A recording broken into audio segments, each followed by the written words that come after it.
Disco time aero yaoi.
$14 and it's time to disco at 2 a.m. in the morning, yippee. I don't want to hear it. I don't.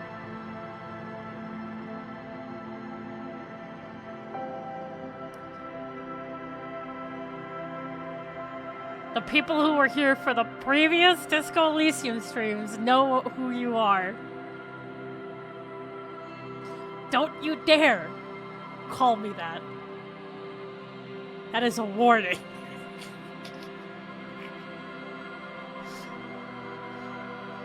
No! No! No!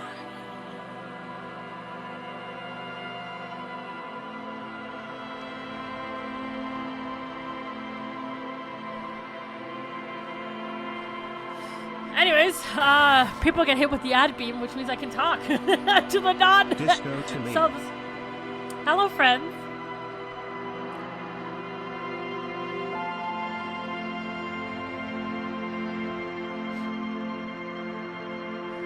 The new Vladimir look? Oh man. Someone brought it up. I don't know if it was you, Ace.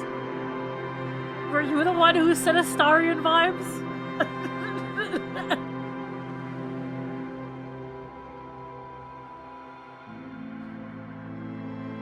Yeah.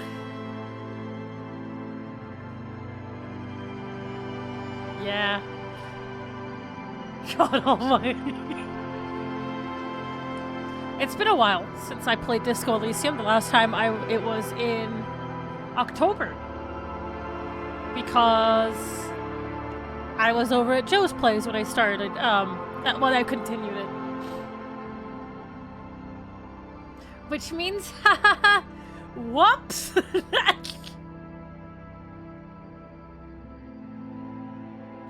My bad! Okay, it's been 2 months because I was at Joe's at the end of October.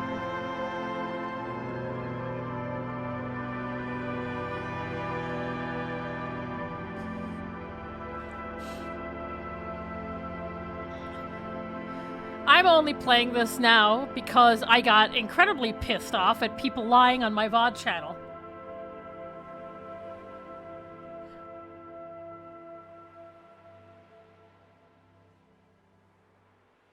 So you could say I even continue playing this out of fucking spite, so,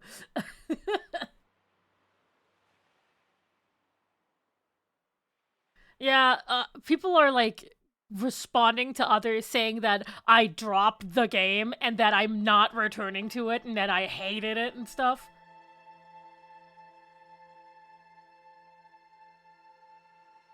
And not, you know, I was dealing with a giant tax situation that left me completely drained. Interesting. Damn, I didn't notice that I had been subbed for this long. Loves in chat as I've had a hard new year so far. Loves and kisses. Thank you so much. Yeah, people don't seem to understand that if I drop video games, it is not because I hate those games. I dropped Persona 3 for no reason. I'm going to go back to it. Eventually.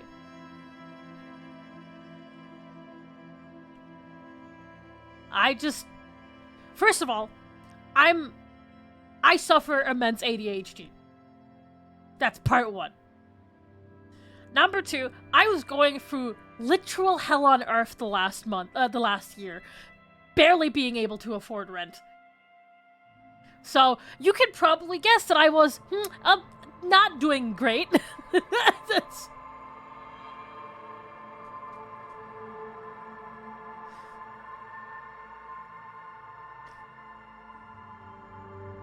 And I wasn't doing good mentally.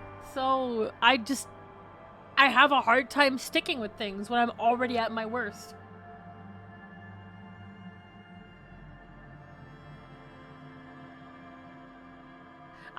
I rarely get bored of games, and if I do, I will say it openly on stream. Yeah, there's also Judgment. I dropped Judgment for the same reason, not because I wasn't having fun, it's because just everything else was too much.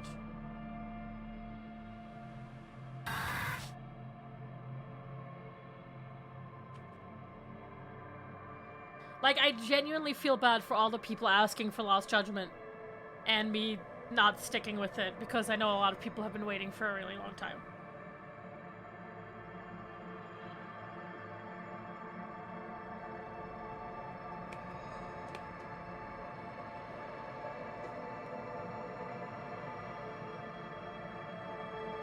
Okay, the Yakuza Ishin one, that was a very different situation, and I have no idea what happened there. I'm gonna be straight up honest. I don't know why I didn't continue it.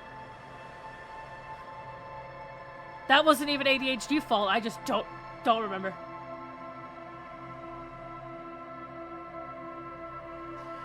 Isn't Lost Judgment the game with the super HD corpse? Yowie. Yes, the one that they kept showing every other cutscene.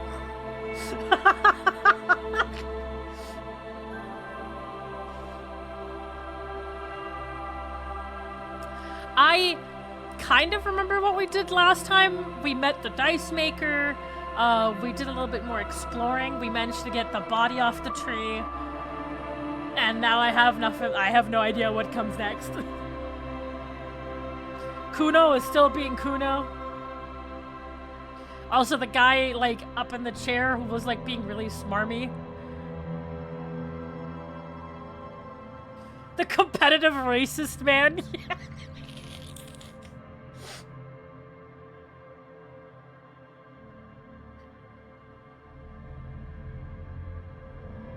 Kuno moment calls you an F word.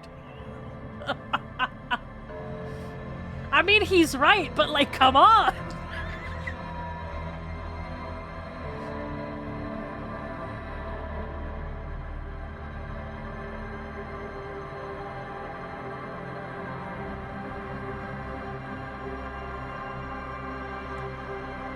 I did almost shoot myself with Kim's gun.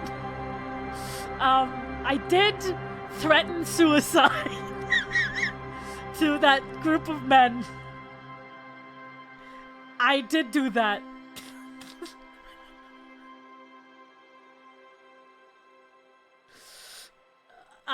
And that went nowhere. It's really bad because, you know, I would have continued threatening, but I don't know how to explain it. I didn't want to upset Kim.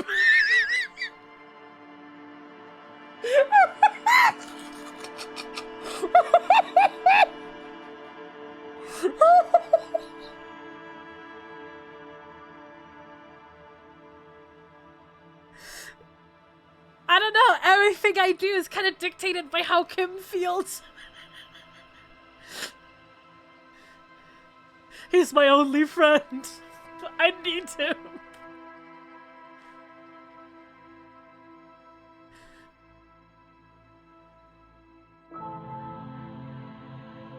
Kim Katsuragi, ...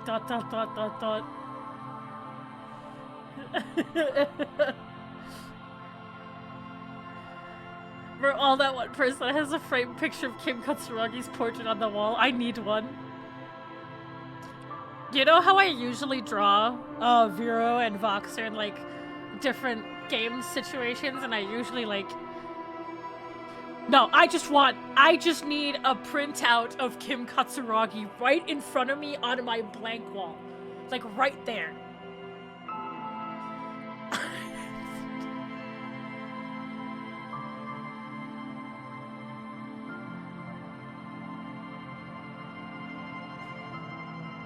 Also, you don't really know how impressive this game's art style is until you try and replicate it. Jesus Christ. Absolutely insane.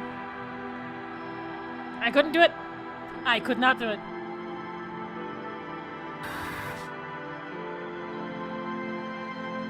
Aero Yowie.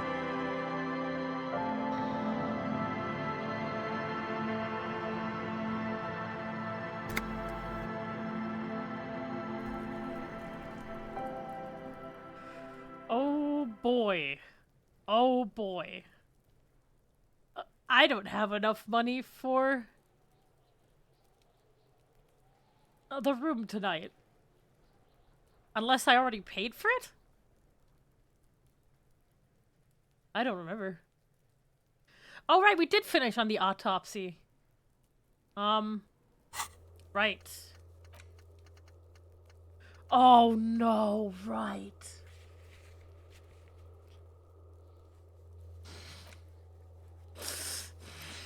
God damn it. No. No. I forgot we were going to do this.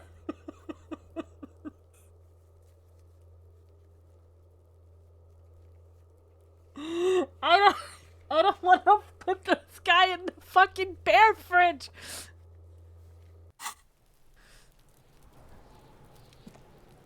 Yes?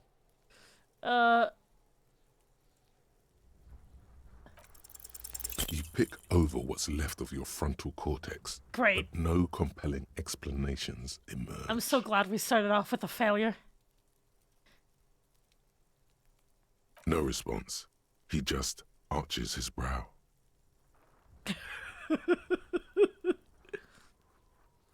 Have you tried concentrating on something other than your personal affairs? Right. There is a sudden, harsh edge to his voice, like he's tired Oh. of hearing about your personal affairs. Try work, the case at hand. It can work miracles. Really?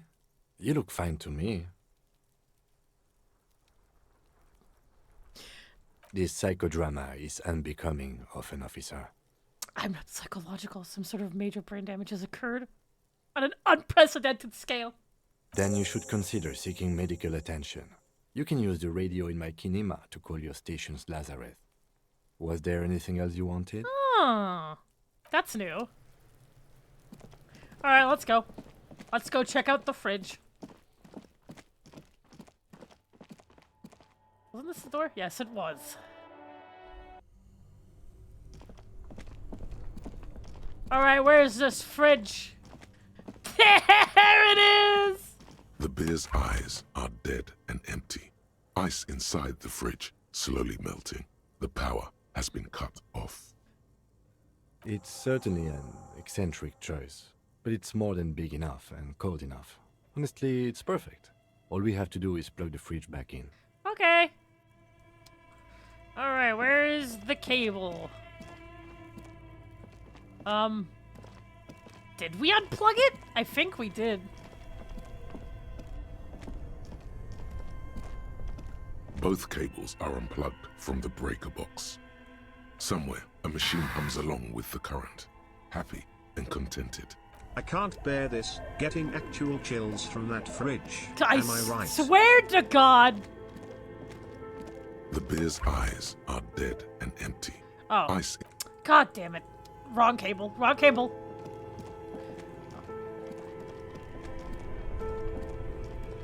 Only the black, a giant electric mammal, awakens. The dead body is going to be safe in the embrace of its cold innards. I do not like that. Great. The owners of this building will just have to keep paying for the electricity sucked up by this monstrosity a little longer. Let's return to the fridge. Jesus Christ.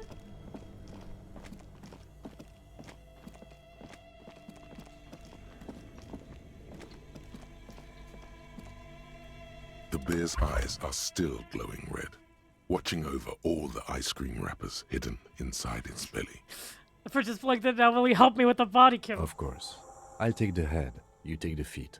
It's not going to be the easiest thing in the world, but we'll manage. It's gonna look really suspicious, two guys just dragging a dead body down into a basement. The body is heavier than you expected and stinkier. It takes half an hour to get it down to the basement. Then 10 more minutes to stuff it into the fridge. Jesus Christ! The lieutenant takes a step back to admire your handiwork. Beautiful. A dead body in a nice bare fridge. This is some of the best police work I've ever done. I'm not sure I believe you. Of course you don't. Look at that. What have we done? We stuffed a dead body in a nice bare fridge. This does not leave this room. Oh, sorry, hold on. I forgot to do this. Hello!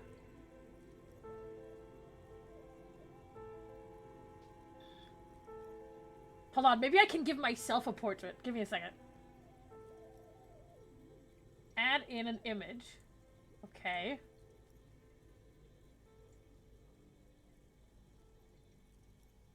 Just any image will do. Maybe something with a pattern, hopefully.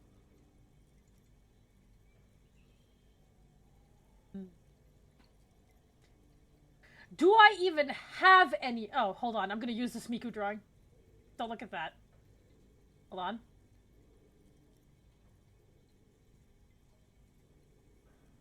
Okay, hold on. I got this figured out. Hatsune Miku. Hatsune Miku, everybody. My queen.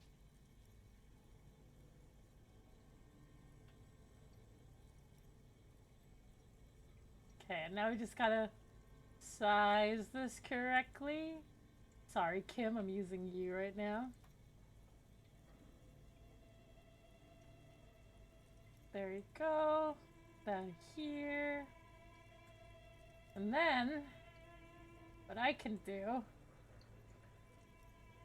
is... Oh, shit. Hold on. So smaller. And let me fit myself in here. Hold on. Wait. Trying to get this to work. Maybe I need to be smaller.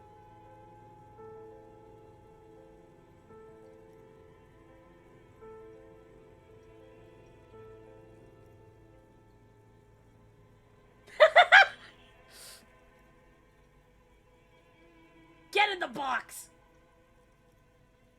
I have boxed myself. He means it. He doesn't want to be the Ice Bear cop.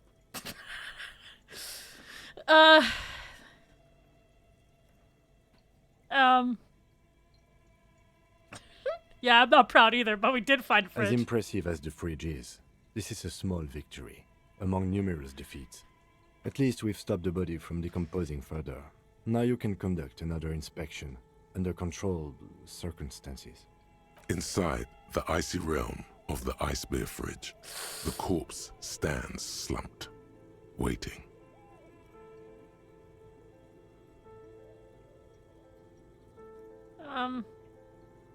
Shoot, Looney Rooney. How do you like it in the fridge? I like it a lot, brother. This really is your finest hour. You're a genius. A regular Corporangelo. Uh-huh.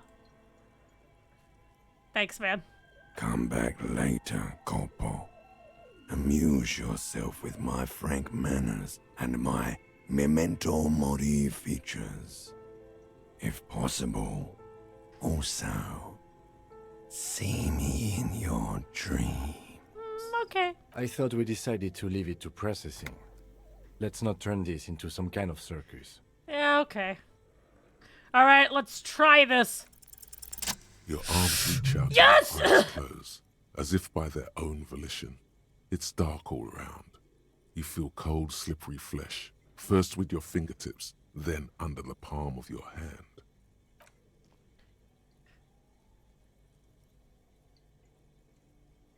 His face, his cheeks, his nose, his fat, swollen lips.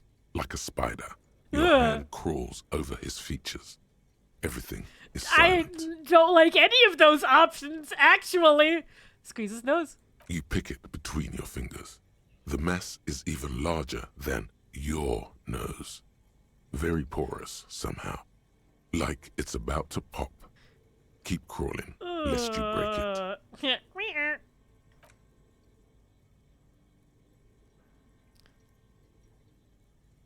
The oral cavity is cold and moist. A ball-like tongue attaches itself to the base of the mouth, lolling around like a scallop. You're on the right track. No! No! Play with it! A vision of black and dark red death, pried open by your naked hands and studded with teeth. Looks like he's laughing. Death fumes rising from the throat, and there, in the back of his mouth, above the bell of the uvula, right in the soft palate, you see a hole, barely visible to the human eye. It is swollen shut, almost vanished. No larger than 0.4 centimeters Wait, in that's radius. that's The just a edges fucking, appear darker. stupid. I thought he got shot in the mouth. It's like, huh? But no, it's just the fucking mouth.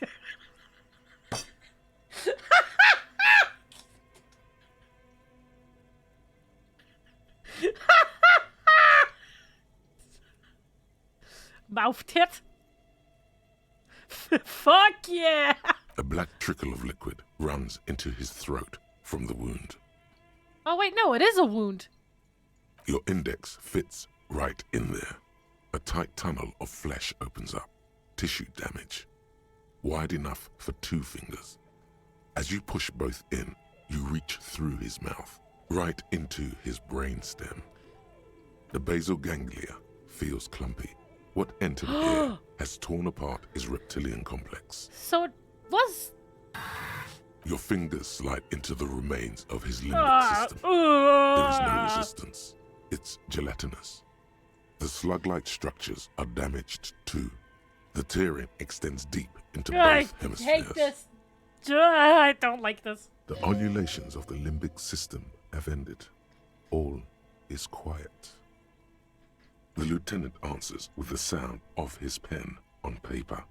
Your fingers are all the way in now, reaching toward the inside of his skull. The cavity goes further, but the entry wound isn't wide enough for the rest of your hand to follow. Wriggle in. They're fingering his mouth. Your fingers reach toward his skull. His cerebral cortex feels like jelly. Cold jelly. Strange fluid streams down your wrist as you push deeper, until you feel it on the tip of your finger. It has to be a bullet, right? Sharp, serrated material. The edges cut right into your skin. The pain is barely noticeable under the adrenaline rush. Can you get to it?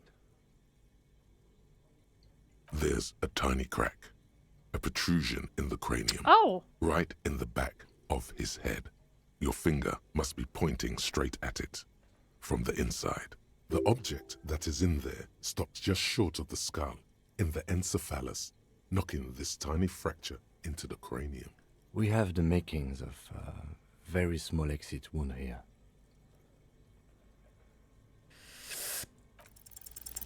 Oh.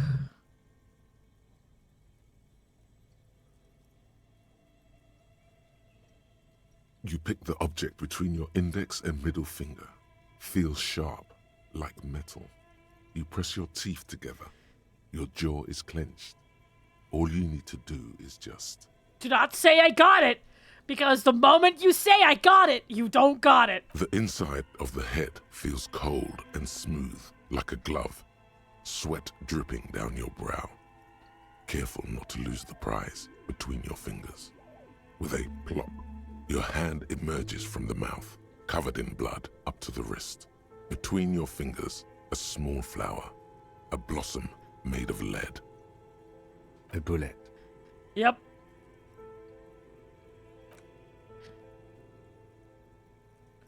The bullet falls in the bag, leaving a smattering of blood on the plastic. He raises the bag under his eyes and says, A non-calibre. Rifled. Some kind of brittle alloy. Fractured on impact.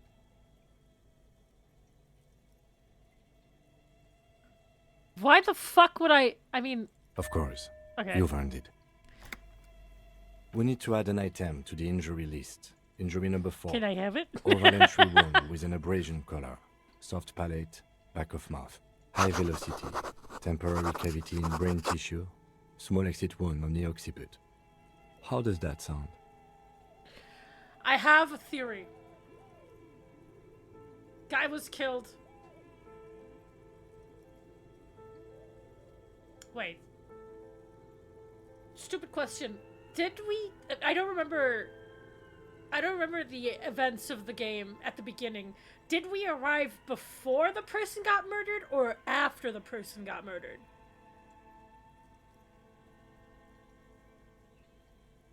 Okay, we came after. Because my first theory was if we were there at the exact same time, maybe the bullet wound was... Wait.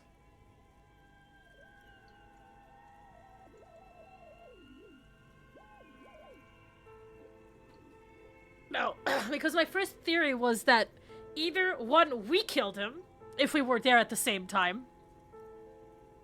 or, you know, my other theory was, yeah, oh, someone took our gun and killed him with that gun, but we came later, so it doesn't matter.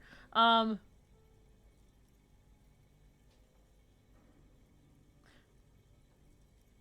also... I don't know. Did we? Did we though? Well, we wouldn't recognize the caliber because it's fractured.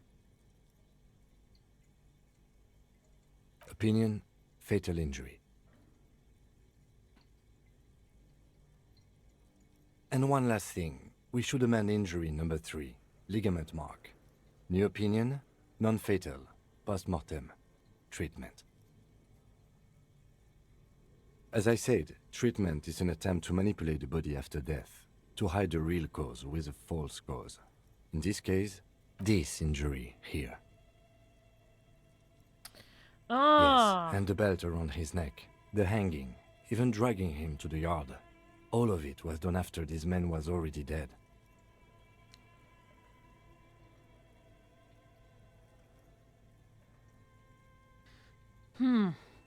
I mean, I agree, because, like... People would have heard and talked about a gunshot if it was done after he got, like, hung up on the tree. I have had my doubts for a while now, since I saw there were no signs of struggle on his hands, and no claw marks on his neck. Yep, that too, I guess. There have been other signs too, small details. Everything is too neatly designed for us to assign probable cause here, as we did, full-heartedly. Well, no more. We almost fell for it, he thinks. Almost. Yes, Hi. we should take a closer look at it. I am certain it has more to tell us. This little thing could reveal much about the weapon that shot it. What 2 years really just for me? That's for us to find out. But this, it will make finding them just a little easier. To hide something. The real killer, the real motivation, what really happened here. The government. My immediate thought, the government. Oh, you really, really do. I am glad to hear you say that. Your room in the Whirling in Rags should come with a bathroom. Be sure to make use of it in the evening.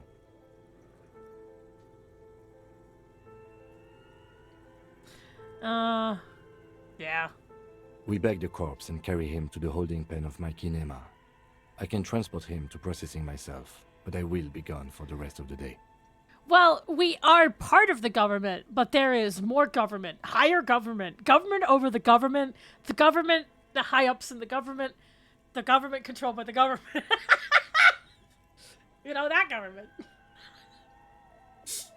There's a government there, there's a government over there, there's a government inside all of us, unfortunately.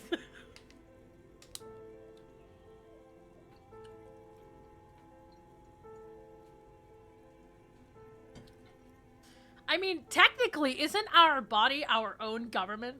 The inside, governmenting ourselves, which is why, again, a lot of shit doesn't work in our body. I blame the government.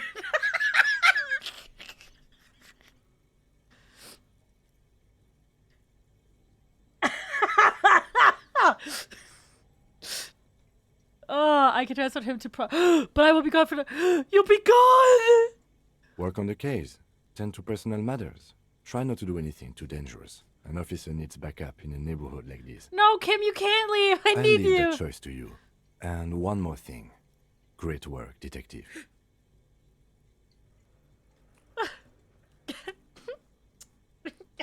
Oh. Oh, Kim. You don't mean that, do you? The word lingers in the air of the basement. Far away, ice cream makers are buzzing, and the sea wind blows outside. Detective. After you bag the corpse, Lieutenant Kitsuragi will leave the party until tomorrow morning. You can do side tasks, and even the main case, but it might be more difficult. Plan his exit accordingly. Okay, bye! All right. There go those beautiful enamel boots. May they rest in processing. I will need a little help carrying him. You take the hands, I'll take the legs.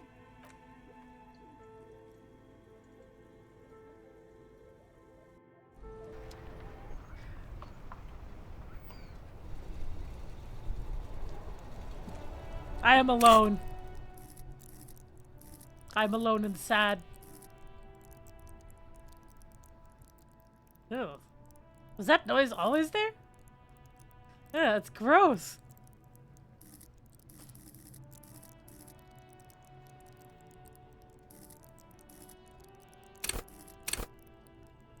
Brain wriggly noises. Physique. Bonus from thoughts. Pain threshold.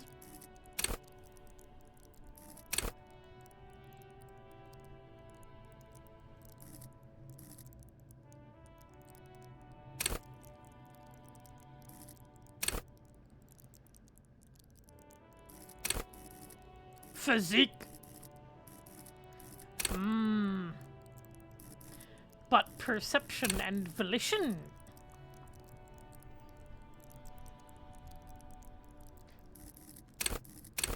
Could also go for conceptualization.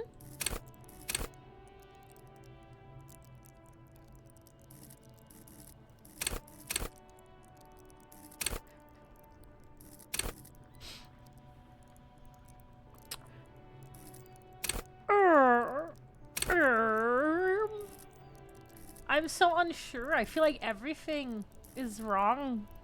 Everything I do is wrong.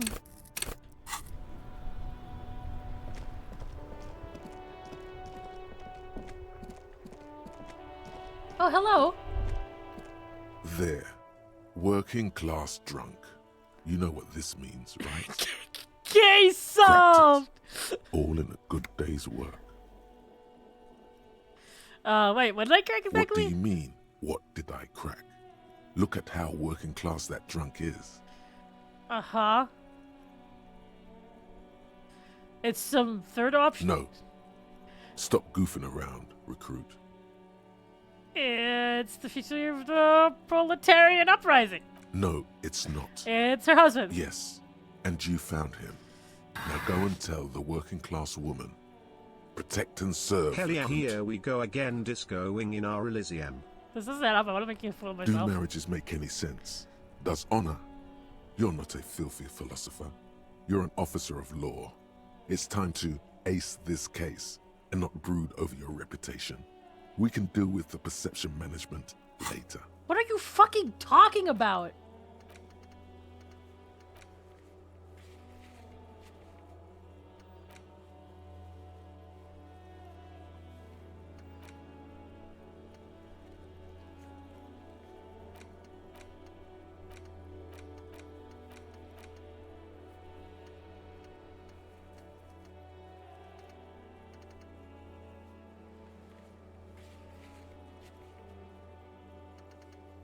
Authority, you're going fucking crazy, buddy. What's wrong with you?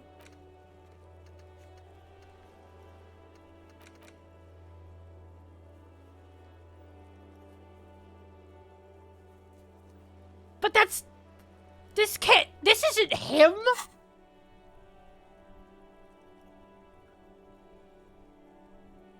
Not honorable, recruit. Not honorable at all. Shut up, Authority.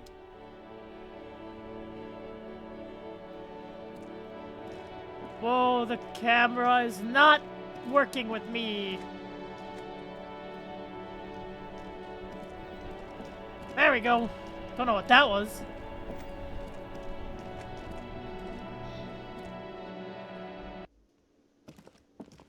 I need to go and clean up.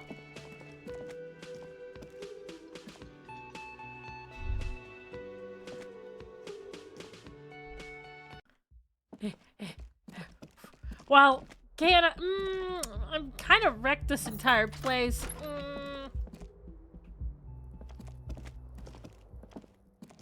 This is not the cleanest bathtub in the world, but it's cleaner than you are right now. Yeah. Ah, that soap scum smell.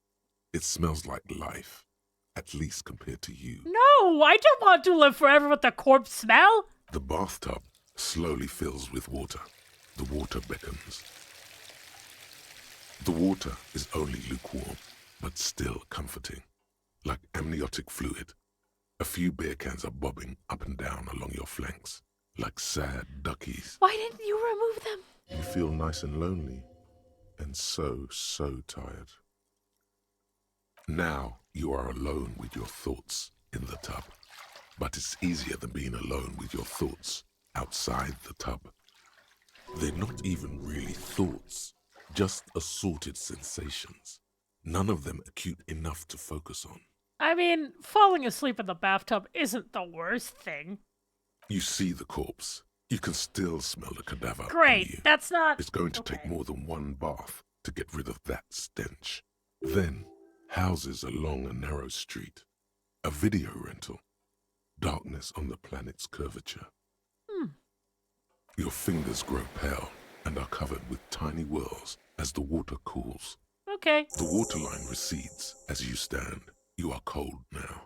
Your clothes stick to your still moist skin. Oh, I fucking hate that, dude. Every time I take a bath or a shower, I make sure I am completely dry before I put anything back on. I could not... I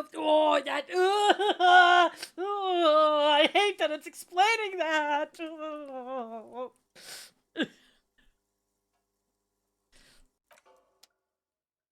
Hello, me. A mirror hangs on the bathroom wall. Thanks. Okay. We have this.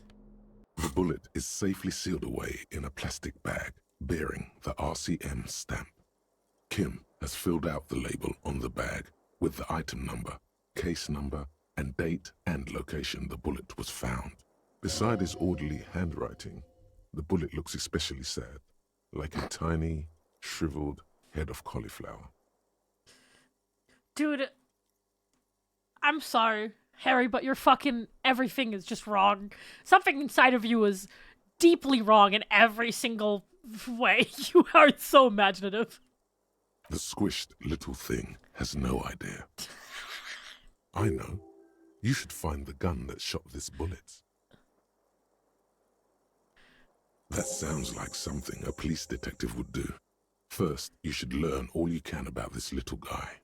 Then find the gun that shot it, and the person that gun belongs to. I should find out everything about that little guy, me, when I find a new pathetic man that I enjoy.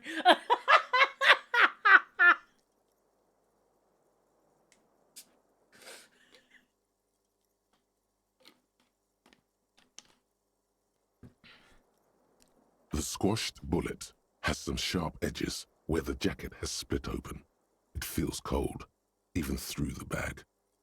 The jacket of the bullet is made of a yellowish metal. It has blossomed out to reveal a dark grey core. The base of the bullet is close to 5 millimeters in diameter.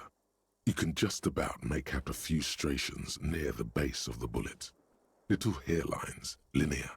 It feels standard. It's quite destroyed. Some of the fragments are still lodged in the wound. Far away, Lieutenant Kitsuragi is flipping through stations in his Kanima. He is not here examining the bullet with you. He should be. He would find this very intriguing. Mention it to him later when he's here. I miss him.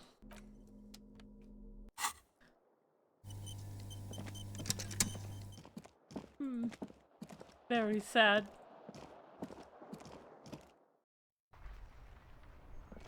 There's nothing here, okay. I don't really know what to do. Yeah, we're gonna wait on the analysis when Kim is here.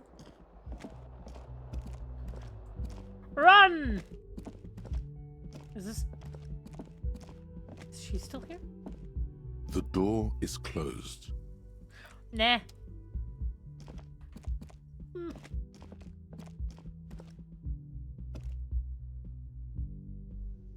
Alright, what can we do without Kim? Can I help you? Oh, hello, dear. There you are again.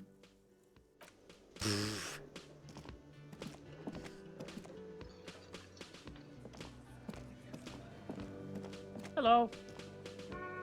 The man ponders his cooking utensils and gives you a little nod, acknowledging your presence. The mention of mañana gets his attention. He smiles and delivers a whole slew of unfamiliar words and lively gestures. Then he falls silent again. They're friends. What is that borscht you're making there? The man says a couple of sentences in that strange language of his and then seems to wait for you to speak.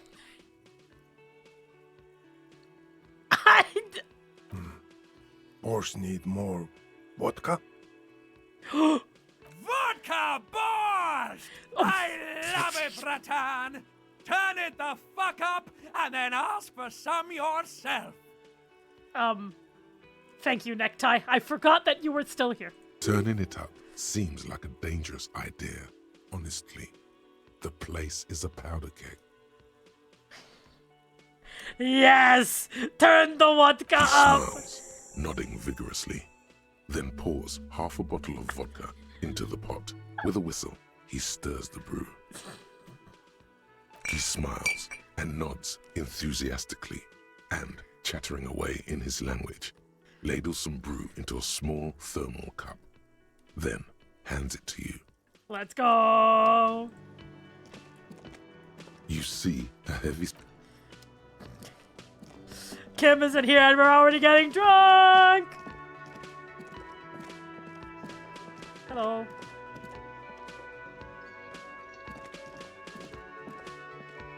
Oh, I can't leave through there.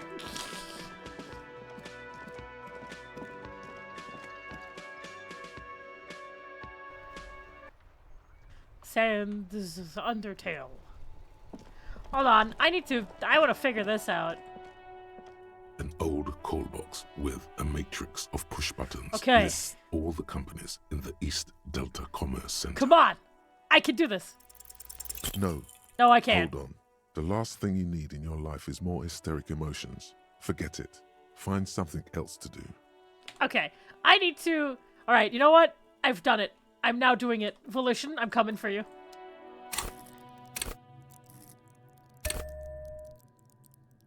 Do I have another one? How many do I have?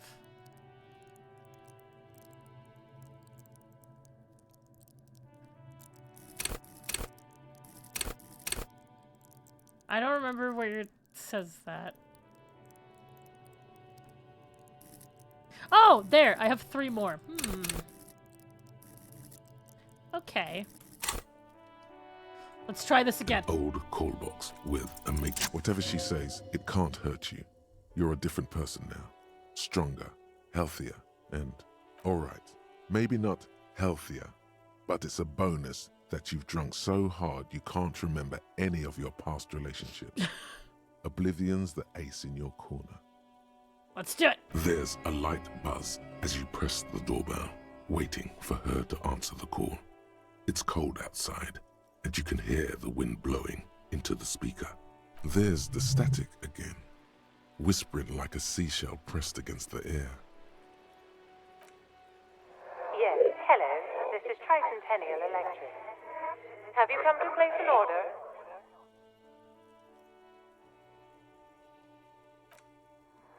My God. Here come the bad vibes again. Relax. Distance yourself from it. It's you. My God. I didn't think I would hear your voice again. Wait, is she...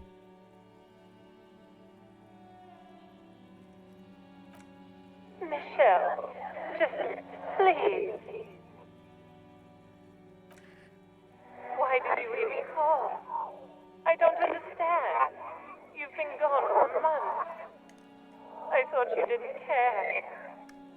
The voice from the intercom doesn't answer, but you can hear her breathing. Wind blows into your microphone again, crackling and echoing in the box. Ever since I came to work here, it's been different. As if my mind's been wiped clean. It's so nice. It's so nice to be able to finally forget about you. And then it hits you. Yeah. She tries again not to cry, and still doesn't succeed completely. Her quiet sobs sound old and distant, as if her voice is being played off a wax cylinder. Real or not, your mirror neurons react. It feels painful to be listening to this. Anger boils up in your chest. Go ahead, H. Cry. Fucking cry then. I don't care. Her sound melts into the static from a long-distance phone call. From time to time, you can hear people talking in the distance, but can't make out any words. This is where you hung up the call the last time, but the recording is still going. A phone rings in the office with an old-fashioned chime, and someone walks by in a pair of heels. The static is like a warm blanket wrapped around the sounds. No one replies, but the static grows stronger like rainfall. Then a female voice speaks out, completely different from the one before. Glorious and total somehow, crawling inside your head. Her words are too cold to comprehend. She smells of sodium lights and rain streaks on car windows. Eyes like pilot lights watch your shape in dark hallways, guttering. I don't care what has The happened. strange and alien thought pattern ends. You're left staring at the electronic doorbell. Oh.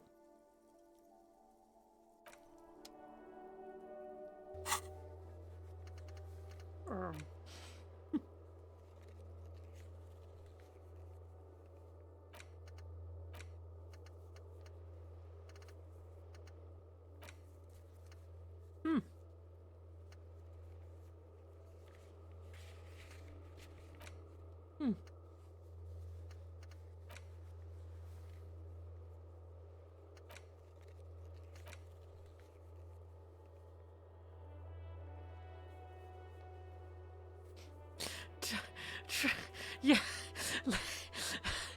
Try a rich person. Who the fuck? Oh no, I don't want to go back to that guy.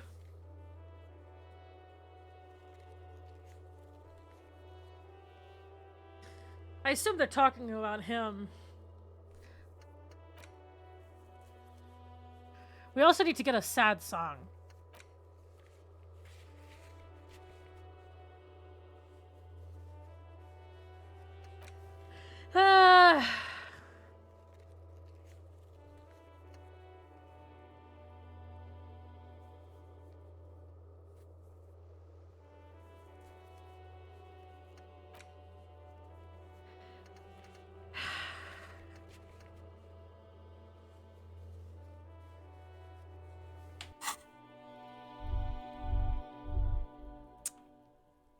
man. Whoops.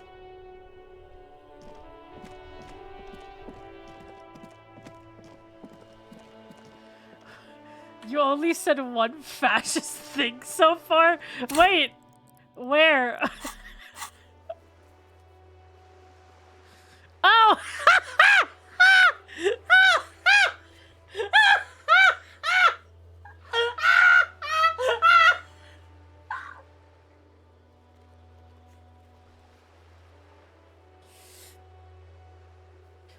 Superstar Cop 3, Apocalypse Cop. Sorry, shut the fuck up. Fuck you. Fuck you in so many ways. Fuck you. Communist.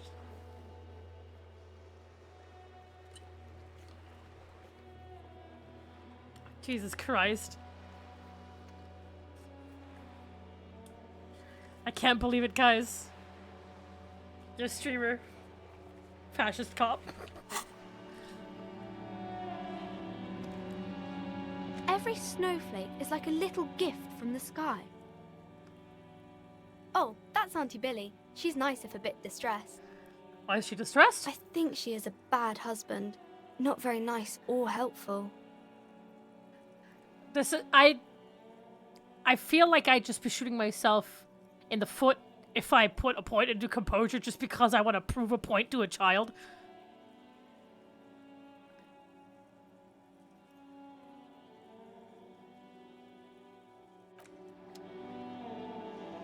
Am I above it? No, I'm not at all. Every snowflake is like a little gift from the sky. The girl keeps her hands folded, hidden. Why is that? What do you mean, sir? She knows where this is going. She looks around anxiously. Her hands remain folded in front of her. She brings out her reddened hands, her nails frayed, nearly chewed down to the flesh. And you knew this from me keeping my hands folded? Well, that proves nothing. Anyone could do an easy deduction like that.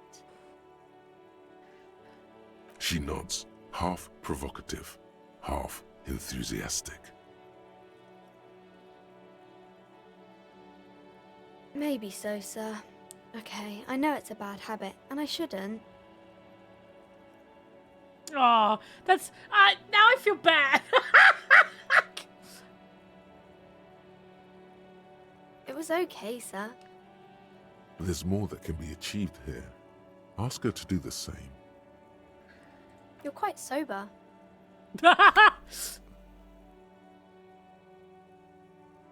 I'm also sad and my head hurts.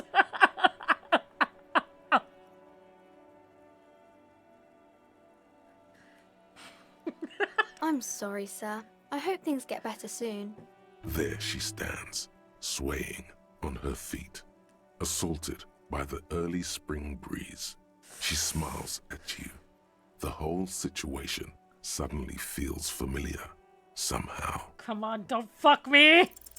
You have absolutely no idea. Familiar? How? You must have forgotten something you heard.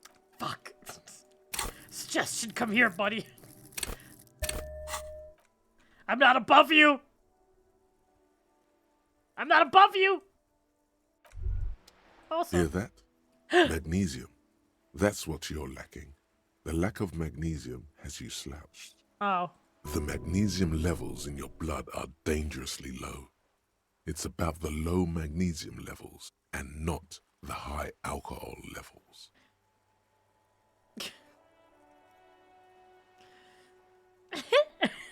Yes, and it's critical. Look at yourself.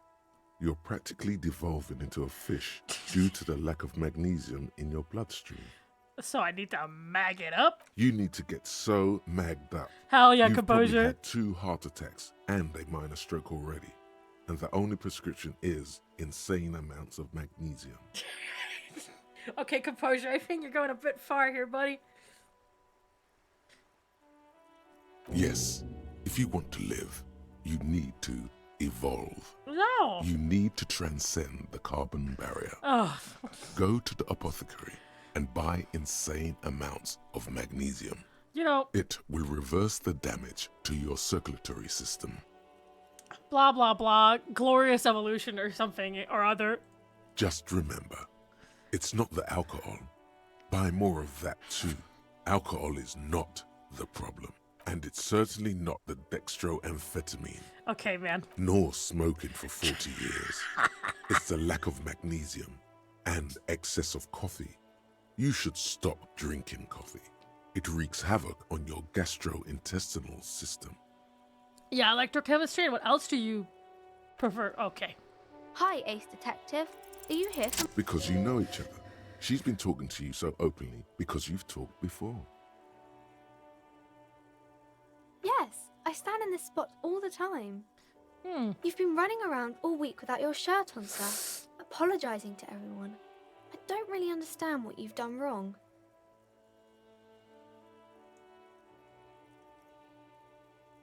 All week, huh?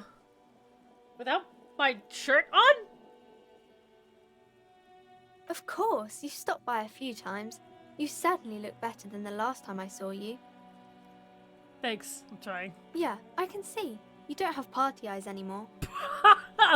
Party eyes? You know, like a cat in the dark, all big and wide-eyed. It certainly looks odd on a man. The swiveling eyes of a loony drug addict. That is what she meant. You were probably gurning too. Fuck yeah. You should get some party eyes right now. Snap those sequins on you, boy. No, shut up, electrochemistry. Oh, baby. That's not what you have to worry about. Worry about the important thing. I didn't know I had to do that. I'm glad I could help you, sir. Oh,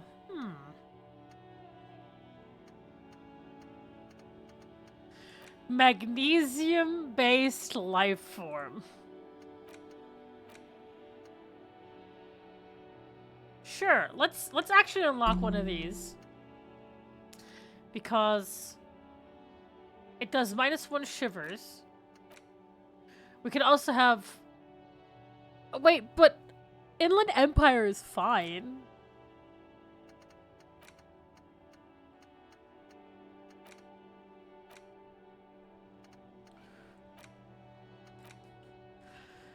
Visual...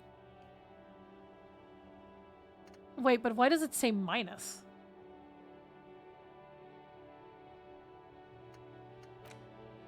Oh, right, this is... Right. They're different when it's a solution. Hold on.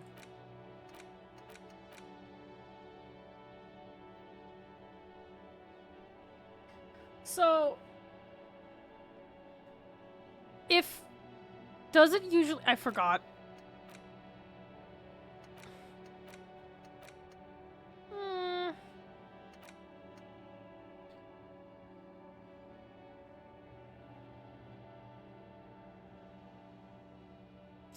It is generally understood that human beings are carbon-based organisms, fusing little carbon tubes together to form complex mushy structures capable of thought, love, and locomotion. It is also known that these structures sometimes like to take the edge off by consuming ethanol, amphetamine, etc. In such cases, it is important to supplement your body with magnesium. Tired? Maggot. Down? Maggot. Mag time. Liver damage, maximum mag. Some people say magnesium doesn't really do anything and you just need to quit. What do we tell them? I think they're right. Okay, so it looks like you've got a bit of the normal in you, a touch of the regular. 4 grams of Johnny Normal. Oh, what a fuck it. You, the extremist of all the cops. You said some pretty boring things back there. Now you have 2 choices. You can either leave it behind and forget about it, or you can try to utilize your normalcy. Internalize it. Get a touch of vanilla back into the herring-flavored egg and licorice ice cream of your mind. People think People think communism was crazy that had its comeuppance 40 years ago. A fever that shook the world, never to return again. They were right until he woke up today. A spiritual corpse responsive only to the skull of Commodore Red. Prostitutes and Krasnazov. For him, communism is still a thing. He will single-handedly raise the commune of O2 from the oceanic trench.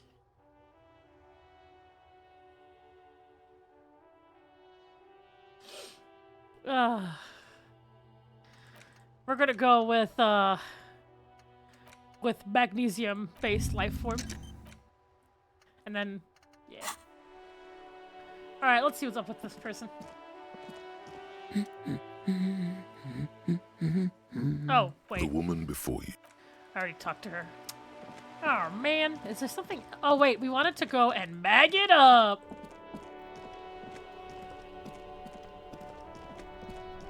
Time to go to the shop and mag it up. Looking for something, Aunt? Come to tell me to fuck off again? Yeah. Oh man, that's great. Look at that guy go. Haven't seen anything that funny in a while. Oh, well, is it yours? God damn. Thanks for that, but no, it's not mine. Alright. Oh shit, ads are happening. Hold on, I'm gonna stop until ads are done. Hello, friends.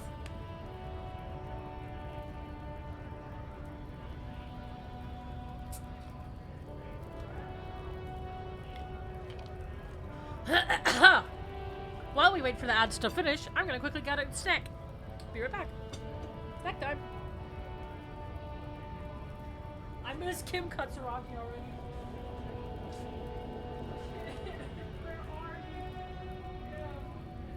Yeah.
Shit, fuck.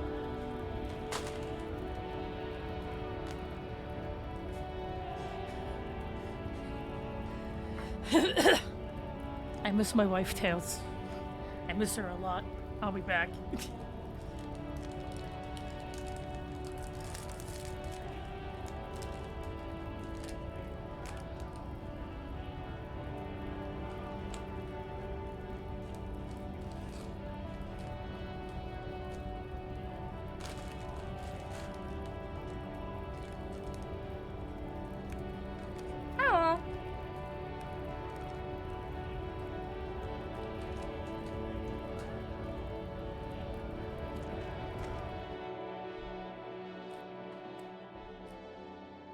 Hey.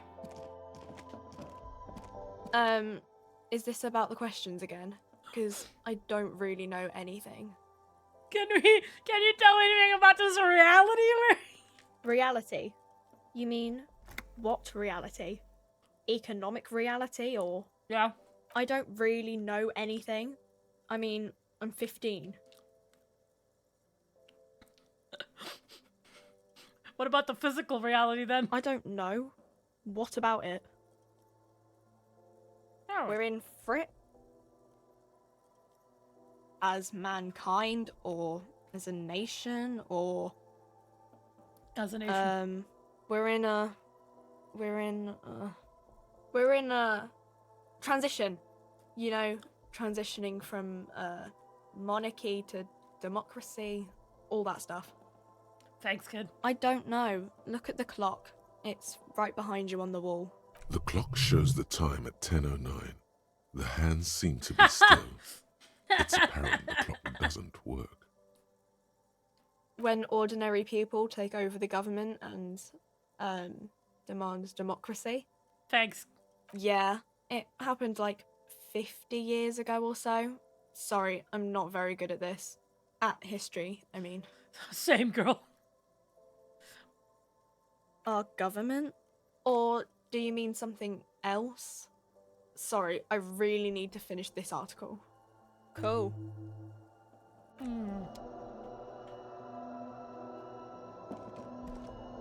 A small cabinet on the wall is filled with various medicine bottles, nasal sprays, and blister packs. They all bear the Saint Baptiste Pharmaceutics logo. Well, I technically need it. Okay, here. I hope Saint Baptiste makes you feel better or something. Cool.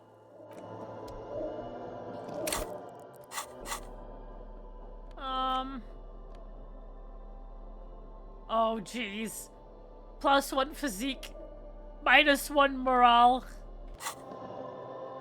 Wait.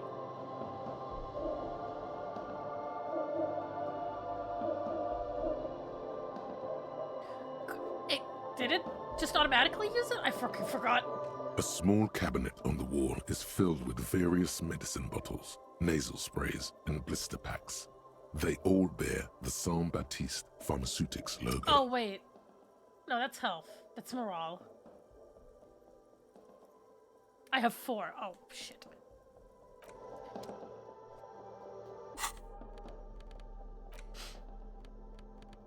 Oh, right. Duh, I can... That's how it works. I forgot. Sorry. There, I magged it up.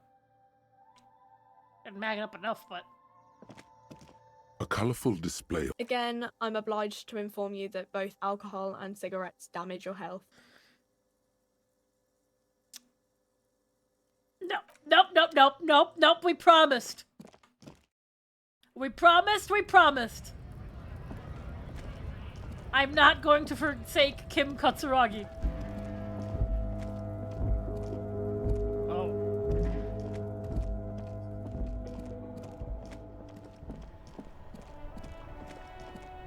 I don't know what to do. I don't actually know how to process progress time either.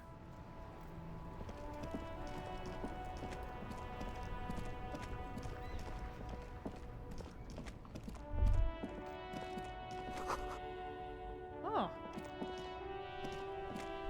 Thanks, I guess.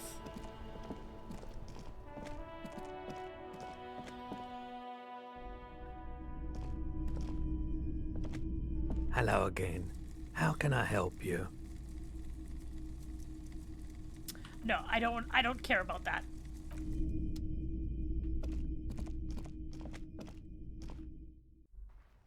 You can pass big chunks of time on benches or by reading. Ah, right, reading books. G'day to you, officer. Okay, you can't help. A couple of indicator lights are missing from this control panel. Loose wires dangle from the now vacant holes. This panel usually closes the water lock, turning it into a bridge that lets you cross the canal. But there's a crashed salmon and butter sign in the way. Pulling the lever probably won't do anything. You pull the lever all the way up until the metal clicks against the contact pins. You hear a soft clunk. Then nothing happens. Nothing happens. A cold gust of wind blowing in from the sea interrupts the silence of the situation. The man watches you in silence, very slowly cutting off another slice of his salami and putting it in his mouth. Nothing happens. The man watches. A spring brings the lever back to its original position. You still need to close the water lock to get across the canal. Some other way. Wasn't there a sign over there saying functionality will be restored on Wednesday morning? Fuck. Yeah, but what if I pull the lever again? Panel, you pull the lever all the way up. Nothing happens. A spring brings the lever. Wasn't there Okay. Alright, can't do anything right now.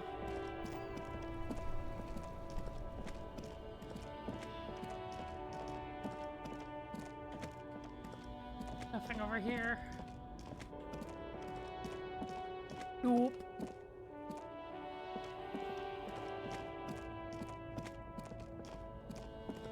Let the well, he's still eating his salami. I'm just standing there doing some stupid stuff. Hello. Officer, the mere sight of police in Martinez makes me feel safer already. Sure, officer. They are the good guys around here. What do you need? Oh, in many ways, yes. Like an honorary member.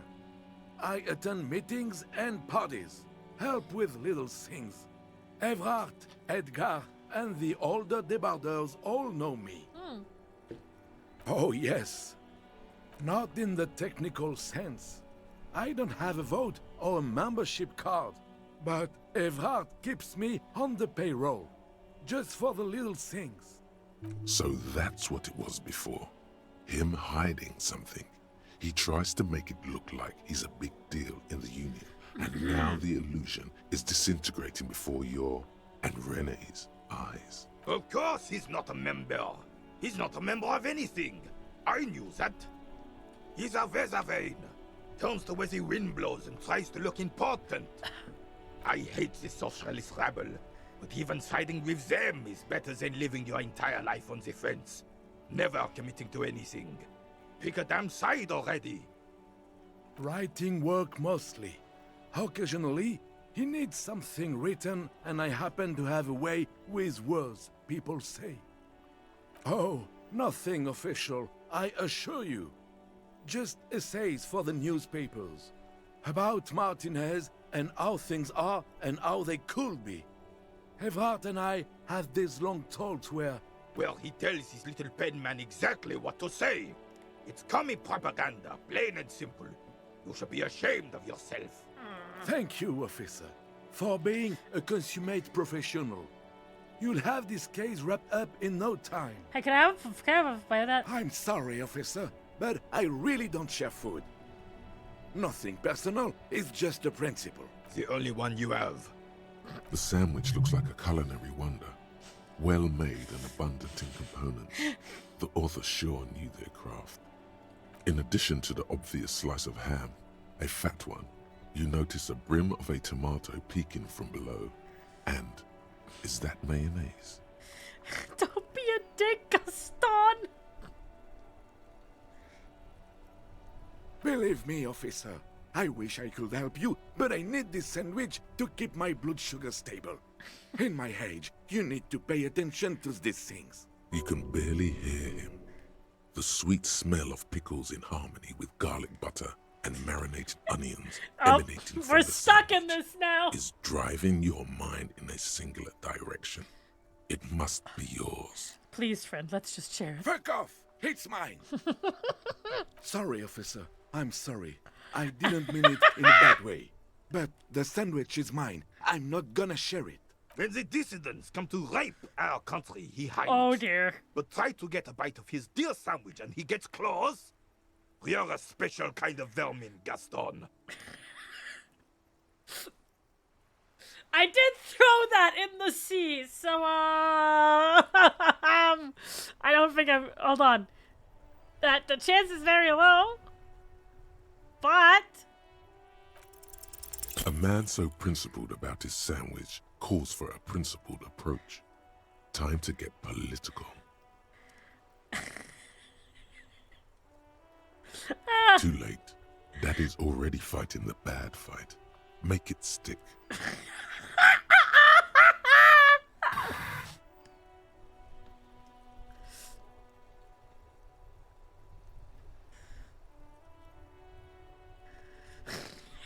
I am not going to listen to this comic connery.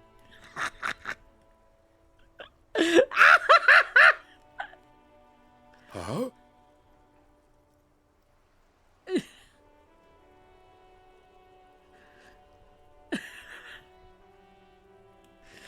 Yes, officer. oh. I really don't understand how my sandwich could.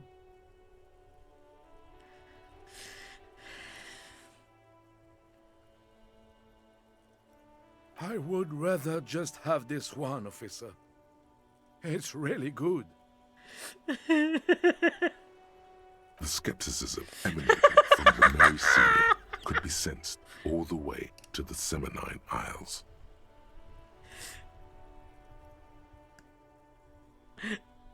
No! Oh, Jesus! Ew!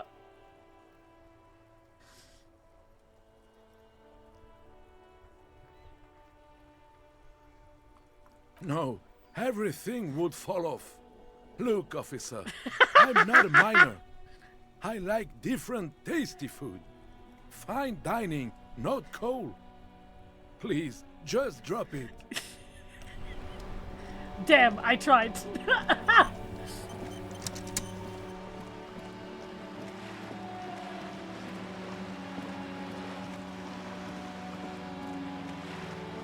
All for a fucking bread, huh?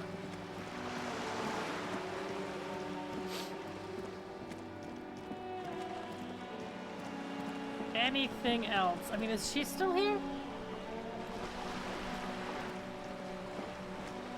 Yes, she is. You're back. Good. What can I help you with? What we do? I'm afraid I don't speak for Wild Pines as a whole. It's a giant undertaking. The Pines' core competency is logistics. Container shipping, freight, that sort of thing. See those airships there, blinking? Those are the shipping side of things. And that is the terminal. Another subdivision deals with energy, oil and gas exploration, offshore platforms. I'm not at liberty to discuss the company balance sheet, but I can tell you that last year, the company booked more than 20 billion real in revenue. Very cool. A billion? 20 billion is a large number, but the conglomerate employs 72,000 people. They all need to be paid. Then there are capital improvements, interest payments. A conglomerate the size of the Wild Pines is like a shark. If it stops moving, it will die. Then what becomes of those 72,000 families? It's a tremendous responsibility. She nods. That's the man who was killed. I'm afraid this is a discussion for once we've cleared the lynching question. Better not tie the forestay to the backstay on this. I hope there is something else I can help you with. She wants to answer the question. Protocol keeps her from it. This reality.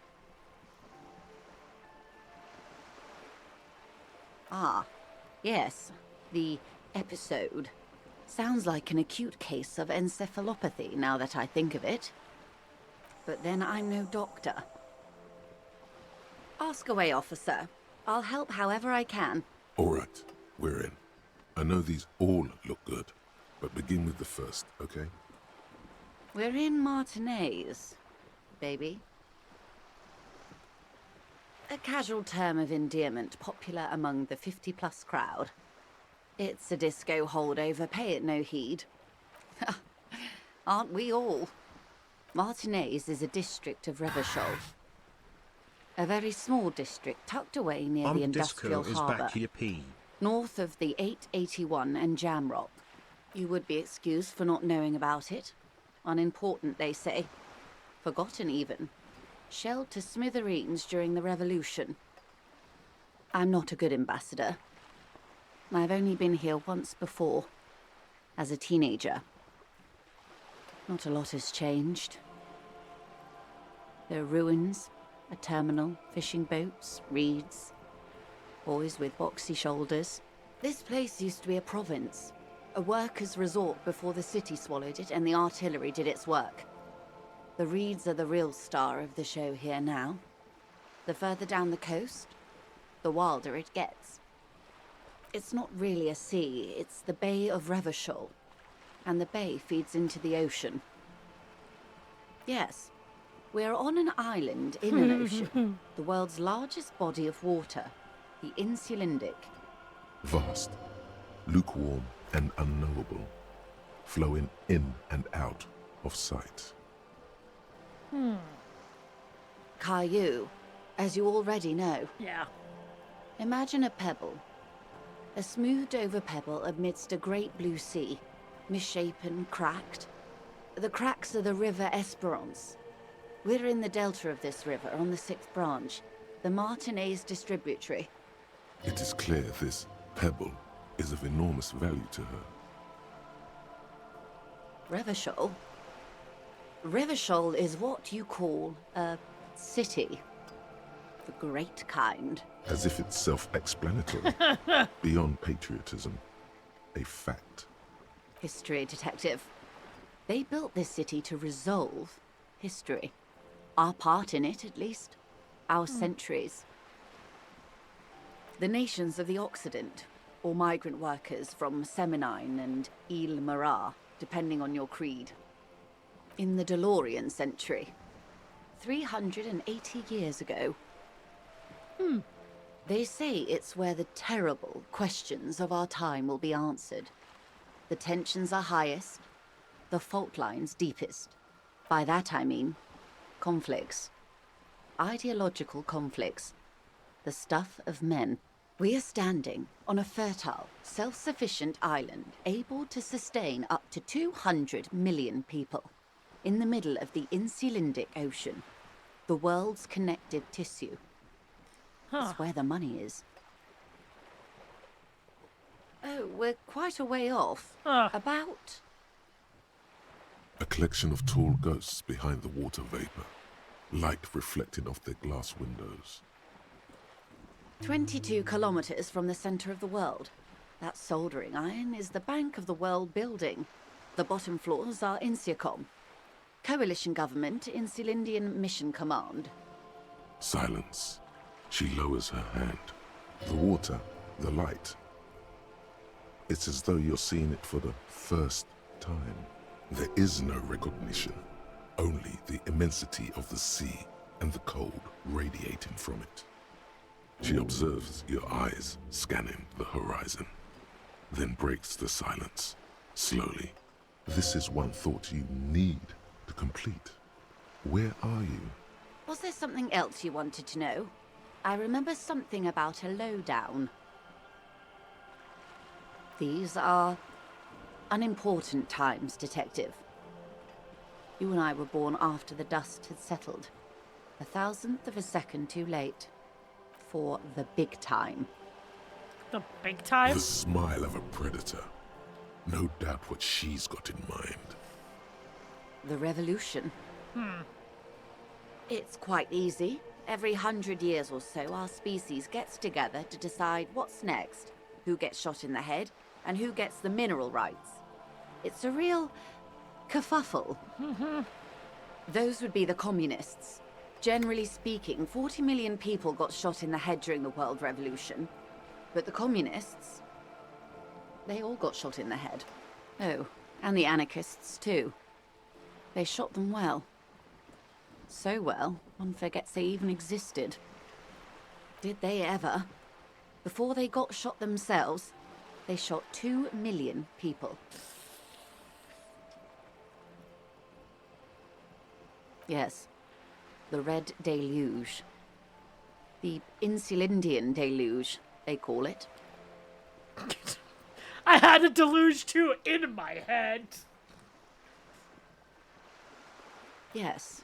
An acute thiamine deficiency can be exacerbated by alcoholism. Exacerbated means made worse. Thanks. Oh, lots of people. Even the king got shot in the head, or thrown beneath a horse, or drowned. Accounts differ. It was unceremonious. Just as well, he wasn't actually the king. Just the king's nephew. The real king abdicated and lived out a long and productive life as a venture capitalist in Grad.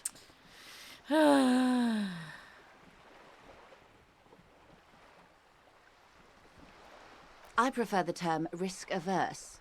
King Guillaume was nobody's fool. He could smell a PR disaster brewing.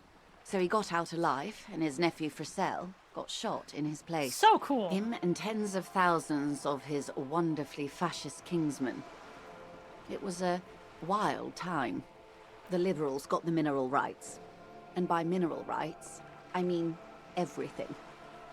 Liberals are usually middle-class people, Detective. or the remaining gentry, the beneficiaries of the pre-revolutionary arrangement.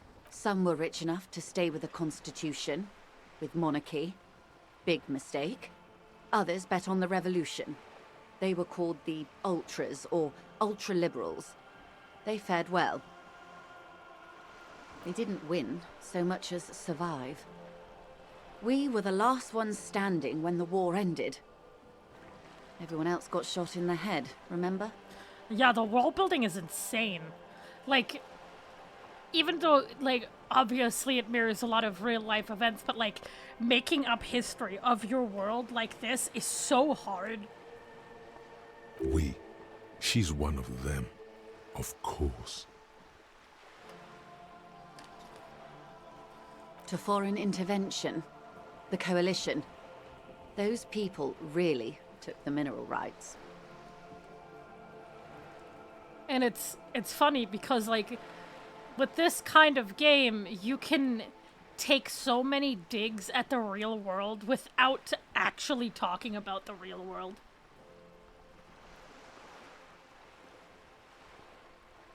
The liberals took everything that wasn't nailed to the ground. The coalition took the ground. The ocean, the laws, and the people. The coalition of nations. Grad, Mesk, Vesper, Messina, Oranje, and Sur-le-Clay, the armed center of the world. They landed here and ended the revolution. It was the moralist thing to do. There is bitterness in her voice, tempered with understanding. She is critical, but ultimately understands the cause. The moralists believe in keeping everything exactly the way it is. They believe in mineral rights, and not shooting people in the head. At least not in the same manner and volume as the others do. They are the long-standing provisional rulers of Revachol now, the coalition government. This is their zone of control. They embolden the RCM with crumbs of the same law they took. Technically speaking, you are a moralist.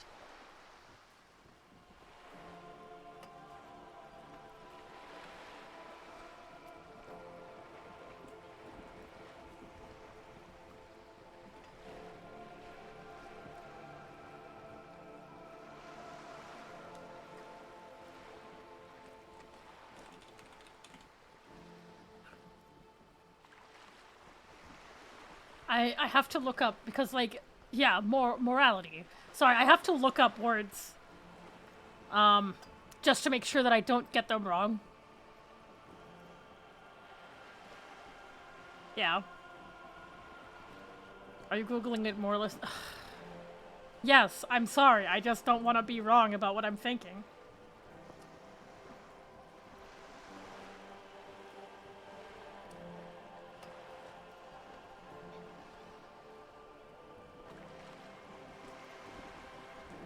Moralists are centrists?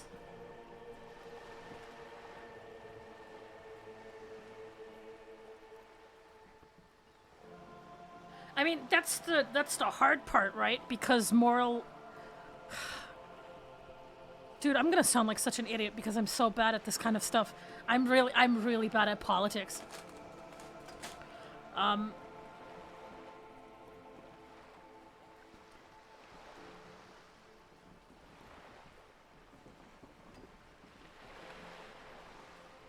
But, like, a moralist in this situation, a moralist acts on their own ideologies.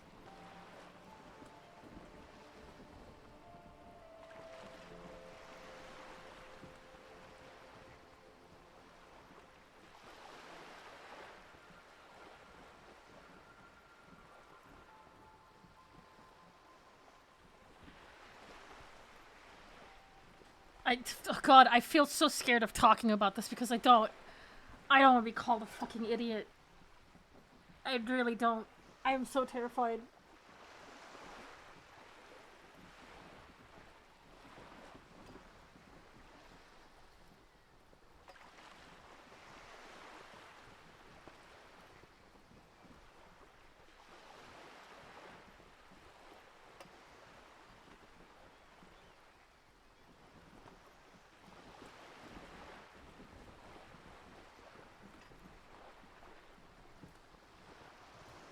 My communism ever.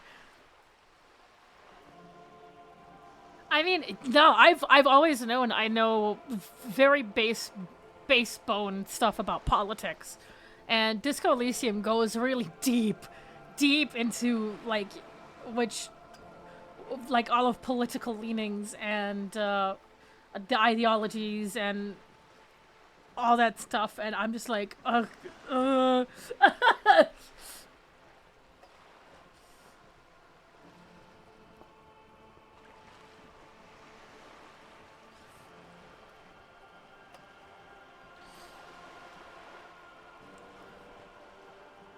Because for a moment I thought that being a moralist is good. Because, oh yeah, it's someone who has morals. But in this instance, no, it's not. This isn't good. Being a moralist, centrist, is not a good thing.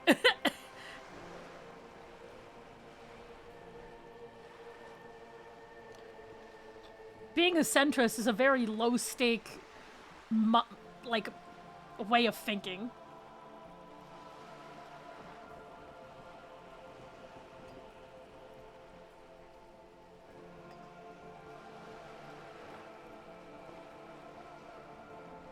Yeah. I chose the lesser evil, but it's still evil.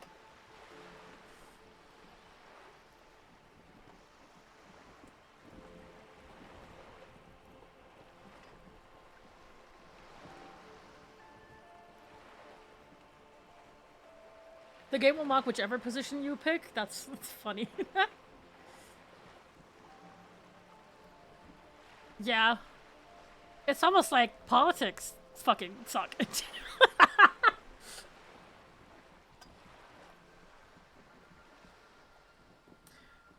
Parallels a lot with a very harmful and dangerous ideology in real life too. Give it a nice sounding name to make it more appealing to say out loud. Don't you know it?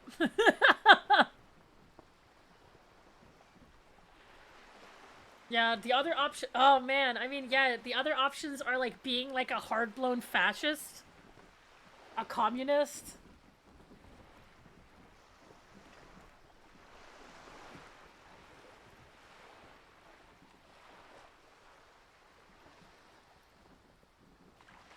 Yeah. Doing nothing is just as bad, really.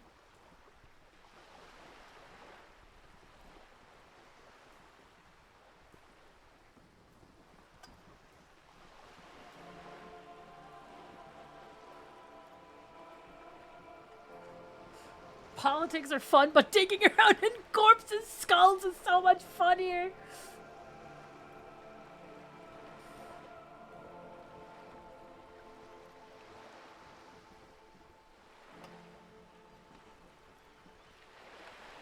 It's funny you don't even get the chance to be an anarchist because they got shot so hard in the head.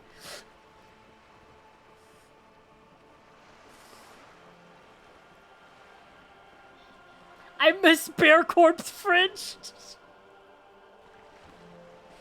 I mean, yeah, it's just like, what exactly are you fighting for?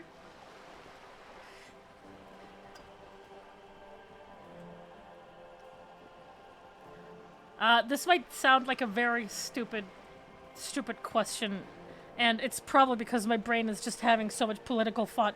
What do you call a person who, always is there for the working class, or always votes for the working class and, you know, the workers and all that stuff?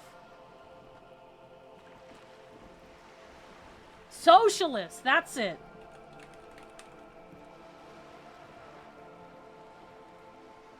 A shrimp?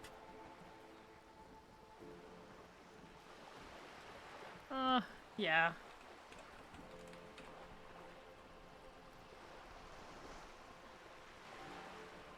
Sorry, I'm doing a lot of Googling.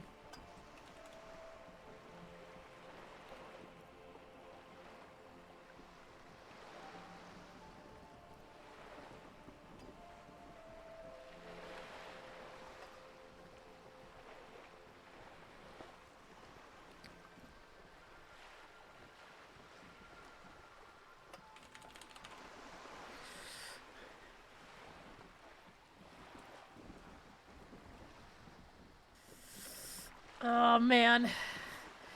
I'm, like, looking up stuff now just because, like, in my head, I'm like, I think I know what this means. But then I look it up, and I'm like, gotta make sure that I actually think the right things.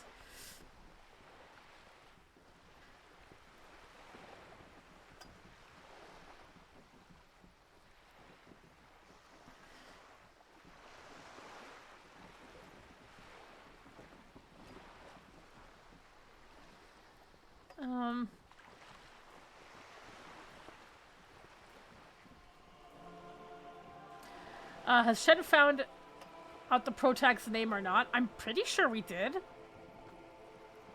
Well, we saw his name once, but our character denied it?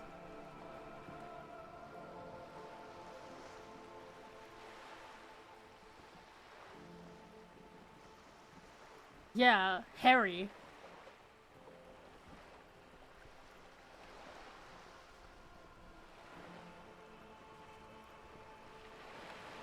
John Elysium. That's his name.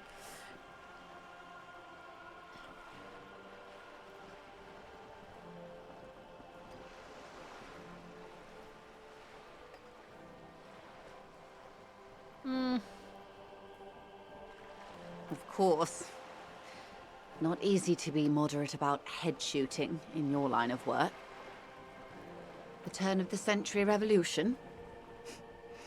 Don't answer it. It's a trick question. The revolution began in '02 on the Isla of Grad, though by the end, nearly the whole world had gotten involved. It wasn't a who, but a what. A pandemic of Zarat, a particularly virulent prion disease, which the authorities in Grad proved unable to contain. Then Mazov came along and overthrew the government. From Revachol and Grad? Not far. The world managed to cauterize itself. Mazov's government was overthrown in '08, and the coalition crushed the Revachol commune 2 years later. It was the end. Why? You and I, officer. Our lives in the zone of control. Something tells you her life and yours are not that similar. Maybe it's Cryon. because she has a boat and you have that necktie? A pair of pants?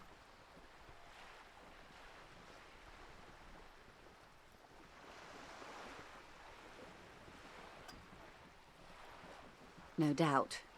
But we share the same time and position on the planet's crust. That counts for more than you think. A city-state divided into free market zones under the everlasting interregnum of the Coalition of Nations. And you, of course, the citizens' militia.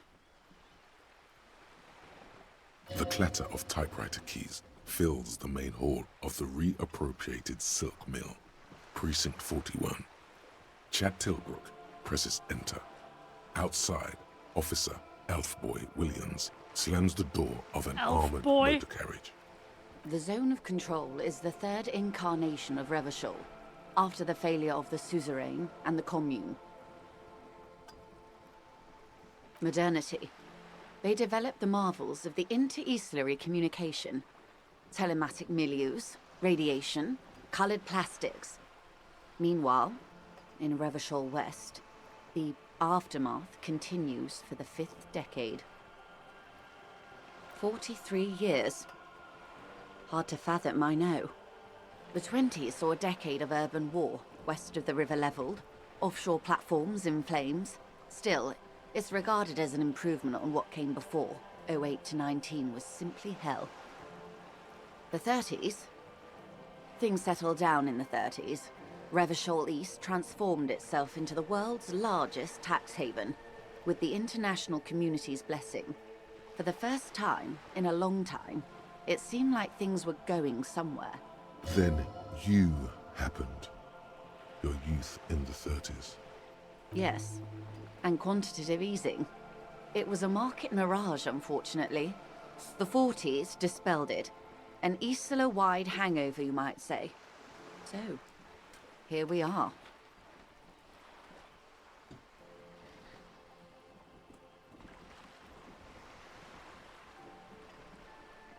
I'm about to ask a question that might make me sound really fucking stupid.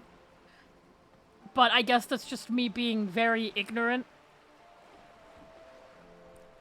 If socialist is the same as communist, or, you know, one or the other, why does communism get memed so much?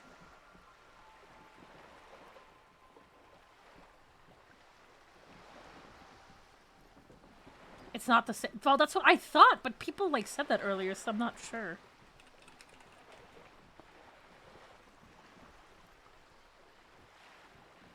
Oh, communism is the extreme version of socialism. Okay. Okay, see, that's what I thought, because, like, at first I was thinking that communism is not actually a very good thing. Like, not... Well...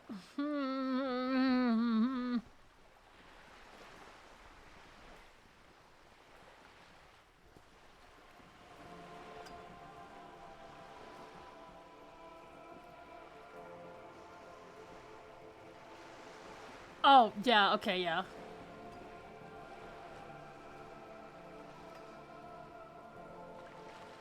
I'm from a post-communism country, and from what I've learned, it was hell. Communists are socialists, but all socialists are not communists. Okay, I guess that's how I can think about it. Yeah, I guess that makes sense.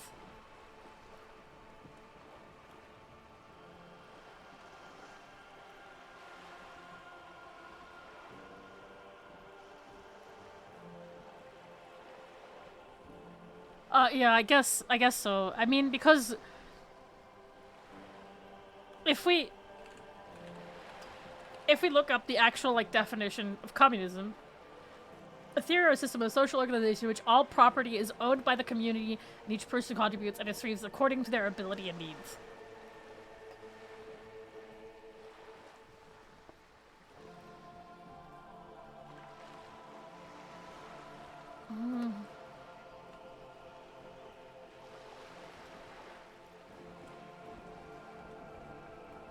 Communism is hell, it keeps getting punished by capitalism. Yeah, yeah.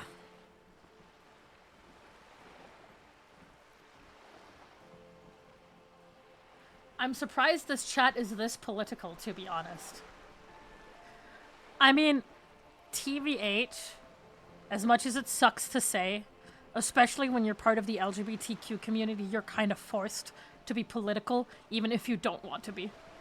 Because our existence is deemed a political stance.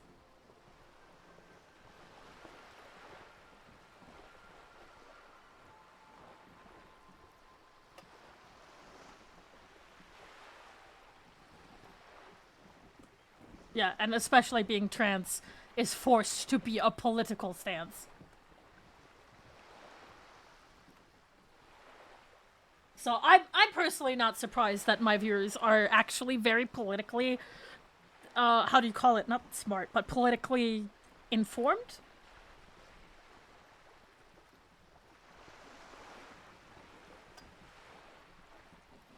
Knowledgeable. Yes. Aware. Yeah. And unfortunately, as the working class, if we want to have things go right, we need to pay attention to the politics and go against what we deem unfair. And staying informed is actually really good.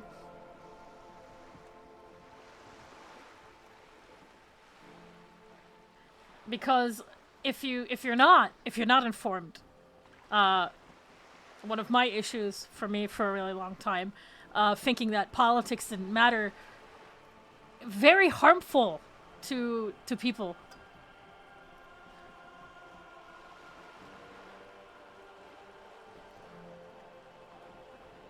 Or you'll end up like Germany, where a right-wing party wins the election. I don't know, did...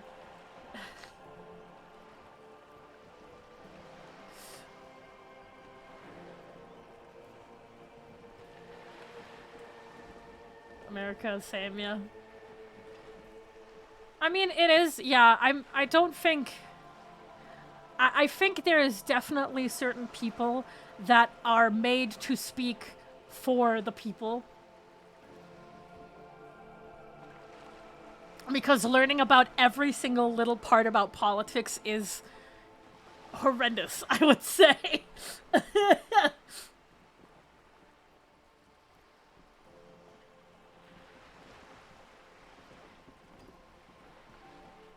Yeah.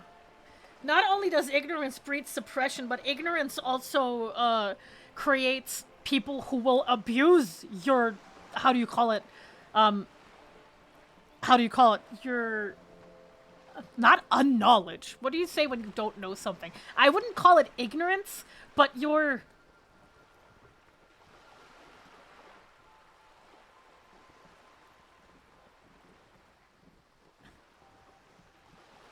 naivete?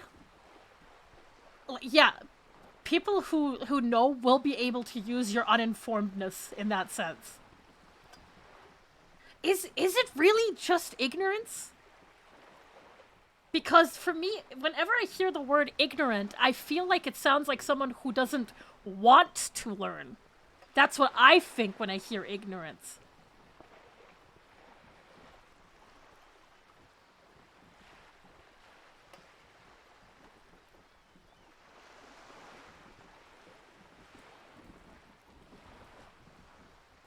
But I'm talking about people who don't know because they haven't heard of it yet, who haven't even like who are still learning about politics. I'm talking about those people. You know, people who are still uninformed but are willing to learn if it was given to them.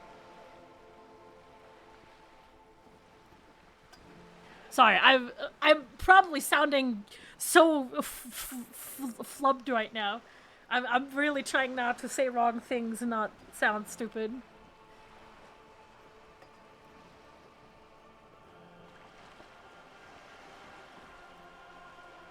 But that's what I mean. All those people who will abuse that power for anything will use it to try and manipulate the people who are uninformed.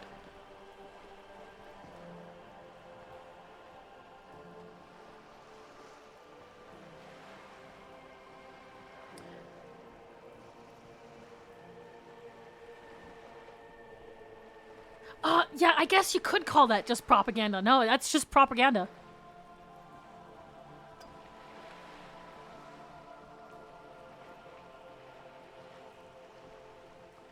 I forgot that word for a moment.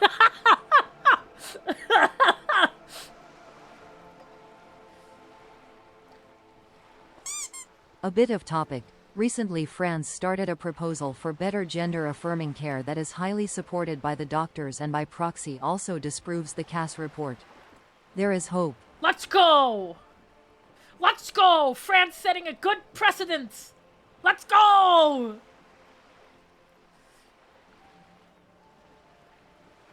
Soon France will make fun of us for not being French.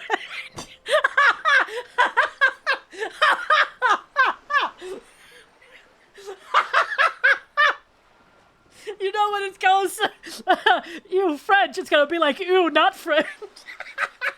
Oh, they already do? Okay.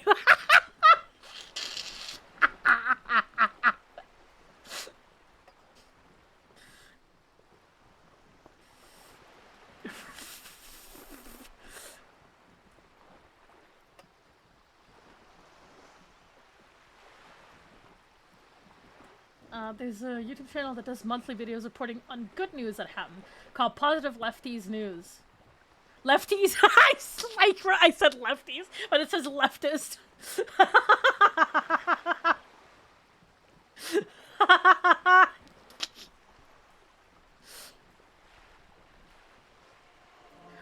The first stream is on my stream channel, Shenpai Streams on YouTube. You can see all the 3 parts that I streamed so far.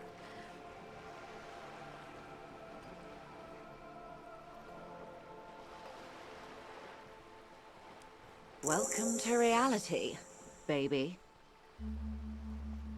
Good question. What would you have done differently? No, her first. And I asked you, past less detective of the Citizens Militia, what insight has acute encephalopathy given to you? Here's some wisdom, lady. Say the death thing. The death thing?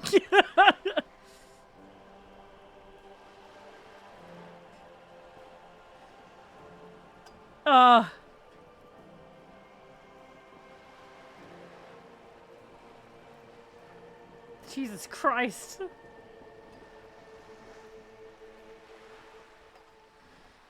These two are, But this, like...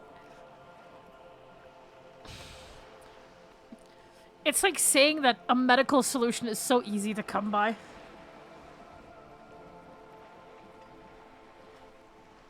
That's such an unobtainable dream.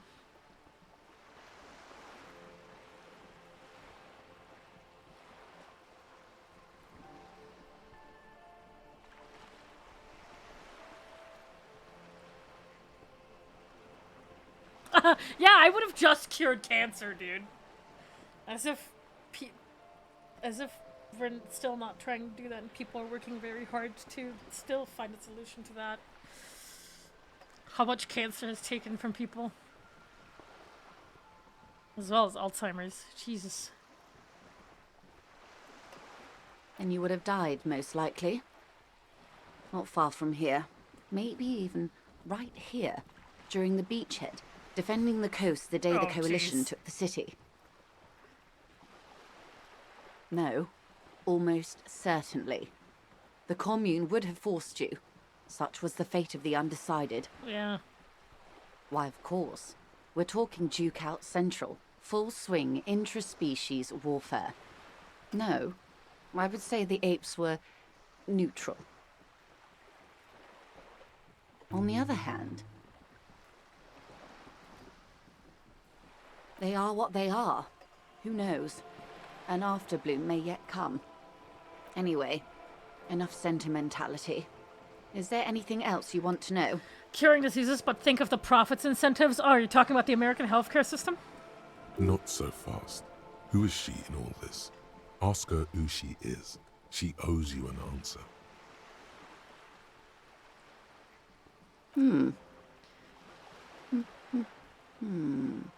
She won't maneuver her way out of this one. I am the vilest of the vile. A traitor. A devourer of nations and infants. I am an ultra. She raises the corner of her mouth, smirking, revealing a canine. It's sharp. Dios mío! A liberal!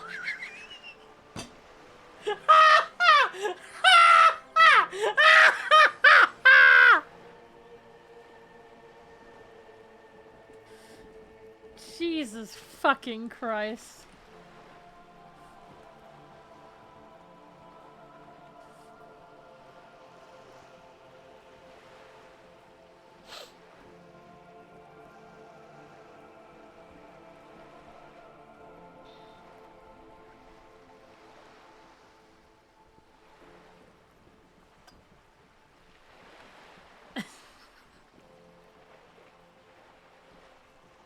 Fucking Christ.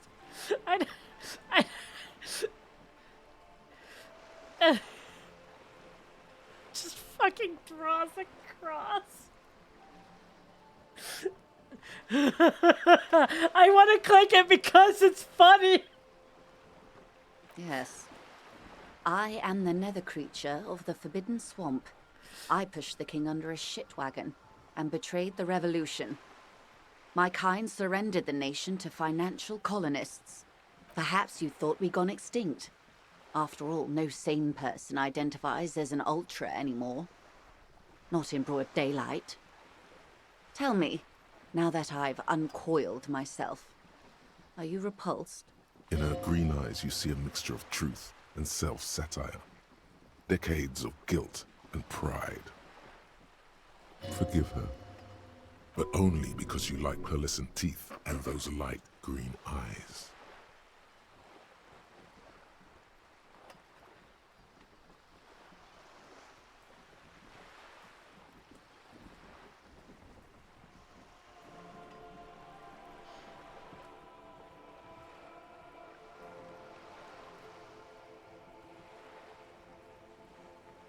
Now I'm getting confused on what actually the term liberal means.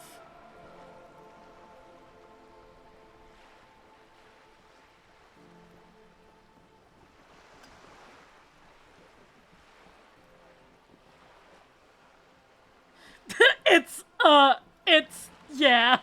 Nobody knows anymore.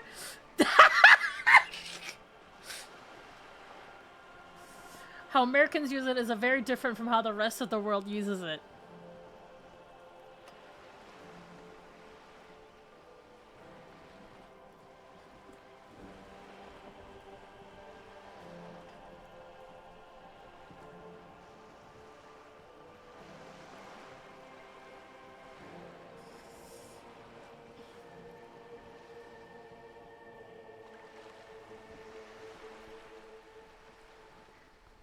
Fake leftists.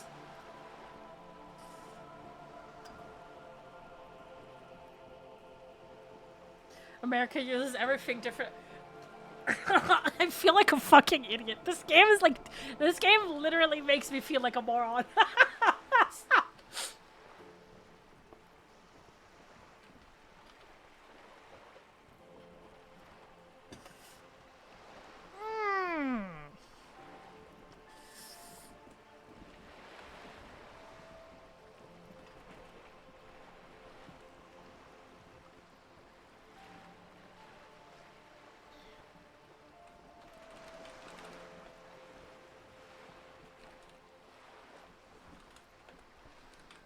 Yeah, I'm just looking up.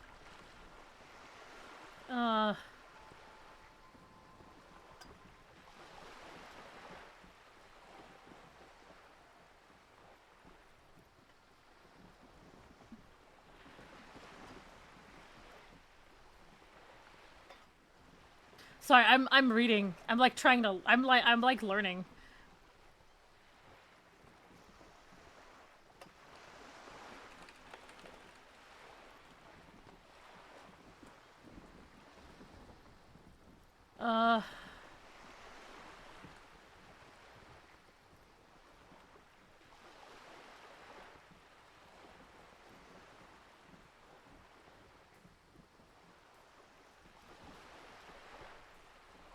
Thatcherism.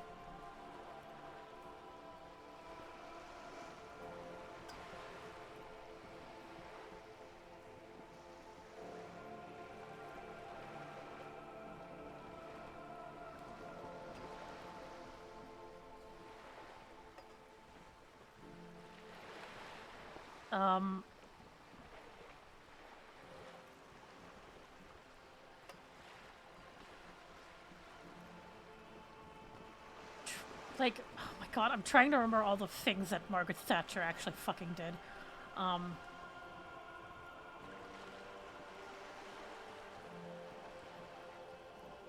She... No, I think the dying is not one of the worst things she could have done.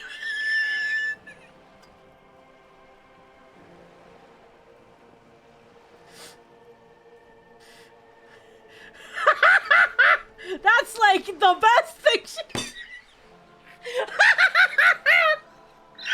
Sorry, that was mean. That was... Okay, I don't want to get cooked by YouTube comments.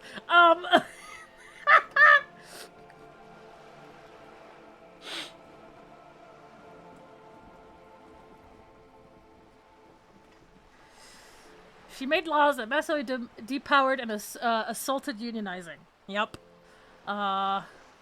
And generally took away a lot of rights from the working class. Yep. She deregulated financial markets, giving more power to those who already have a lot of wealth. Privatized many nationalized businesses. Poll tax. Oh my god.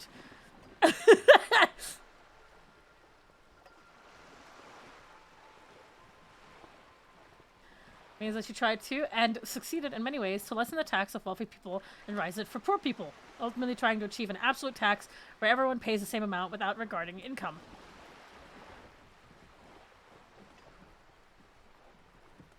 All in all, she's basically evil incarnate from an anarchist point of view.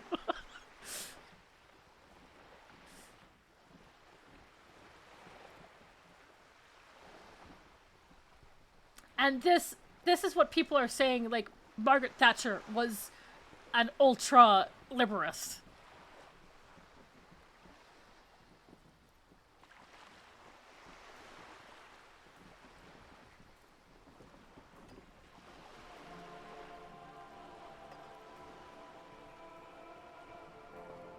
The idea is everyone pays the same tax, so everyone is equally free, therefore fucking over poor people.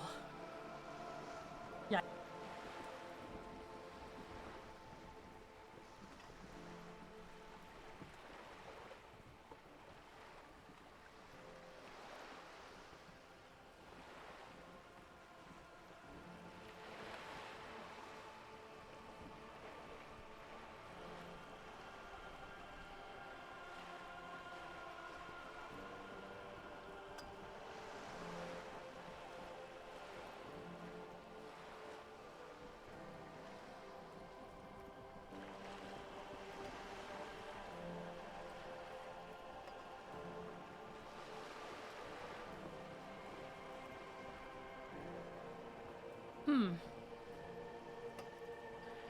God damn it. That's a pity. I hope we can remain collegial, despite my monstrousness. The Ultras didn't have anything against the King, or the Commune, you see. It was just business. When the dust settled, the Liberals were the only ones left to clean up the mess.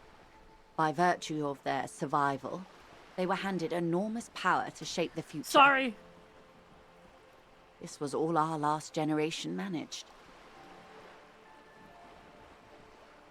With due respect to our overlords, the eternal caretaker government that keeps Martinez a monument to the efficacy of its artillery, I would not have relinquished sovereignty to the Coalition.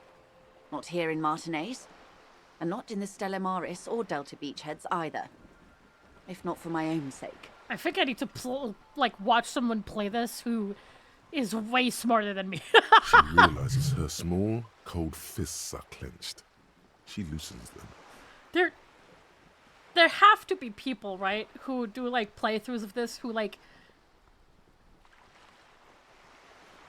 explain more into detail. There has to, right? Like, things that might be confusing to non-political freaking knowers.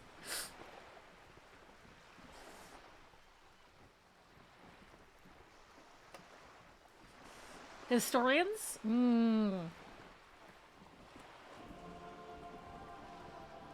A psychologist. I mean, I guess psychology also works here. Historian sounds Then for my great. daughters, we had an obligation to defend our sovereignty. We should have burned the whole Isola down rather than let them have it. Dark orange flames reflect in her green eyes. An oil fire on the ocean. Yes.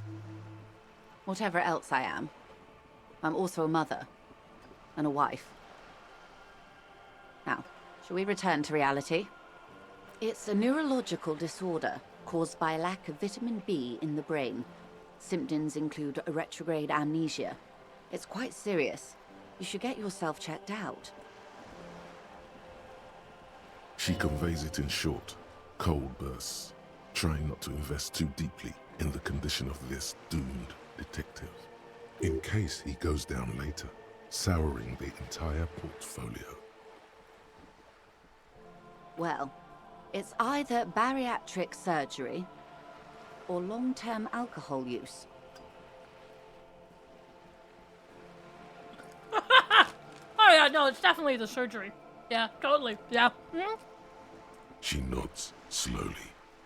Yes, and perform autoerotic asphyxiation on yourself with your funny necktie, out in the open somewhere. A bird? A sphenicid? A flightless bird of the polar regions? Of course you're not, my dear. I'm just terrible at guessing games. Ah. This is the pier of Rue de Saint-Ghislain, 33A. where the tenants have been kind enough to rent me a slot. Or two. A pre-revolutionary tenement. Old buildings are called tenements, you see. And new buildings, bâtiments. After les bâtiments nouveaux. But 33A and 33B are not nouveaux. They're old. This one used to be 8 to 10 stories tall. A real high-rise by the standards of the last century. Built to mirror the skyscrapers across the bay in the Delta. That was before the war, of course. Mostly the urban middle class, I believe. This was once primo real estate, before the cannons lopped 4 or 5 stories off. Splat, splat. You could be wrong, but from here it appears as if she's running the brush across her throat in a soaring motion. Wonderful.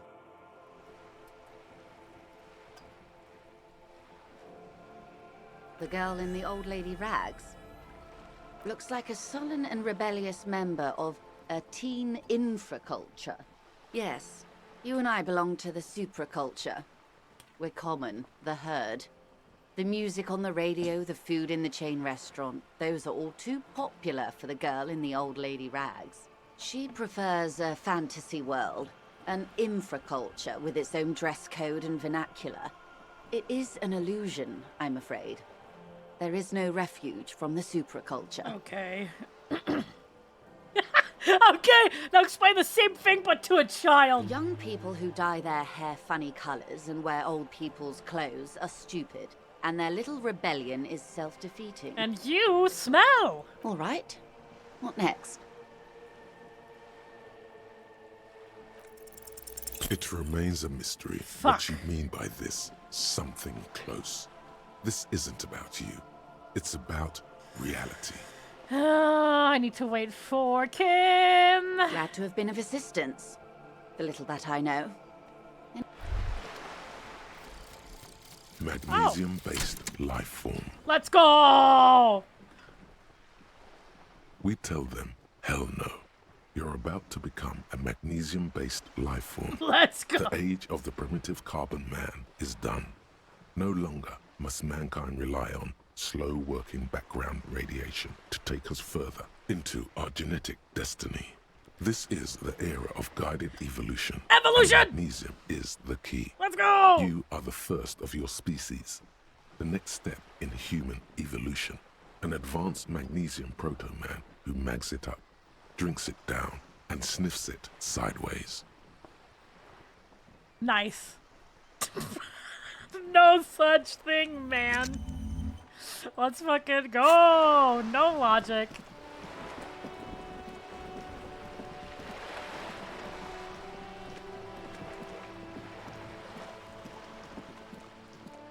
Hey, you.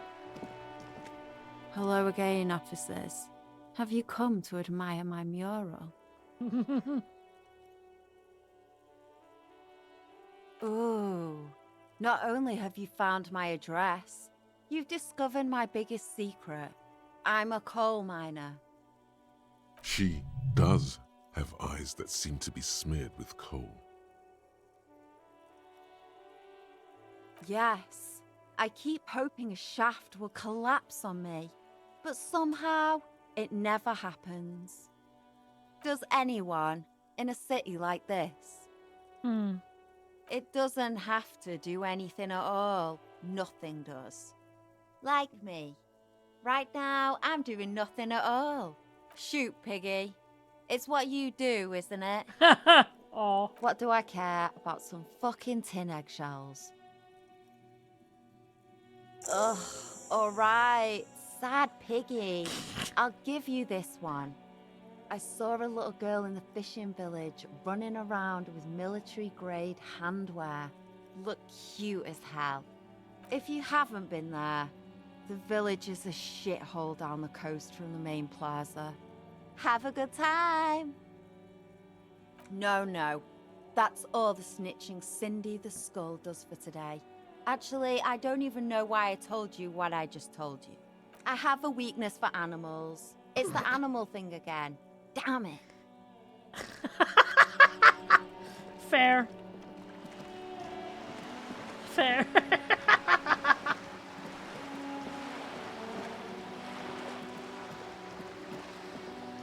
Utopia.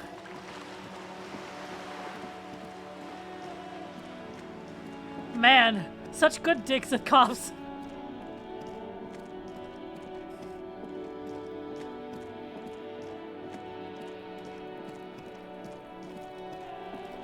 Oh man. Do I really want to talk to these two? No, I don't. Wait, Kuno. Do you have anything new to say? You missed a good show before. A kid came by and completely fucked the tree to pieces. Huh? He fucked the tree up! Fucked it good! It was porno! Shoot that shit at Kuno, Pigonaut! I need to up my empathy. Alright. Just for you, Kuno. Kuno doesn't fuck does Kuno care? This isn't gonna work. What's going on? Is an ungovernable youth on your crime scene, throwing around incendiary language, trying to push your buttons. Trying to fuck at the Kuno! Trying to fuck at me! Trying to fuck! Kuno only gets higher! It's faster, faster, faster! Can't take the Kuno! Stay out of the reactor! Kuno gonna fuck you up! Yep. Normal is not what we got here. You've got to work with what you have for now. Kuno doesn't fucking care! Do I have any clothes that give empathy? Probably not.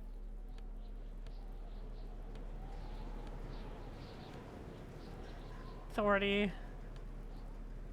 Logic. Nope. Yep.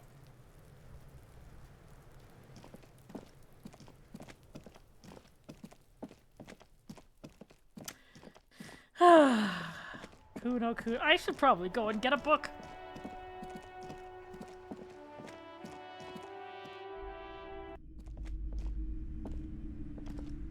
A small mountain of colorful board I don't game have boxes. money for. There Oh are wait, those new- are board games. Okay, let's see if we have book money. The display rack is brimming with worn paperbacks, Nope. featuring an extremely muscular Nope. sword. Nope.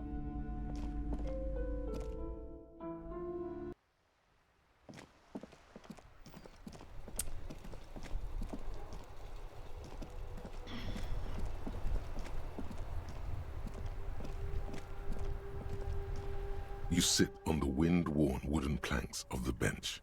Your feet ache. Oh. What do I really want to? I mean, I have nothing. I don't really want to do anything without Kim.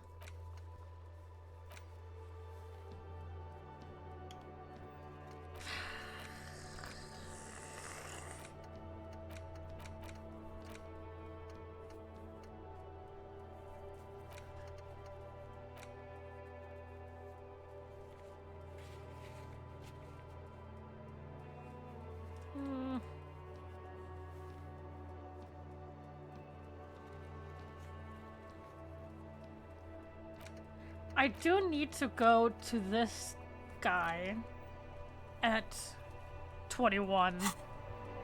You sit on the wind.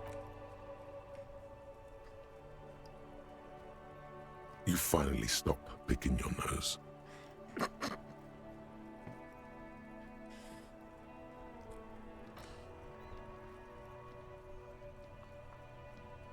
Time passes.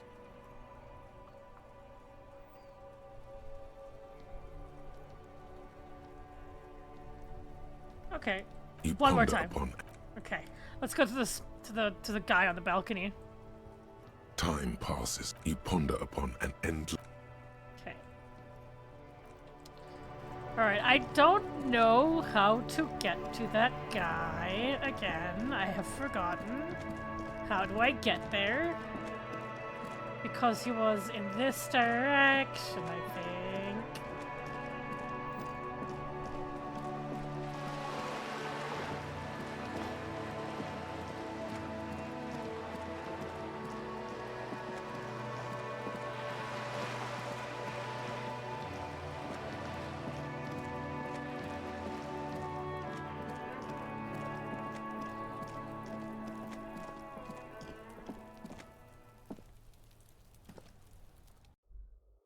And then we can go Up?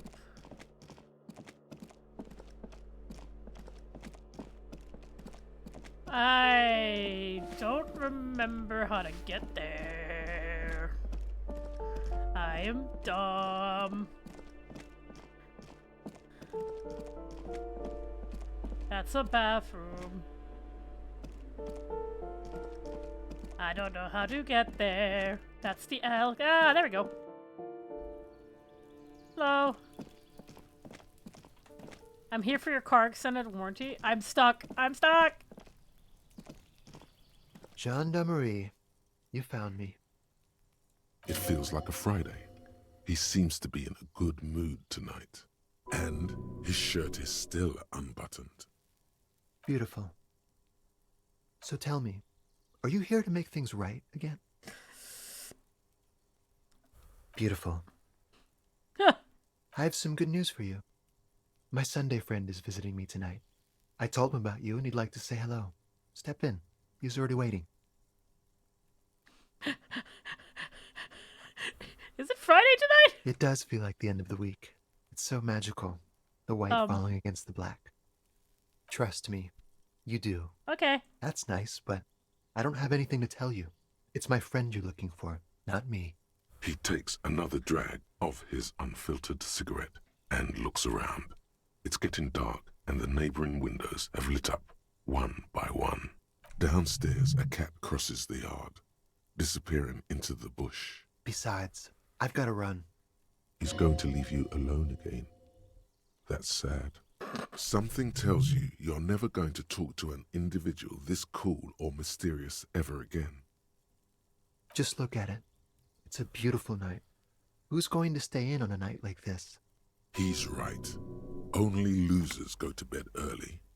Time to break out the booze. Go away, electrochemistry! A man on high heels stumbles out of a basement club. Music This blasting reminds over me the of entire district. It's chilly, and as the chemicals hit his nervous system, 1,000 shivers ripple through his body. We'll talk.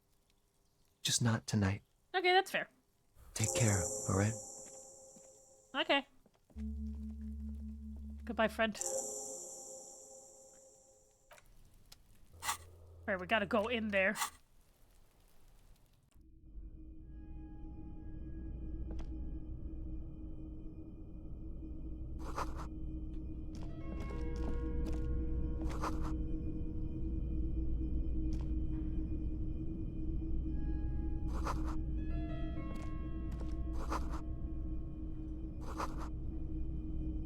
What?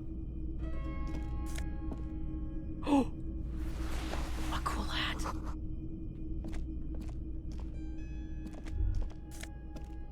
Oh!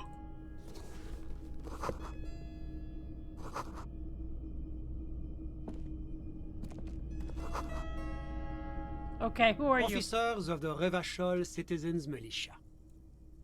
Hello? You shouldn't be seeing him in an intimate setting. For some reason, you feel this man is your superior. Okay. Superior, but he's not in the command chain. His hands are clean and well manicured. This is a man who knows the importance of appearances. My name is Charles Vildrouin, and I am an official with the coalition government. I work for the Institute of Price Stabilité on assignment from Sur-la-Clé. Oh. I heard you talking to my friend outside. Very good. Super. I am here to assist you in any way possible. Ask me about the hanging. No, first ask an innocuous personal question to get the interview off on the right foot. Yes, make it clear you're the one setting the terms here. Yeah, let's fuck with him. Who does he think he is? Assisting you? What the fuck? Oh, we got it from an atelier in the East Delta Commerce Center. Personally, I think it's a little culturally insensitive, but the material is great. Sadly, the shop is now out of business. That's really all I can tell you about it. That didn't work at all. What was that? You were supposed to fuck with him, not compliment the decor. Sorry, I understood. Fuck him. Sorry, my bad. The coalition is only looking out for the price stability. Inflation is a killer, like a heart disease blocking the normal circulation of the economy. It must be controlled.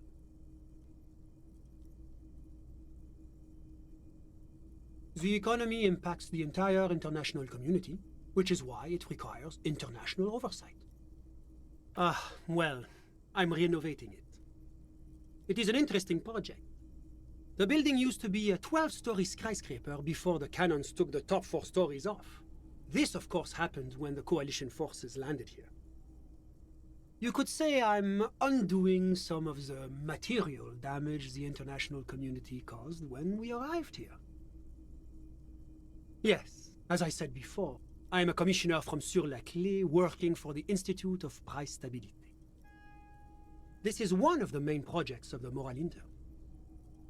La Communauté Internationale is what Revacholians colloquially call the coalition. In other words, the nations that stopped the disaster of the revolution. Your employer, technically speaking, the governing authority of Revachol. The RCM is but one part of this provisional administration. Oh, that's a little La mean. Communauté, your employer, technically speaking. The governing authority of Revachol.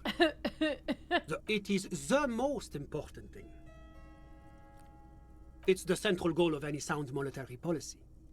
Maintaining the price stability is essential to maintaining high levels of economic activity, which is essential for maintaining high levels of employment, which is essential for maintaining the social stability. Take your daily bread, for example. Too much inflation, bread becomes too expensive. Too much deflation, it becomes too cheap for bakers to produce. That's why the Institute of Price Stability works to keep inflation just below 2%. But not too far below, no. Too below is also bad. Below, but close to 2%. The coalition believes in the importance of informing the public about the benefits of the price stability. Transparency is one of our principles. Would you like an informational pamphlet? A sound monetary policy is essential for addressing uncertainty. Stability is the raison d'être of the Moral Inter. It's the reason why I identify as a moralist. But oh, I don't have my leaflets on me today. That's too bad. You can always call our information line. Making information available is part of the Moral Intern's commitment to transparency. It's the international organization for moralists, hence Moralist International. The Institute of Price Stability is just one of its many mind babies, as is the coalition. Okay. But of course.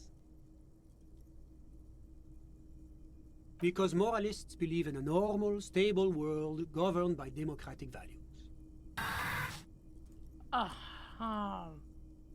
I think Sunday Friend should call D's nuts. Anyway, Martinez? almost 40 months, yippee. No. Martinez is something else. Revachol is generally difficult. It's led by an interim government, which means it hasn't yet achieved full democracy. But they are working towards it. You're all doing very well here, relatively speaking.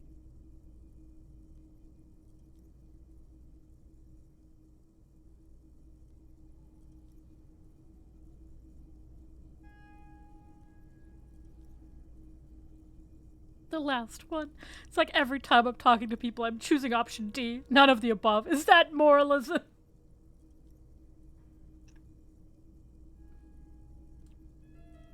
Is this option D usually the most reasonable answer? Yes, everything else is super extreme. It's like I'm living with a bunch of lunatics. Sounds like you're a moralist indeed, my friend. Welcome. Moralism is all about compromise and achieving the achievable. It's pragmatic, realistic, and level-headed. An ideology for doers. Are you a doer, my friend? It looks to me like you are. Now, enough of this delightful political interlude. Was there anything else you wanted to ask? There's definitely things I do. Like your mom. Sorry. What's there to say? Sur-la-Clé is a modern, urbanized country that measures very high on the Human Development and Freedom Index. Mostly, though, it's known as the executive heart of EPIS.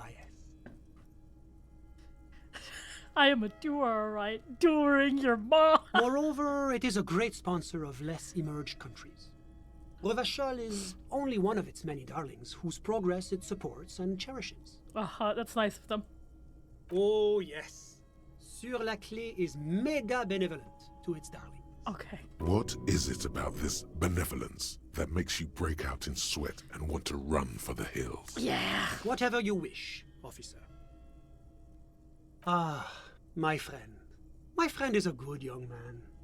His family immigrated here from Kedra, and life has not been easy for him. But he understands the importance of education. He has taken his future into his own hands, and that's all that matters. How did any of us become friends? Bad things happening on the Insulindian Isola? Oil platforms ablaze in the night? Civil wars lasting for years? Finally, the international If I had a community nickel is for forced every to person who started to talk about philosophies that are fundamentally flawed named Sunday, it'd have 2 nickels, which isn't a lot, but it's weird that it happened twice. Au contraire, it's how millions of people end up where they are, meeting the people they meet. It's how I came here, and my friend too. Kedra is a candidate member of APIS. But between you and me, their potential membership is a more contentious issue. In the Revachol. Straight up detectiving it. And by it, well, let's just say, my Ipus. That it's never going to happen. They entered negotiations in 21, and it's been pending ever since. EPIS is a very special program developed by the Moral Intern to support certain Occidental nations. It began as a unified system of weights and measures, which proved to be a wild success. Nothing but kilograms and centimeters as far as the eye can see. It was such a wild success that we expanded it into an economic union for the processing of steel. Another success. And between you and me, the Moral Intern feels emboldened by this success. Emboldened to take EPIS to the next level. I too want to take the EPIS to the next level. Why, it stands for progress and stability, like the Moral Intern as a whole. No, what does the letter stand for? It's been such a wild, extraordinary success thus far. We are very excited to take it to the next level. Brother, fucking answer my question! A supranational political alliance. The United States of Occident.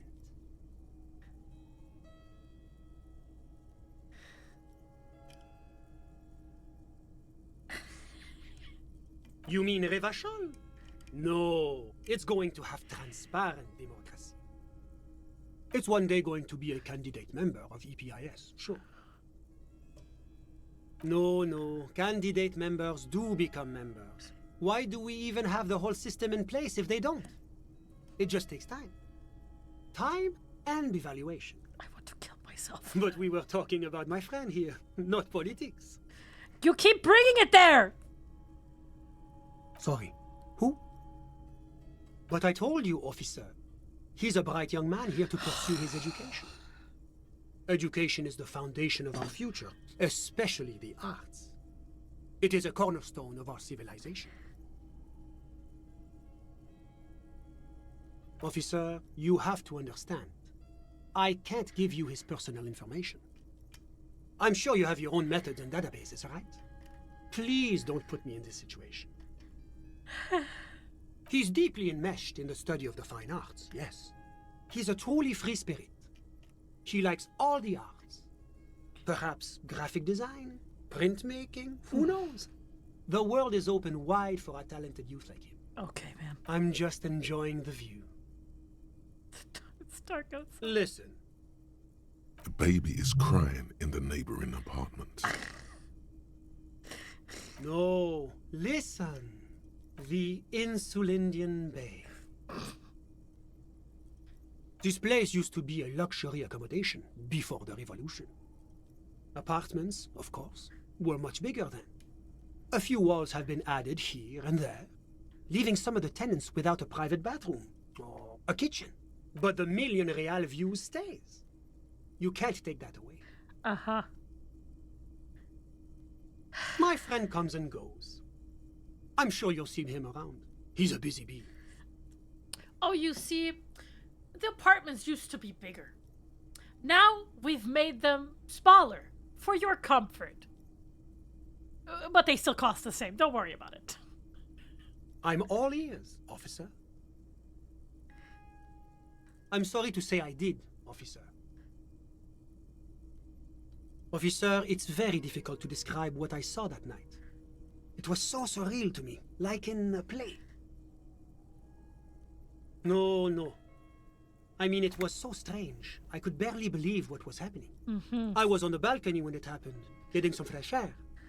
I remember that first they came in, carrying what looked like a body. And then I saw all the surrounding windows go dead, one by one. That's when I understood. I should not be seeing this.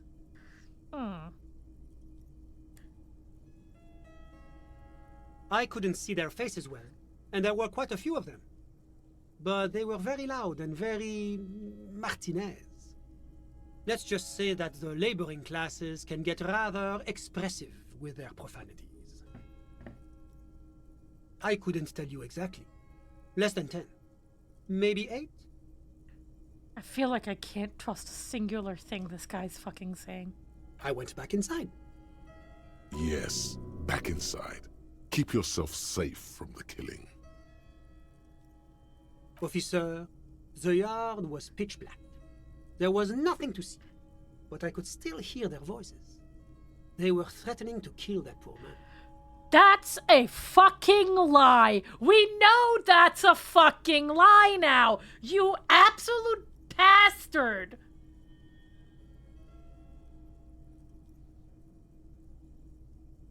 All men, I presume. But again, I couldn't see very clearly. I believe they were mostly white, though I believe I saw 2 Areopagites among them. And I am quite certain that one spoke with a Mesk accent. Well, that's the strangest part, officer. Nothing happened. It was oddly quiet for a public lynching. Eventually, their shouts died down, and that was all. There were no gunshots, no celebratory shouts, no anything. You're right, of course. That is what one is supposed to do in such circumstances. I was simply in shock. Yeah, weirdly enough, you could, yeah. I'm afraid I don't have anything else to add. All I can say is that it was late. My watch. Yes, now I remember. It was 30 minutes past midnight, give or take. This fucking guy. No, I didn't see the corpse until the following day. I'm sorry I couldn't be of more assistance. A moment, officer. What do you want? Do you have everything you need from me? I'm afraid we won't have the chance to speak again once you leave. It's against diplomatic best practices for an official in my position to be discussing murders with local militiamen. And I'm pressed for time.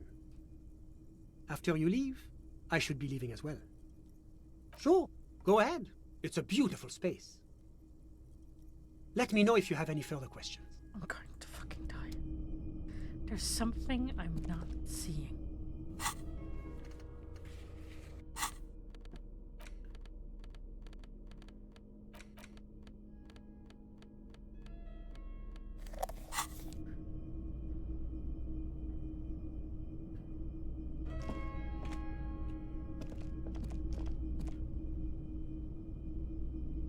I feel like I am missing something. God, I wish I brought Kim with me.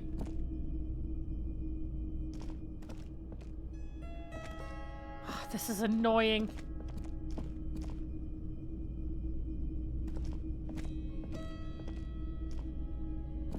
Ah, damn it. Kim would know what to do.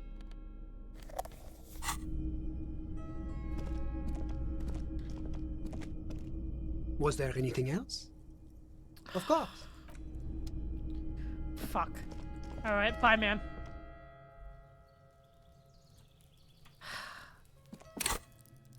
Kim, I miss you.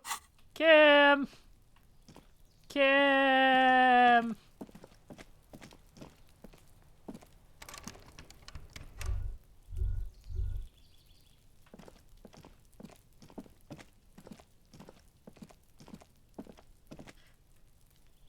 Well, what did we learn about moralists today? I fucking hate them!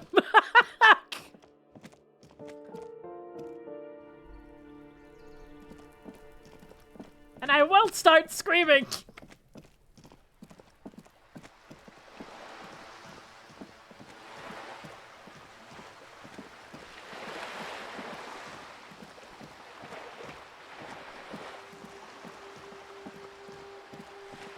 Alright, let's get going. I'm going to fucking bed! I'm not dealing with this bullshit. I miss Kim! We still haven't found a music, like, thing.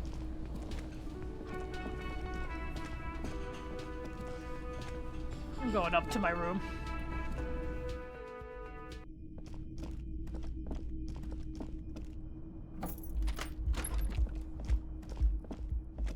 The bed is still cold from the broken window, and not too inviting.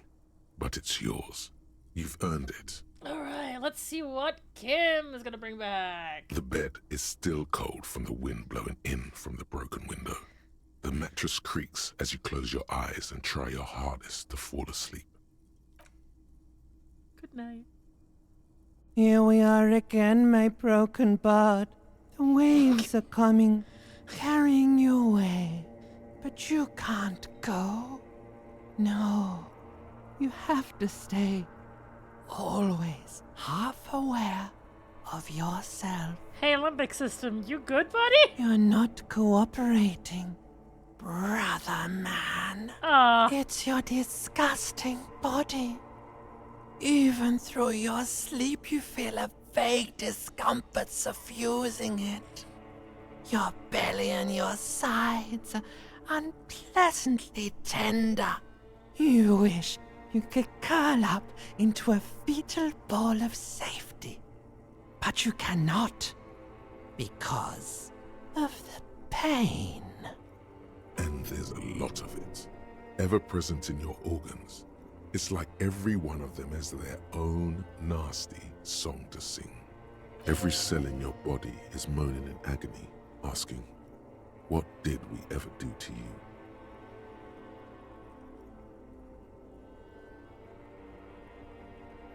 Oh, that last one's not very good. Oh. Oh, man. Oh, man. That last one is so sad. And why might that be the case? What lava lights on such a bloated corpse to be? I'm an artist, and liver damage is my art. I think I need medical attention. Oh, yes. They'll check you out, give you some pills, make it all okay. The Wonder Makers. Don't be stupid, Harry. It's not happening. Oh, our They don't limbic make system. new Oh, jeez. kidneys and livers in hospital. All you've got to do is pray to God it passes and stare at the flickering darkness. Very interesting that our limbic system has acknowledged that our name is Harry. You're just stuck here, in the half-world. Could try looking at other people, really looking. But why would you want to start doing that?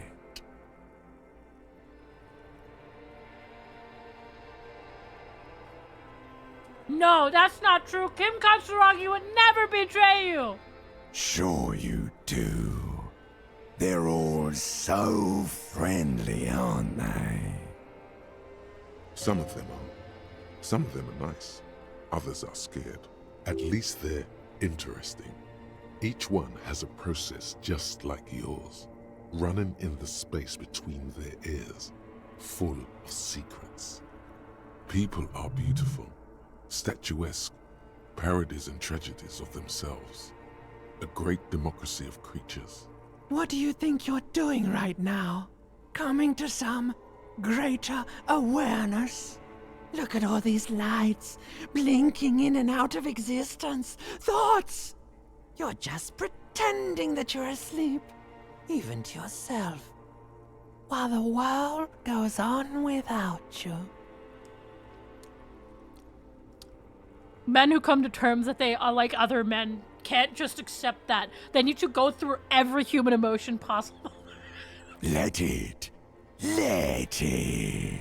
But it never seems to let you go, does it? Time to rise and wipe that shining sweat off as best you can. Gather your bearings. Rock and roll.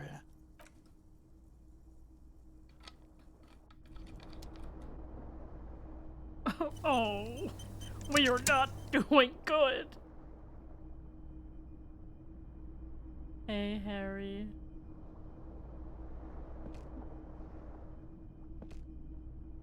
Do I go back to bed? The bed is still cold from the...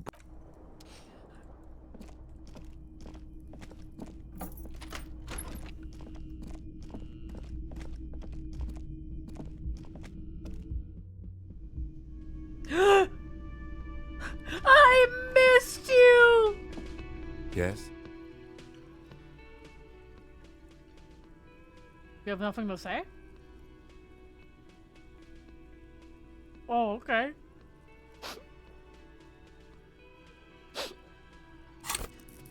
It's okay. Just know that I missed you.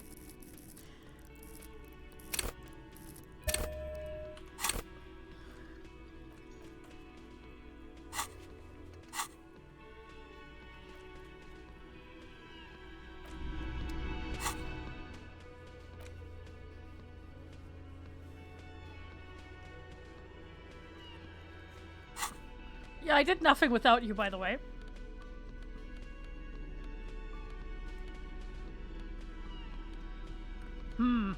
Drama. Woo! Logic. Yup. Yup. That's the look of someone who likes logic. Yes? You pick over what's left of your frontal cortex, but no compelling explanations emerge.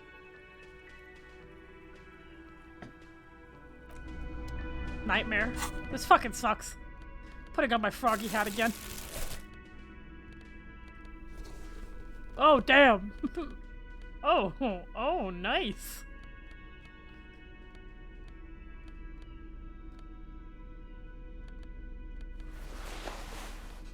Hell yeah.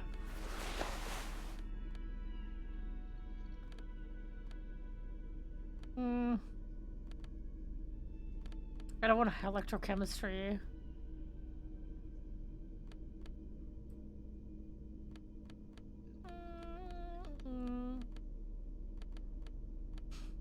Let's go. We're looking very... Oh, hello. Hi, gendarme. Oh, hey, it's Another you! Rendezvous. I see you found yourself a little something from my wardrobe.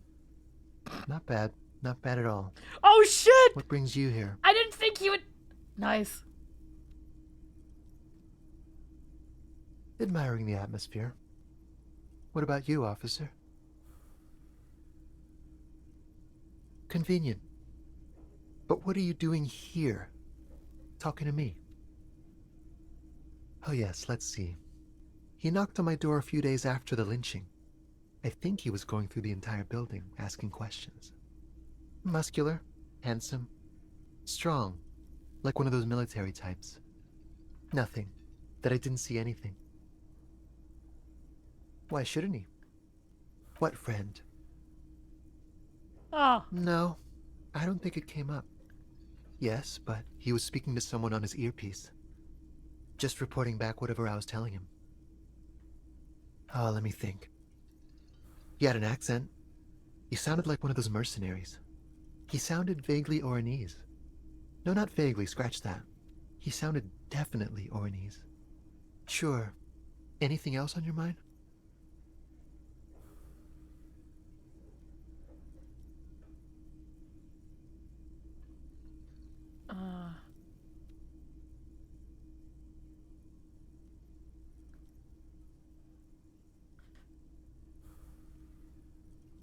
You can keep it. I don't mind. I can appreciate beauty when I see it. Is it now? Well, enjoy it. That's kind of gay. Bye-bye, gendarme. Okay. Is there any way we can do composure?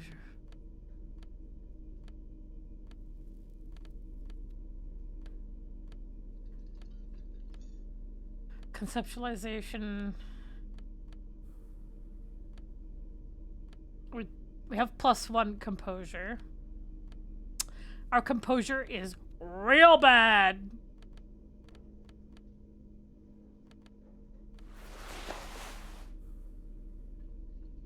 I mean, if we... Hi again, gendarme. We could try it. You did? And how did you like him? I didn't like him as much as I like you. Ah, shoot. Why not? This is vaguely homoerotic subtext.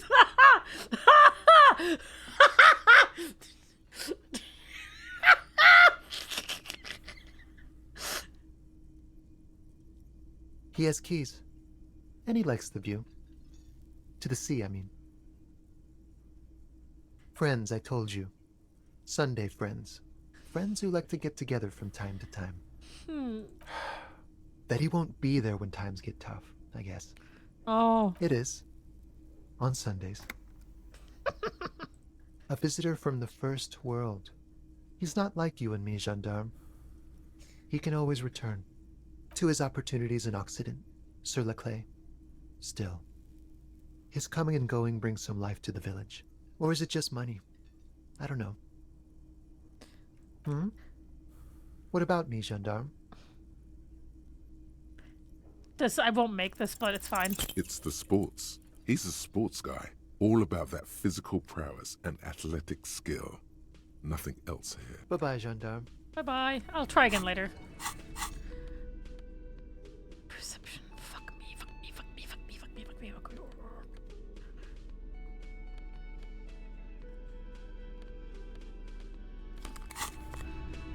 Is there anything else? We can talk to these people. Hold on. You look like shit. Who are you? And I don't mean that as a metaphor. Like the last couple of days have been rough. Oh, don't be so modest. We're looking at several months worth of damage here. Kind of a miracle you're still up and at it, to be honest. Who are you? Oh, come on, Jean. It looks like it's been a rough week on him. It's not just this week. What you want? Okay, so this guy is cool. He stands there like a statue, an angry statue, and he does not like you. I'm not getting involved in this. It's not my style, he thinks, glancing at the man in sunglasses and the woman beside him. Oh boy, they're mad at him. No wonder. He just doesn't recognize them. Okay. You know what it is. It's like the two of you know each other. Just ask him. Oh, I definitely know you from somewhere. Another life. Yes, from another life. A different life. Maybe the life of a police officer belonging to the ranks of the... To what station do you think you would belong in this alternate and totally fictional reality?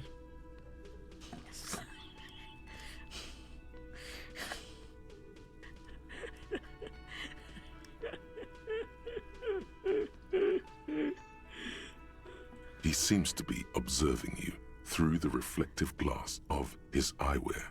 There's no reply. Repeating it gets no reaction from the man with the sunglasses. Suddenly, the world is very quiet. Even the howling wind outside sounds a bit embarrassed. Fuck you! Okay. That's plausible. That's entirely plausible. Now we're really getting somewhere. Somewhere good. Okay. So hypothetical 4-1 yellow tennis heaplinks. Not busy, you're not busy. Let's just play around. Oh no. You see, I enjoy watching other better cops solve crimes. And let me tell you, it's been quite a privilege seeing you work.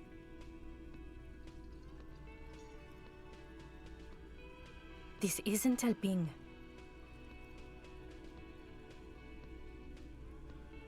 Let's be crazy. Let's say you and I are partners. How's that for a thought experiment? No, because in this thought experiment, we're all police officers. In a police station, we don't do crimes. We're not crime bros. Come on, stop it. You're not going to believe this, but police officers. Yes, sir. Solving crimes, locking up bad guys, and get this, and not getting that drink on at 2 o'clock.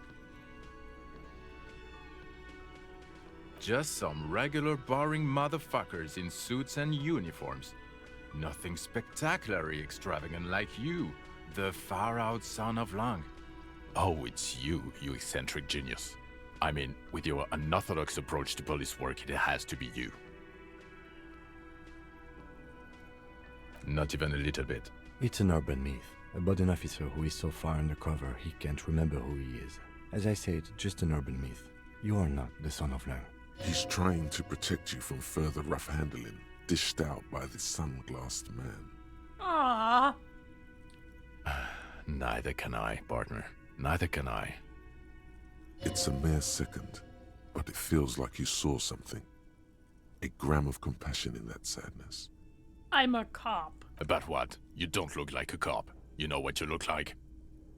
Like a sack of shit? Exactly. He didn't answer your question. No. 'Cause it's not my job. Why don't you go and fucking do yours and solve this damn hanging?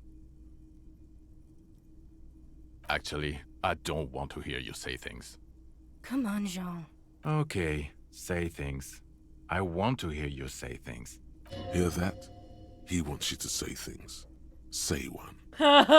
Suddenly, out of nowhere, case-related things start popping up in your head. So, do you know who hanged him? I don't know. Why are you? Who knows why we do the things we do? Somehow, bouncing those ideas off the man with sunglasses felt calming, like you've done it before.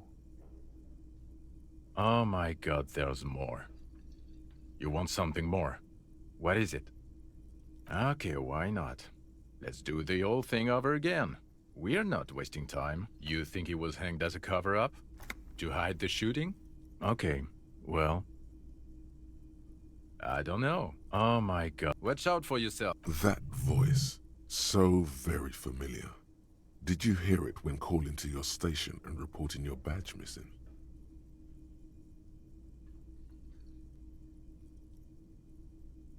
What? Oh really? I wonder where. That's the where you remember me from? You don't say. Goodbye then. The voice thing was a coincidence. Run along, asshole. Okay, the man with the sunglasses and his hypothetical Station 41. Weird, right? There's something missing here. Something you can't put our finger on. You know what? Just ask him. I know it sounds crazy, and you'll probably get laughed at, but still. Yes, just cross it off the list. It's probably not true, though. Again? I can't... I'm going to say no. Just to see what you'll say to that. What'd you say? Okay? Jean, he said okay. Give it a rest. Okay, I was clearly wrong. He is a firefighter, male nurse, animal control agent, something of that kind. Not a cop. Go on with your cop work. Don't let me stop you again. The woman in an RCM patrol officer's uniform winces as she notices you. I would really prefer not to talk to you right now. A patrol officer is the lowest rank in the RCM, below lieutenant and sergeant. Yes, I am. I know. Oh dear. Here's the real deal. Thank him. I'm definitely not the cavalry. I don't know.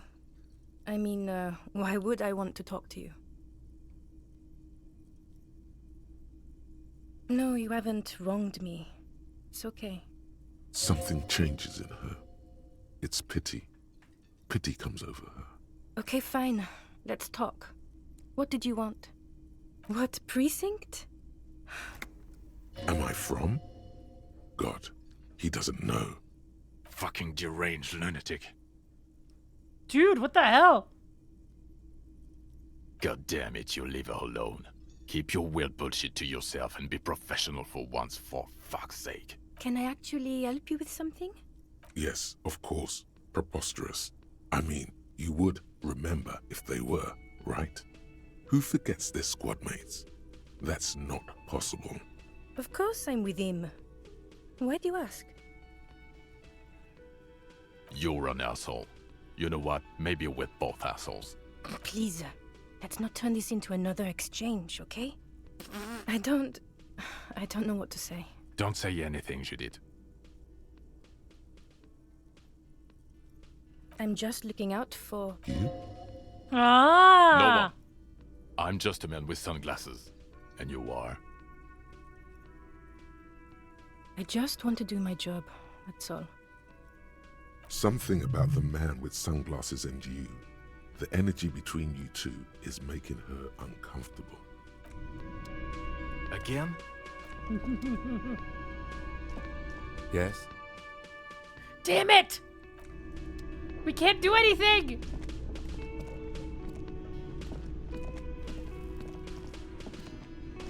I don't know if I want to talk to this guy. Behind the dockworkers, a ceiling-height window. The hawthorn branches scrape the glass. It's like not bony time fingers. yet. There's a little slide panel up there to let some air in.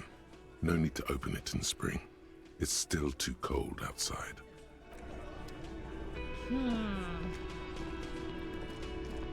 I've got nothing to say to you. Why are you wasting your time? I suggest not wasting time on trivial pleasantries and focusing on why you are actually here. Titus Hardy. Even though she has excellent control over herself, something moved behind her eyes. In the way she stands. In her face. You caught her off guard. Push her some more. You are not here to chat up the legal counsel. You are here to question these men. You set the pace and the topic of these conversations here. Establish that.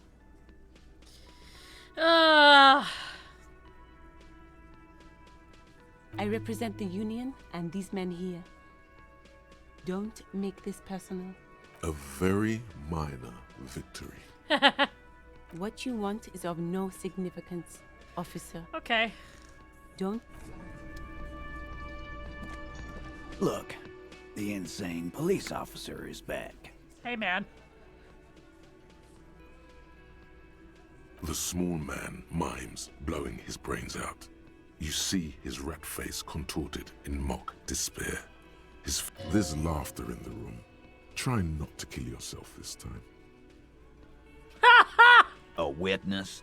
You ain't got shit. The locals would never come to you with this. That's just cop tactics, Titus. Next, he's gonna tell you one of us already rolled on the others, and is in witness protection. Well, let's hear it then.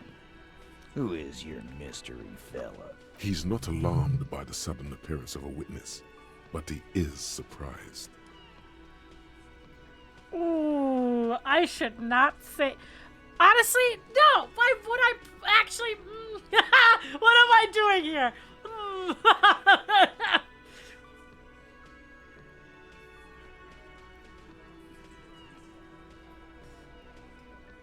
You know what? Nah. You can almost see the blood curdle in the lieutenant's veins. Miraculously, he remains silent. Not only his name, but his address. You are a goddamn menace. So, some moral intern crony. What'd he tell you? I bet he had a dead hooker situation. If he came to Martinez. It's you assholes that feel the need to go around like a fucking brass band. The Hardy Boys are dead silent. Yeah, it's like they put cowbells on you before they send you to the streets. What's with the cowbells, policeman? Sorry, Kim, but I have... Damn, they wormed their way out of it, somehow. Try something else if you can. Arab guy? Boss, I think he's trying to save me and Theo. Well, yeah. What is confusing you? Eugene, Theo, and Elaine were there too. I already told you. We were all there. That means absolutely nothing to me. Okay, yeah. Sounds like some made-up horse shit. It means the whole scene was long and drawn out, like it was from a film. What is this fella's problem? Sorry we didn't make it more action-packed. It wasn't the first thing on our minds, you see? Shanky, it's Shanky, right? I thought there's something wrong about the lynching story. Now I know there was. You don't know shit. I know you are lying, Shanky. You didn't break this wagon fort, but you did manage to rattle the people inside. Yes, enough of Charleville Drouin from Rue de Saint-Ghislain, 33B. Well... An almost inaudible whisper from the lieutenant. Damn.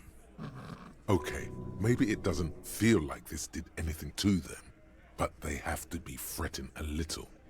Everyone is afraid of witnesses. Witness is a scary word.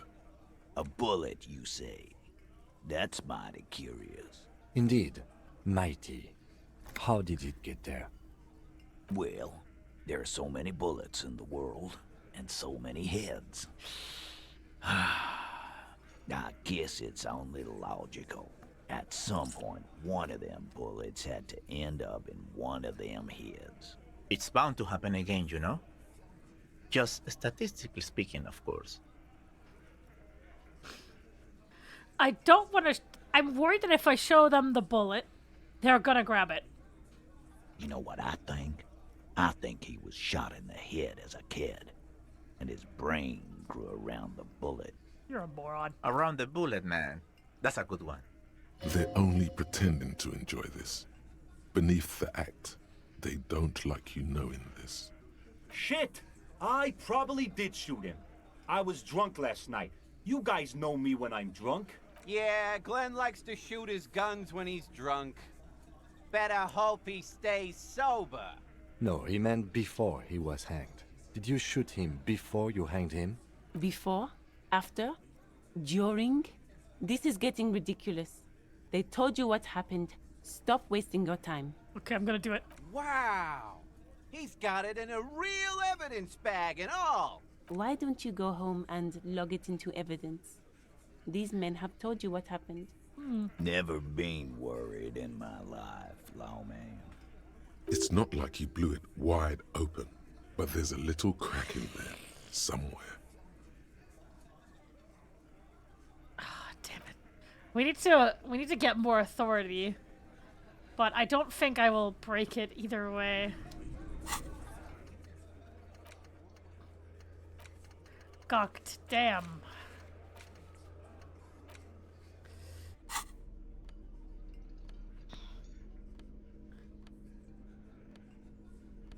-2 authority. Yeah, I can't really...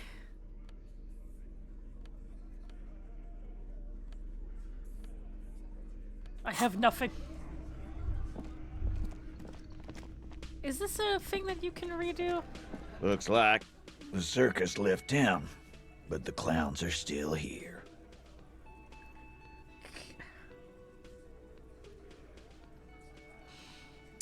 It's solo.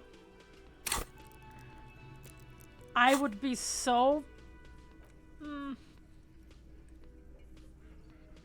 No, I think I'm gonna wait until I have higher chances.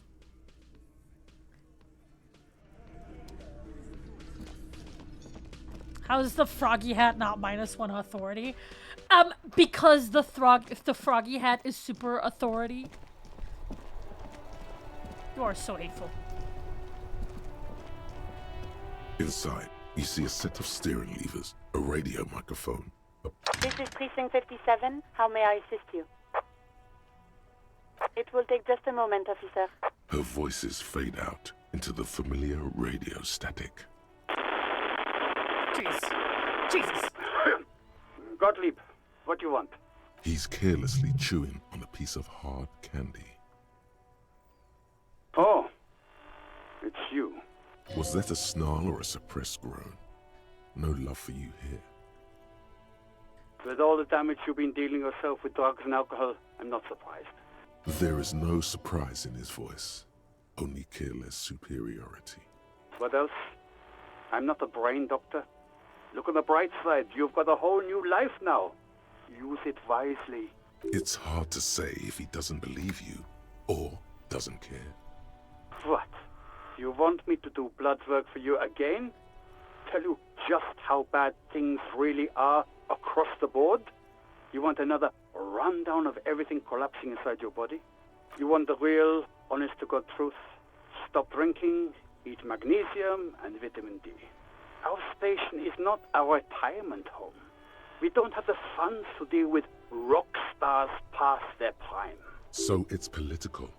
You're being neglected because of political reasons. And no, I don't want to hear a political commentary on the topic. In fact, I got work to do.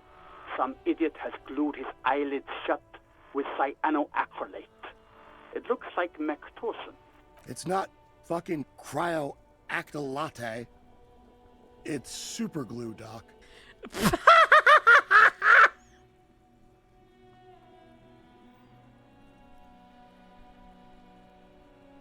Firewalker? Oh, yes, you are. Just don't breathe. Do exactly that. Put yourself out of your misery. Take a deep, diaphragmatic breath in and... A glorious sight. Your body, tired from the vastness of the visions that haunt it, burning up in a flame fed by your own living breath. I'm the most serious person at the station, detective. Now, do you have any current, pressing medical problems? And you survived it. Congratulations. Are you mobile? Sort of, but by God does it burn in your chest. Even better. Anything else? I wouldn't worry about that. Officers your age have coronary trouble all the time. Also, death is a natural part of life. Thanks, man. Accept it. The body is an object, and objects break down. Do what good you can with yours, before the rest goes too. Great. Anything else I can help you with, officer? 57. In the cabin, you see... Jesus Christ. Alright, well... Okay.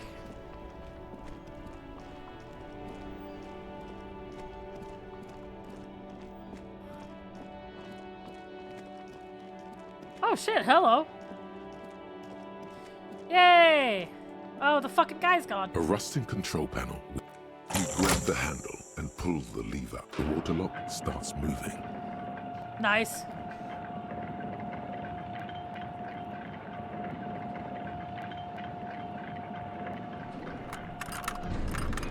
We have a bridge! Okay, if we ever need to get to the coast, then this is the way. But please, contain your wanderlust for now. I don't want us to get sidetracked, not with everything that's going on. Focus on one thing. Achieve it, then the next, he thinks. That's the task chain.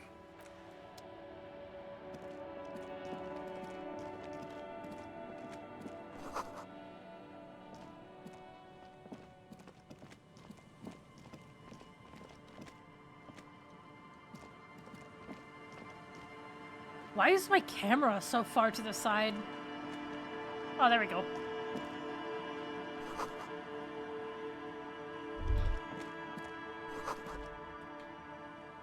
Ooh, money! I need more money so I can actually sleep.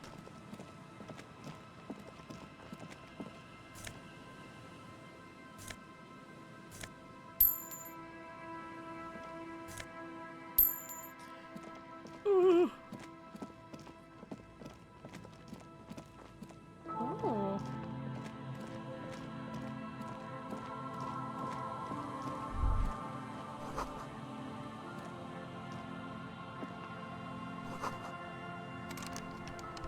Ooh. Locked door. Oh, there's more here. Hold on. Bricks! Let's go! Magnesium! I'm a magnesium-based entity. Magnesium-based entity.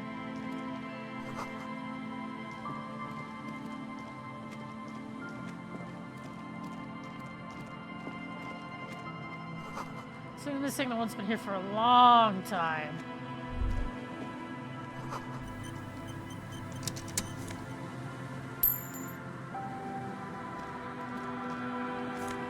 More money, let's go!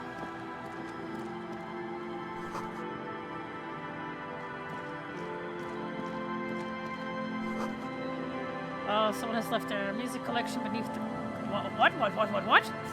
Oh! Let's go! We can do karaoke now! Rust peels off the bent iron posts of the swing. The wind whistles through the skeleton of the small house behind you. There's desolation everywhere. In this yard? Someone thought they could have a summer house in a bloc obscur, for cheap. It didn't work out. They abandoned it about a decade ago. A black bloc, a part of the city left unrenovated after the war, or one that has fallen to gang violence, or has become inhospitable in some other way. Practically, it's not an official term in any way, but look around. No sewage, broken power lines, crime, drums. Life is tough in the blocks. It's no place to build a summer house. Yes, and you picked it up as part of the Jamrock Shuffle. It's not meant as nagging, just an observation. We should move.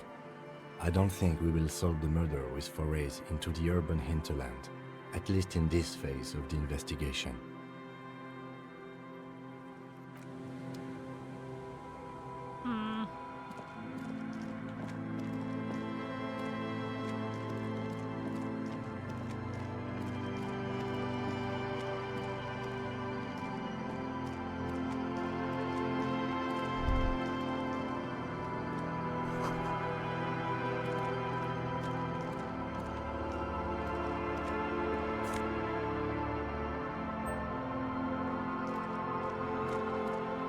Banged-up motor carriage lies half-submerged in the icy water, Big money. slowly sinking into the Insulindian Ocean. Only the cabin top, rear wheels, and the engine remain visible.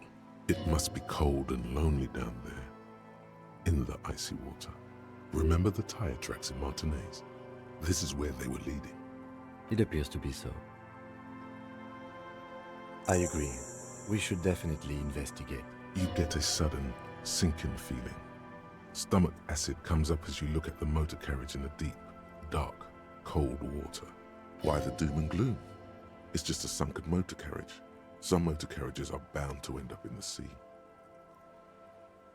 Yeah, but what if there's a dead person?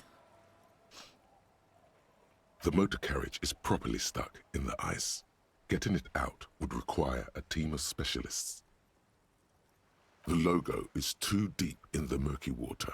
You can't make it out, but you do see a monkfish float by.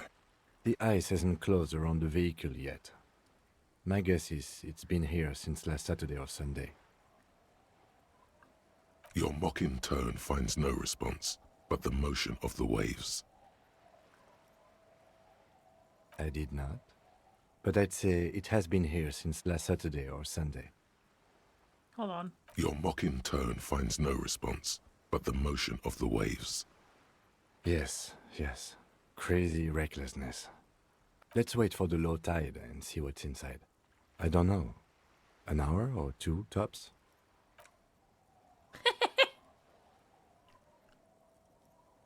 As you sit down in the old, rusty playground, the world around you becomes very silent.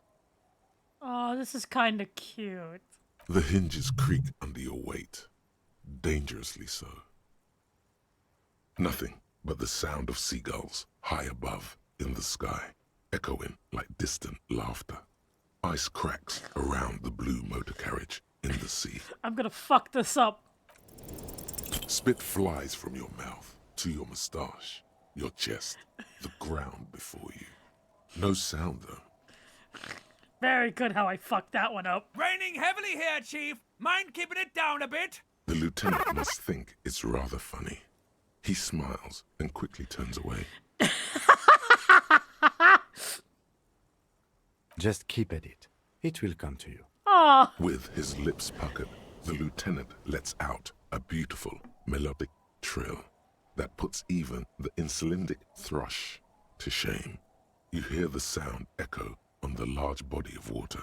Clouds race across the spring sky, and suddenly you just feel better about everything. This is nice. The clouds pass in the sky, and the shadow of the swing moves like the hour hand on a timepiece.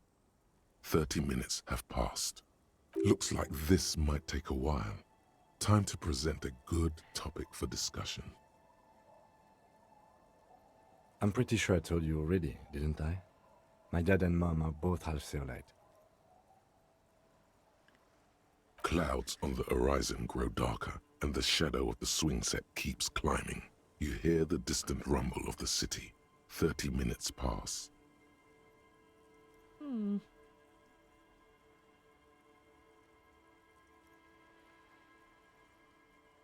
God, I hope so.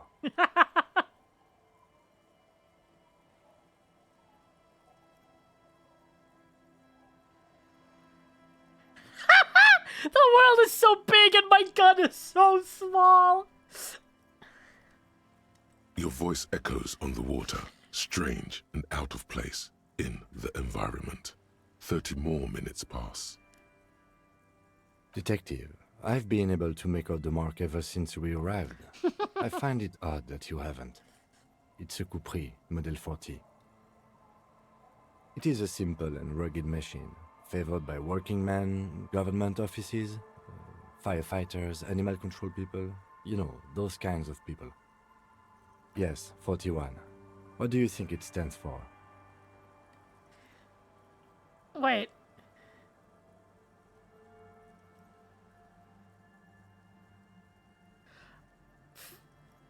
I'm sorry, Harry.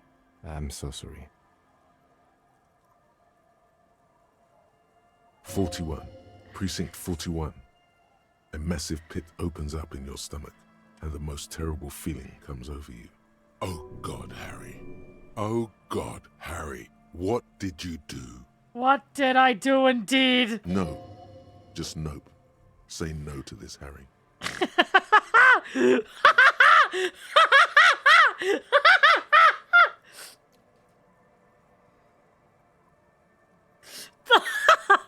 Yes, your car is in the sea. Face it, so we can start dealing with this. I'm afraid so, yes. It looks like you drove your police motor carriage into the sea after you jumped across a canal. Of whom? I don't think so. If anything, you were probably drunk. Probably. Try definitely. People are more valuable than machines. Training a police officer is even more costly. People, yes, but not you. The lieutenant adjusts his glasses and doesn't say anything. There is also a fourth thing you've lost. More precious than the gun, the badge, and the motor carriage combined. Lost forever into the deepest of seas. Detective, we don't. A rescue operation really isn't viable at this point. It's sunken too deep. There is no access ramp. to the coast. I'm afraid it will have to be there like that for many years. Look at it. Parts of it might be salvageable, but overall, this machine is a write-off. I don't think you can still fix it. That is very unlikely. All the electrics are toast. That goes for the electromagnetic steering and brake systems as well. Jesus Christ, I feel so fucking bad for this guy. You'll be lucky to find one undamaged component in there. In a few months, there will be nothing but rust left of this vehicle. It'll be cheaper to buy a new one. Or at least this version of Harry. We don't know what he was like before. Well, not cheaper. This motor carriage costs 40,000 real. But in the long run, it still makes more sense to buy a new machine than try to refurbish this. Let's face it, this is a substantial loss to your district's budget. I mean, my station only has 4 other vehicles in addition to my kinema.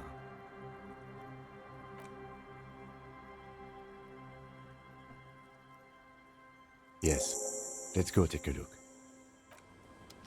That was a nice scene, though. That was very nice until the oh fuck happens.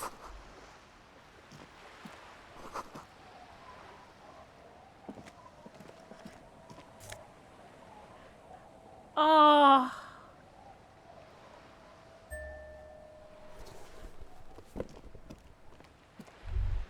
Yes? Oh.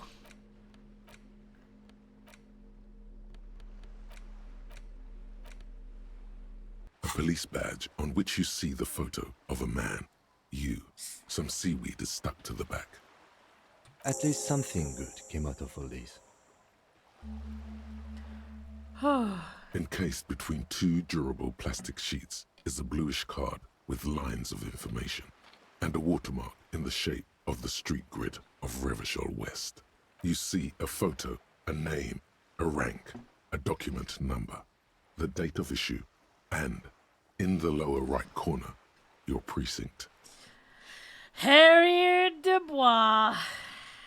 The man keeps winking at you with his green-grey eyes. The photo is old, no doubt about that. Good choice. A newer photo would look different. 8, maybe 10 years. The guy in the picture is rather good-looking. He's got a nice haircut and is distinctly lacking in massive sideburns. Yep. What do you think? His face is already contorted by the expression, although it looks less grotesque on him than it does on you now. It looks better on him because he isn't in as much pain while producing it as you are now. Although there's already a hint of that pain, certainly. Don't be fooled. The bad times have already begun. The badge in your hand shines as you rotate it, catching light. You see lines of information on it, and a shining watermark. Harrier. That's long for Harry. So you are Harry. Evrard was half right. Probably not a lot of people know your full name. Whoever told him you're Harry Dubois didn't. Oh, strange, it doesn't say Raphael Ambrosius Cousteau. What kind of name is Harrier? It's a wartime name. Revolutionary. The kind mothers give their sons during troubled times. Like Undying or Boxer or Ironhide. Harrier Dubois. Pleased to make your acquaintance, Harrier Dubois. He's not going to call you Harrier. He'll keep calling you Officer when he's angry with you, and Detective when he's not. That's fine. Keeps it good. The badge in your hands shines as you rotate it, catching light. You see lines of information. Lieutenant W. Freighter. The lieutenant is a rank above sergeant and below captain. It's the highest rank in the RCM that still does field work. I am a lieutenant. The title of Freighter is added to your rank when you decline a promotion to a higher rank. Oh. In your case, captain. You have declined twice, thus you're W. Freighter. Oh! There are many reasons one would do this. The rank above you in your precinct's décomptage might be taken, or sometimes promoted officers do not want to replace their superiors out of respect. And sometimes they just prefer the type of police work available to their current rank. In your case, lieutenant. Heavy-duty case-solving machine. Décomptage is the hierarchical system employed by the Revachol Citizens Militia. It means counting down to twos. The lowest rank is junior officer, usually teenagers. Then there are the patrol officers, then sergeants, lieutenants, then a captain. That's basically it, except for a few kings. Kings like satellite officers and the additionally a freighter rank I already explained. The long and short of it is, you're his superior. No, I've been putting up with you because despite an unconventional approach, you are doing good police work.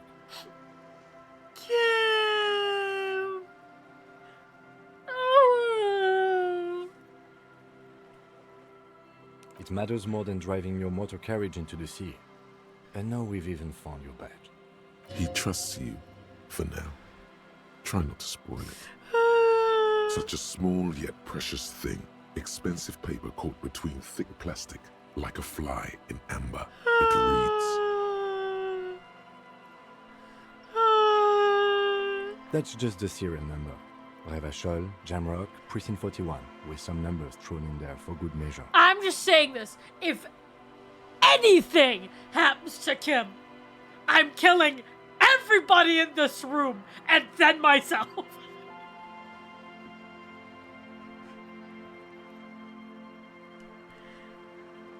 4 months ago. I'm guessing that's when you were promoted to the rank of Lieutenant W. Freighter. A new badge usually comes with a new rank. You seem to have been doing well then. The case created a lot of edge you have to take off. The death march really gets us going. A lot can happen in 4 months, especially in winter. The winters are never easy on you, of that you are sure. I remember that time! That was a good time. We had a good work-drink balance going. What happened, man? Pump it up! Now I'm just so curious to what caused this to happen to Harrier. Yes, it's the designation of your precinct. It's real weird saying Harrier. Like I kind of mine want to says continue saying 57. Harry. The 57th is mostly industrial harbor. A lot of asphalt. The 41st is... It's a tough station to work in. You have all of Jamrock to cover. That district should have 3 precincts, but money is what it is. It's no wonder you are like you are, he thinks. But then again, it's a legendary district, and a hell of a station too. It must be an honor and a curse to work with people like Price, McCoy, Berdiaeva. And you? Is it an honor to work with you? Don't ask him, ask yourself. No. The badge in your hand shines as you rotate it. Shit, man. There's no way to listen to the tape without... But even just holding the tape makes you feel a little sad. A pawn shop would have a tape player. Man.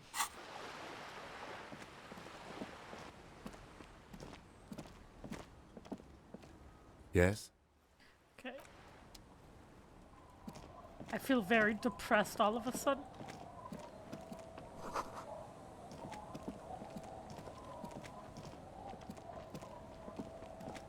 Boat. Boat, boat, boat.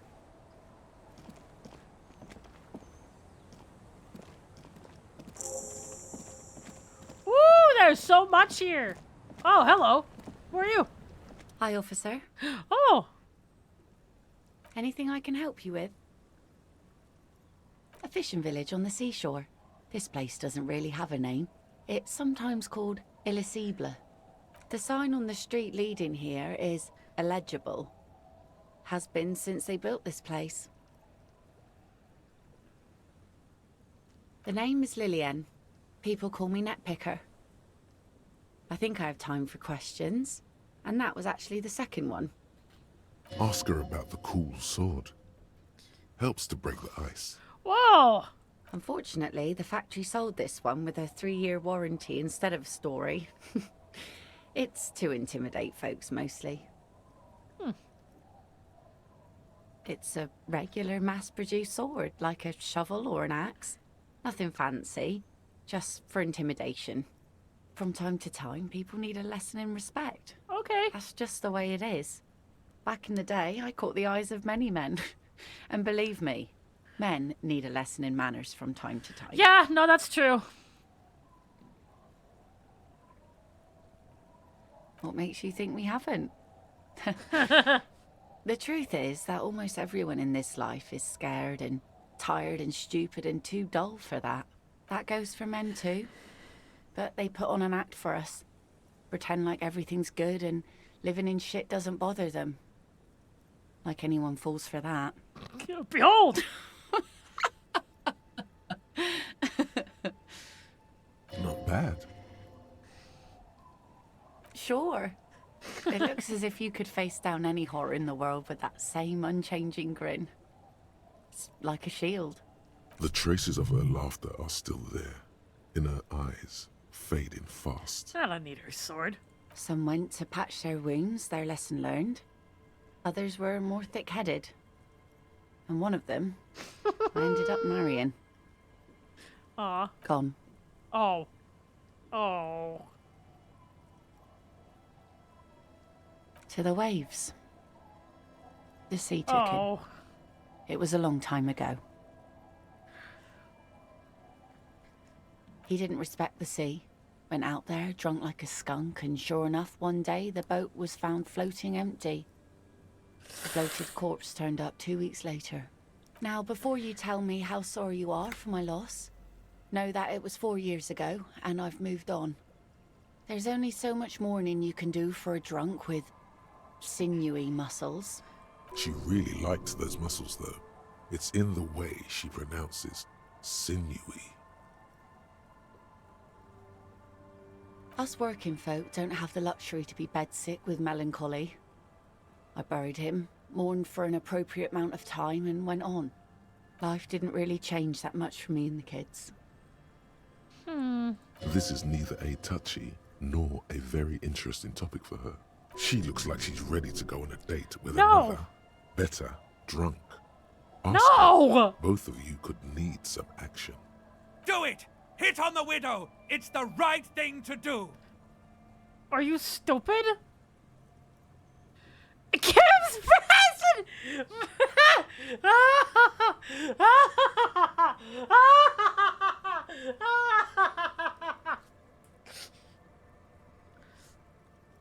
Sure is.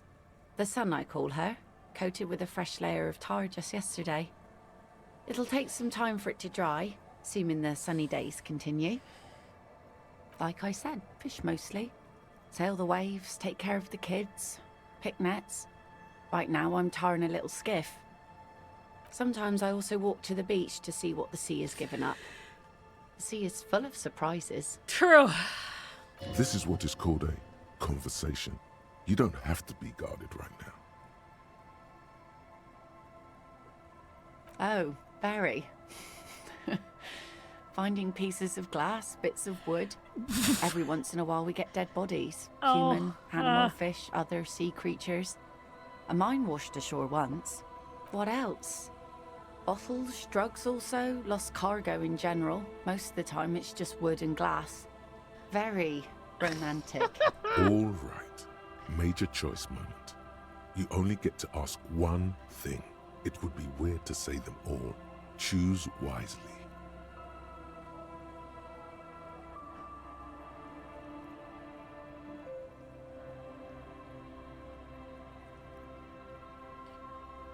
Huh. I mean, this kind of feels insensitive because she sounds fine. But also, the others just aren't good. And go where? The fish are plentiful here and we get enough orders to get by. It's not great, but it's something.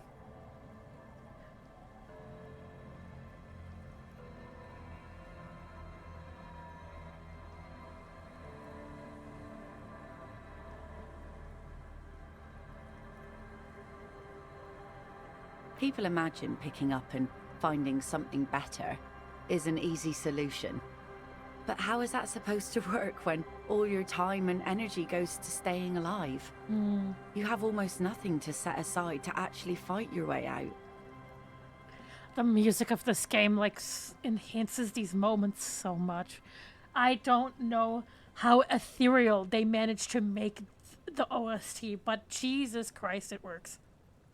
Hordes of wild, homeless people roaming the lands.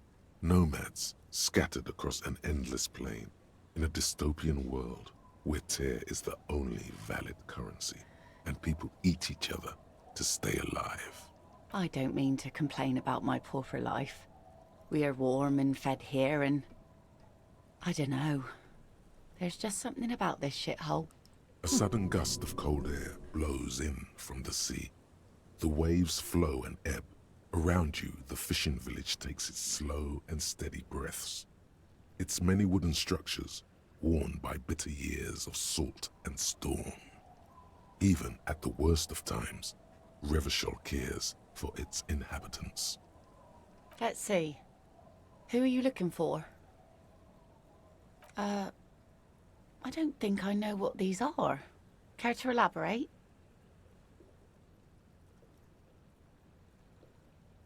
Aha! Like snowmen. Two old guys have been wandering around here, nosing sand, talking nonsense about snowmen and the like. And the like? Right. Not only snowmen, also green men, monkey men burning rhinos. You get the picture. Don't really know. Further down the peninsula, I guess. I mean, that's where they were heading. Who else are you looking for besides snowmen? Well, how can I assist you then, officer?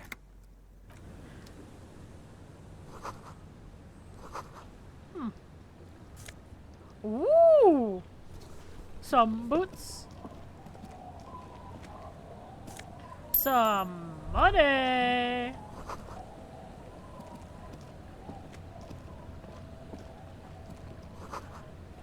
I guess there's nothing else here. Just water. What do you think of this view? Yes? Okay. Don't worry. I'm not hurt.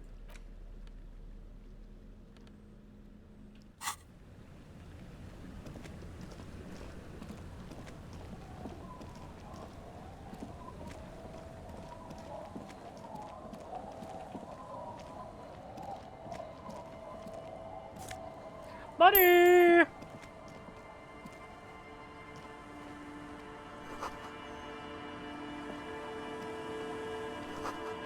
Locked tight, huh? Oh, hello.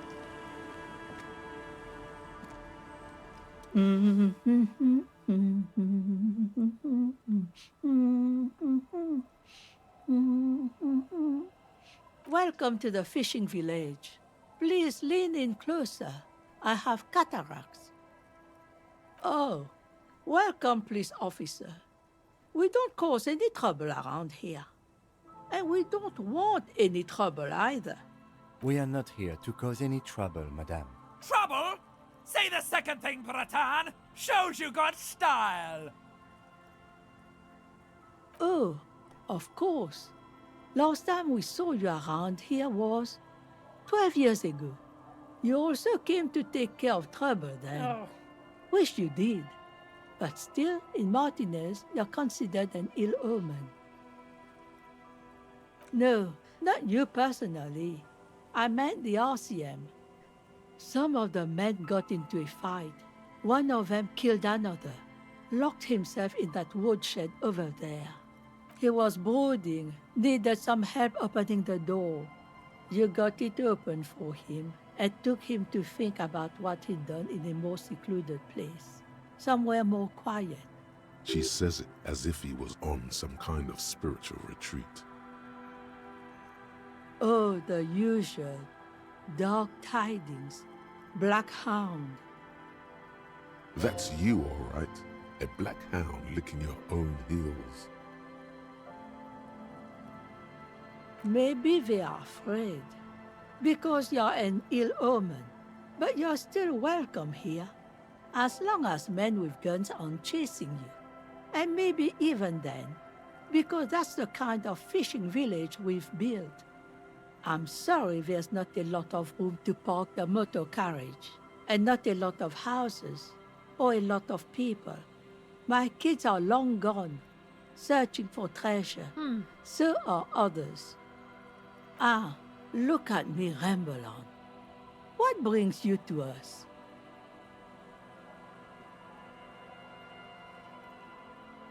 Me? No one. Just an old washerwoman. Mother called me Isabel, if that's what you're asking. And my married name is Sadie. Now it's your turn, Mr. Quite a handle you got there. So many titles. One of them double. Stay? Most people here are trying to leave.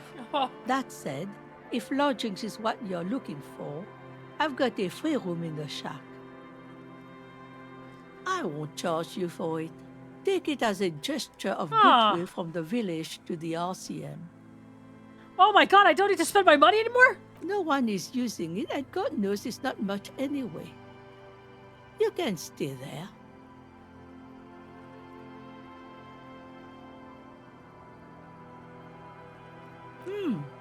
That's exactly how we get ya. That's why we built our own cinder block houses on the seaside. So we don't have to give money to those crooks. We might not look like much, but they are ours. Aww. My kids grew up and left like they do. The house is long empty now. I live in the small side attachment. It's easier and cheaper to keep warm. Are you sure I could just have the room? Aye. The room is pretty bare bones, but it's got a bed and roof over it. That's more than some folks have around here. Ah. I don't need much. It sounds just fine. An uncomplicated man. I take it that means you're interested. Ah, yeah. Don't make an old woman regret opening her house to the police. Well, if you are not in the hostel in the morning, I'll know where to find you. Here, in a shack. He's a little relieved you're no longer in that room. Ah. Should he? This environment encourages one thing, and one thing only. Drinking. Finally, you have those lame-os of matinees off your back, Bratan. No. This looks like a great place to bring chicks. Just us. It's barely a village anymore. We almost don't exist. This is pretty much a non-place. A gap. A blank spot on the map. Just a cluster of nameless shacks on a nameless street. Here, for you, no officer. The only money we have here is some coins the drunks tried hiding from their women and then forgot about. Under carts, boats, in little boxes. It's not hard to find. Over there, you can find more of the same. Shacks and trees growing wild. That's the pox. Between here and Jamrock, a dusty sea of old trees, all covered in industrial soot. Small houses under them, an overgrown park. An old military hospital and its surroundings. Or it used to be, during the time of the suzerain. After the war, it was turned into a goodwill hospital for shell-shock veterans and folks looking for some quiet in the old sanatorium gardens. Now the area is crisscrossed with nameless streets and makeshift cinder block houses. Shacks as far as the eye can see. The goodwill ran out. The staff left and the place was shut down. It's long gone by now. Well, there's Lillian and her kids. A few new folks live in the house to the east, but they're away right now. And then there's the drunks. Not a pretty sight, but there's little we can do about it. Home is home, even for them. Lillian is tough. Tougher than the men here, at least. If it wasn't for her and the kids, this place wouldn't have a spark of life left. Sooner or later, you'll see for yourself. Don't have to look long to find these guys. She nods, rinsing another piece of cloth. Not much. There's the abandoned church, the DeLorean Church of Humanity. It's been there since before my time, even. Some things just don't fly, officer. Look around. Who'd go to church here? Okay. They built it 300 years ago. Must have been nicer then. Yeah. So, they don't hold services there anymore? The Ecclesiastes? No, we've tried, but things just keep happening. Crime, accidents, other things. The place never stays open. It's a pity. It used to be such a nice church. She's not telling you all she knows. Keep her talking. Before you get to the church, there's some ruins, an apartment complex, or some kind of electrical plant. Run-down bunch of houses, empty. I don't know exactly. A pre-war place. It used to be something. Before the war. I wasn't here then, you know. Was born in Samara. Of note, the old fish market up on the boardwalk. But it's closed. No one. That's why it's closed. Oh! It was once a bustling place, back when I was young, and so was everyone else. Now, what catch we do bring in goes straight into a lorry for the Delta or somewhere else. What? You're one of those real estate people with big plans? If you want a development opportunity, you can check out the abandoned building over at Land's End. Used to be a supply depot, we think, sending goods and ammo across the bay. It's jammed shut though. We tried to get in, see if there was anything to sell or scavenge, but it's impossible. And now you know everything there is to know about this coast. Thanks, ma'am. I am the owner of a room! The door has seen better days. The layer of paint has started to peel off due to the salt and wind from the sea. Even the lock looks slightly rusted. I'll wait outside to give you some time and privacy to check out your new living arrangement. But just so you know, after we are done with the day, I'll still be staying in the whirling in rags for the night. We'll meet in front of the shack in the morning. That's fine. The key turns with a satisfying click. You can enter the shack now. Oh, my own little place.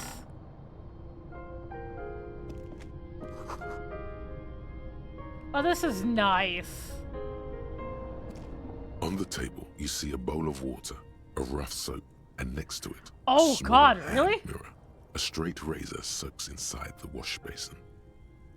The water reflects back a vague image of your face.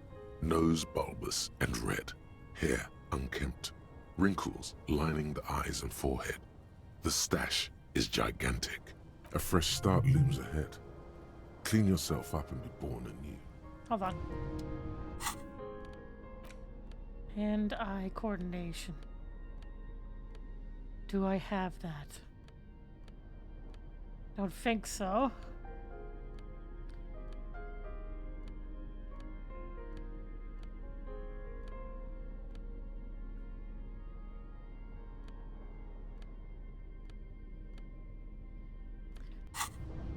Well, on the table, you see a bowl of water, a rough soap. Like an artist with a brush or a master swordsman, you use the small mirror and the straight razor with some soap to remove all that unkempt hair from below the nose line. The sharp blade whoa, chips against your Jesus! skin, producing a scratching sound. The surface underneath the beard feels tender, the air brushing against it chilly. I don't know why, but he looks worse now. They feel so smooth, surprisingly so. A feeling of freshness overcomes you, as if you just came from a cold bath. The water reflects back a vague image of your clean-shaven face. Despite the bulbous nose, unkempt hair, and persistent swelling, you look a little younger, maybe. The beardless nature of your cheeks makes the expression seem even more like a terrifying grimace. True. Hey, can we glue it back on? A brisk coastal wind still howls against the window of the shack. Occasionally, the waves crawl in under the foundation, producing a low hum. The room feels muffled, like you pulled your hat over your ears. Outside, it is cold and windy, but you're inside, and it feels safe and warm. What is this place to you?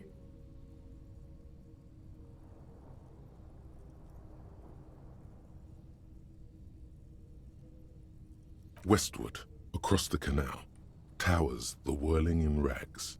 Door number 1 on the second floor is locked. Behind it lies a trashed room. 1 floor below, behind a counter, stands an irritable man. In a small shack in the fishing village, a baroque heater hums quietly, emanating a sense of comforting warmth. A wash basin lies on the table, the water inside reflecting the somber face of the world. Far away, on the corner of Perdition and the Main, a nondescript building, obscured in a haze. It's vacant and lost, just like its tenant. Outside, the howl of the wind has picked up. The waves crash against the stilts again. It's as if you think the thought, but in someone else's voice. Look under the floorboards. What? The fuck?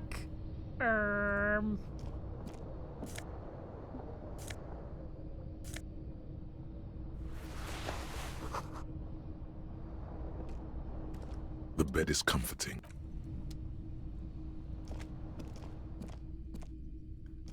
Scary. An old mirror hangs on the wall. You see your reflection in it. The expression fixed to your clean-shaven face. You're still not accustomed to it. Okay, can we get more electrochemistry?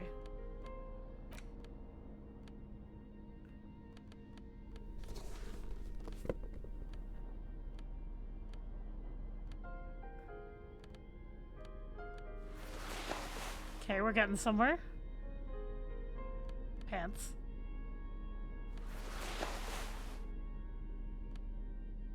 Okay, let's see what Jesus, we are a cacophony of messes. An old mirror hangs on the wall. You see your Okay. reflection in it.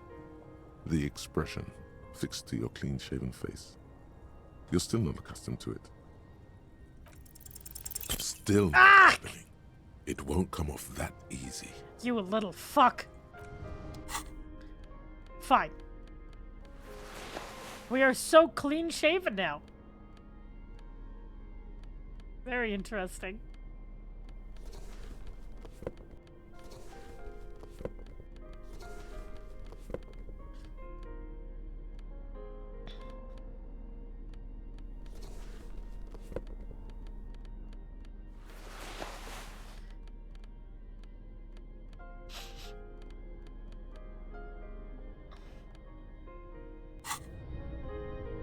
I'm sorry, I'm in love with the froggy hat. Hey, Kim. Yes? Yes. I don't know what to say. Perhaps, No, it's okay, I guess. I may have preferred the mutton chops. They sort of seem to cover the... Duh! Either way, good on you. No, be honest! What do you want to know? No! Good. No! Tell me!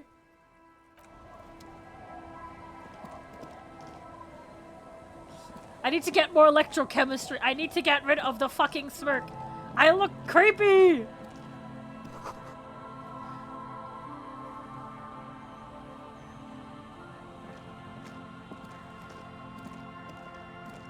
Hello, kids. The scruffy-haired little boy kicks a stone. He can't be more than 5 years old. The other one looks indistinguishable from him. Oh, twins. He watches his brother kick the stone with his tongue lolling out of his mouth. Right, they did say twins, yes. This one doesn't say anything, kicking the concrete with his worn-out sneaker. Lily's our mum.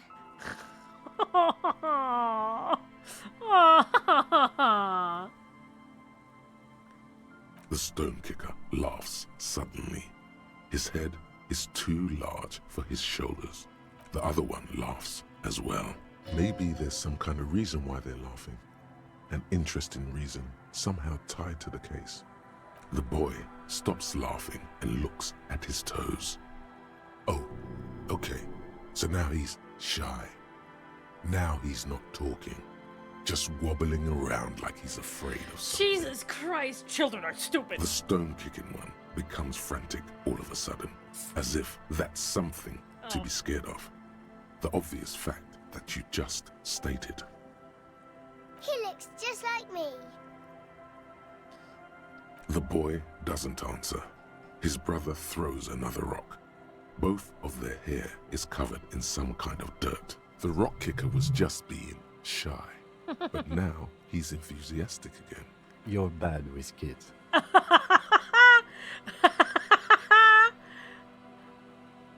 Don't worry, everyone is. How about we do some police work now? We're not getting anything here. The scruffy-haired... God, what if I say children are stupid? scruffy-haired little boy. You're stupid.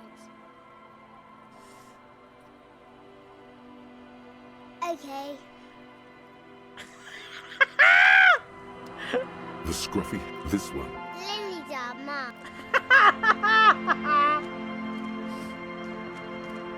Good job. Oh.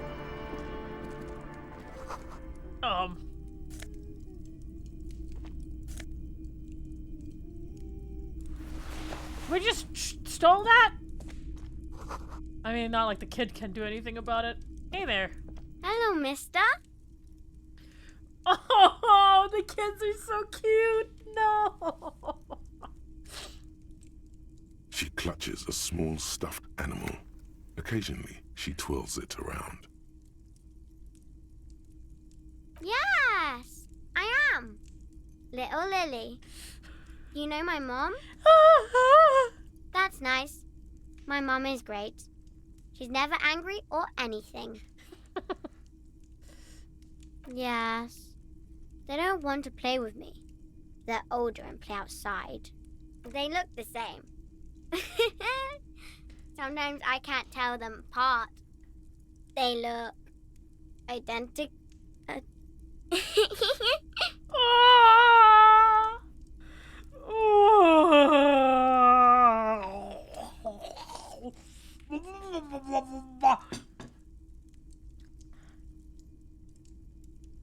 It's a grouse. You might be able to get on Gart's good side if you replace the broken scooter you almost certainly broke. Sure. I mean, you already took it. I don't like it anyway. It looks angry. Oh. It's Lammy. He's my friend. Sort of. Like... Lambie is a stuffed lamb that, admittedly, has seen better days.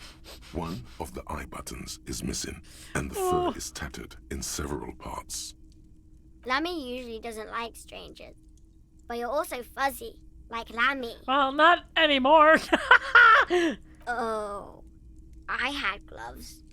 Very big ones. Heavy, too. Where did you get these gloves? Found them when Lammy and I were playing hide and seek. In an empty house. Where no one lives. I think someone hid them there. She doesn't want you to think she stole them. I hid them. The twins were gonna take them. They're stupid. Ad time! Oh my god! Oh! This girl's so cute! The picture cheek.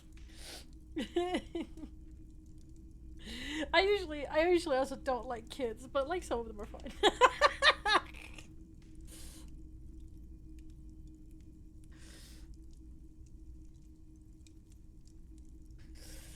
It's just like, I guess it's just like what kind of kid they are. I mean, this is like one of the more cute-esque kids.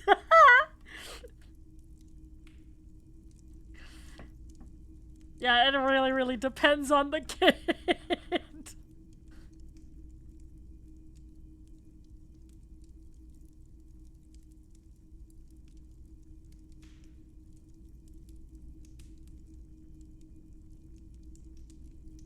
Yeah, I think I'm the same way.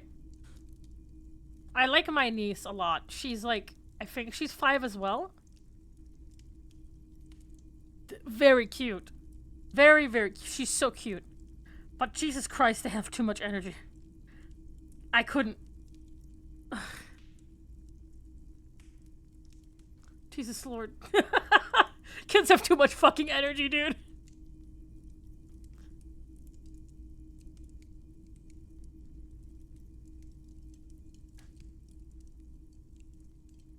Scary, scary.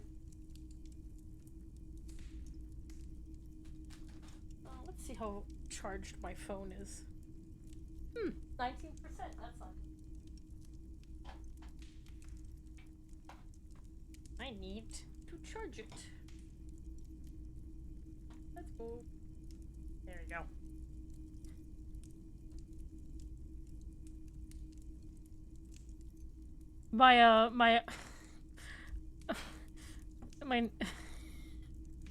My niece, she we were hanging out during Christmas. Oh, she loves me, and I don't know what I did.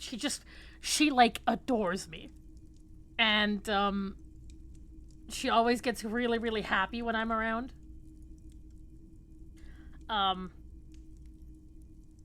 And she was sitting with me in the living room while the adults were talking, right? And I was on my tablet, and she was like, "Do you have movies?" And I was like, "Yeah." I was like, "Do you have Trolls?" I was like, "Trolls? Like the movie? The movie Trolls, like the new one?" She's like, "Yeah." And that was my first realization that kids, you know, the thing that we think is so cringe, there's a reason that kids love them so much, because she was constantly losing her mind about the one particular troll, the glitter troll that would fart glitter, and she thought that was hilarious.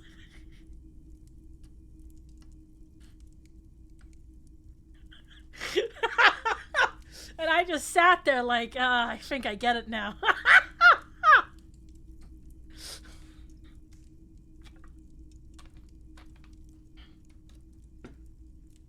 I love her. I love her dearly. Weird kid. We are going to need those gloves. It's for important police business.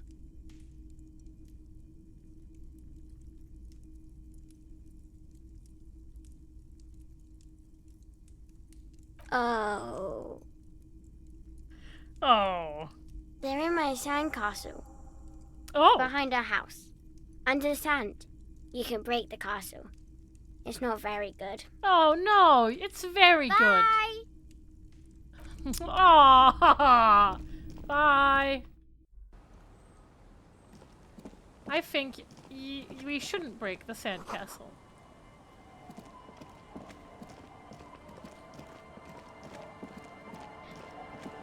See, that's a good sandcastle. Let's try and get it. Weather has not been kind to Lily's little sandcastle. The once mighty towers are quickly eroding away. Oh. You can see something shining back to you from what must have been a vast underground catacomb network. The walls and floors give way to the giant's greed, collapse and present you with a pair of ceramic gauntlets. Congratulations. That's the gauntlets down then. We're doing good on the armor collection front. I'm so upset now that I've clean shaven interfacing.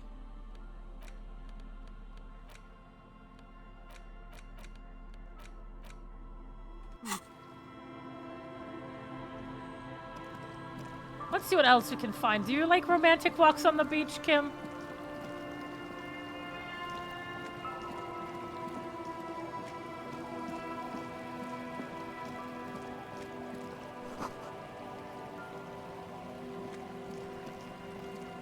I don't know, this water be kind of looking a little, yeah.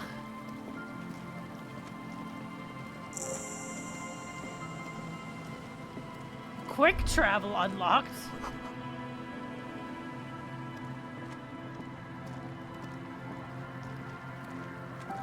Yo, this area is huge.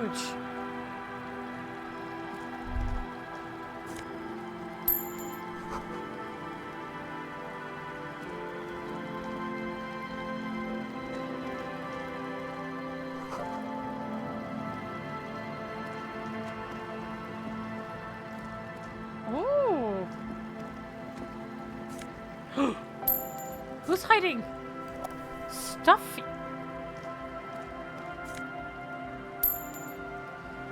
Kim, we're gonna be able to afford that holiday home.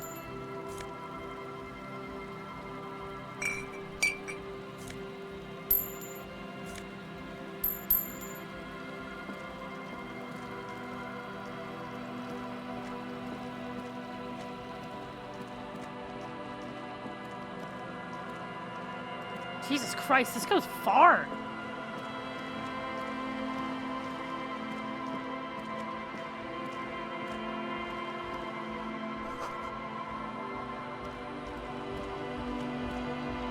Yo, hello?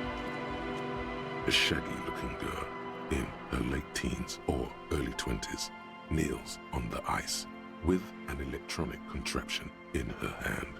Hearing you approach, she looks up. Oh. Hello there. It's cold out here, but she's not wearing a hat. She must be freezing. Everyone knows drugs make you invulnerable to cold. You bet this one likes to party. Huh? Maybe she didn't hear you. A little louder. So should you. Excuse me, I have my froggy hat on. You don't have to do anything. Oh, I didn't notice that. Yeah, well...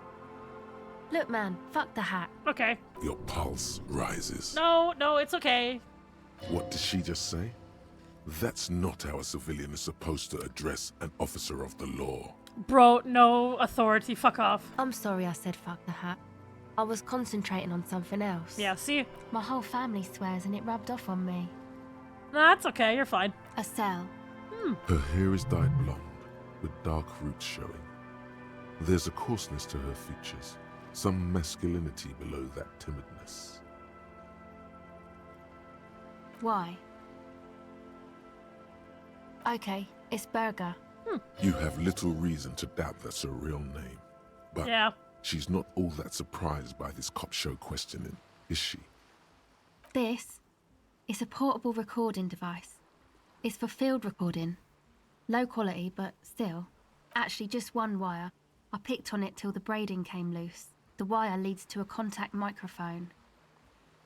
A contact mic records sounds from inside things, like this ice. Same place I got the recorder from, the Elysium. Oh man, you haven't been to the Elysium? It's the coolest place in this whole drug-addled shithole. It's a music club and a synthesizer workshop on Boogie Street in Jamrock. Musicians live there, like real musicians. I once saw Arno van Eyck. Thinking about it really cheers her up. It's a long way from here, though.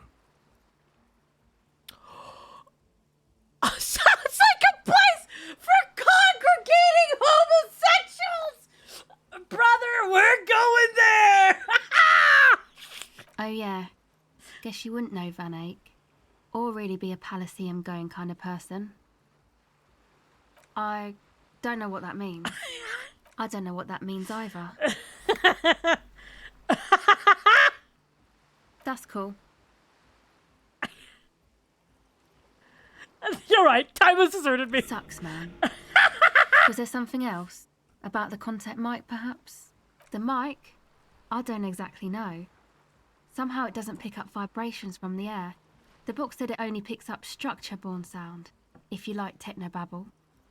Okay. Recording, I guess. I think I'm recording cracks in the ice, but there's no way to tell. Not without headphones. I think I just recorded your footsteps too. Not sure how that will sound. The musicians in the Palaceum used them for making music. Oh. They looped the stuff, cutting the tapes together. They make music out of cracks in the ice and keys jangling. Crazy sounds like that. It's hard to explain. Yeah, that's awesome. Anyway, I thought I'd make some too. It's supposed to be, like, a music place anyway. I don't really know what I'm doing. They use synthesizers too. I don't have a synthesizer. She looks at the recording device, the thing she thought would fill her hours with joy and escape.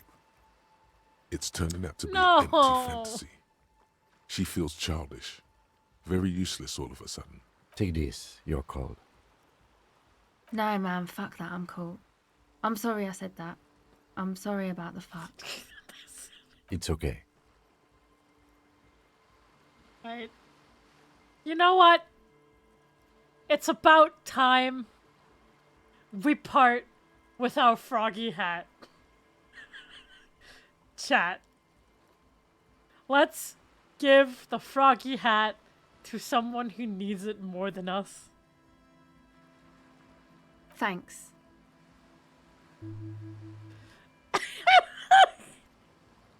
That? The boys think it could be a place, like the Palaceum or something. Stupid. It's really not gonna be a Palaceum, that's for sure. Yeah, Andre and the guys, they're inside, in the tent. And why is that? They got too much stuff crammed in there. No room. Music stuff mostly. Like this tape recorder, but bigger. And there's piles of it. That stuff is more expensive than I am. More expensive than any of us, really. Doesn't matter. I can take the cold. Go ahead.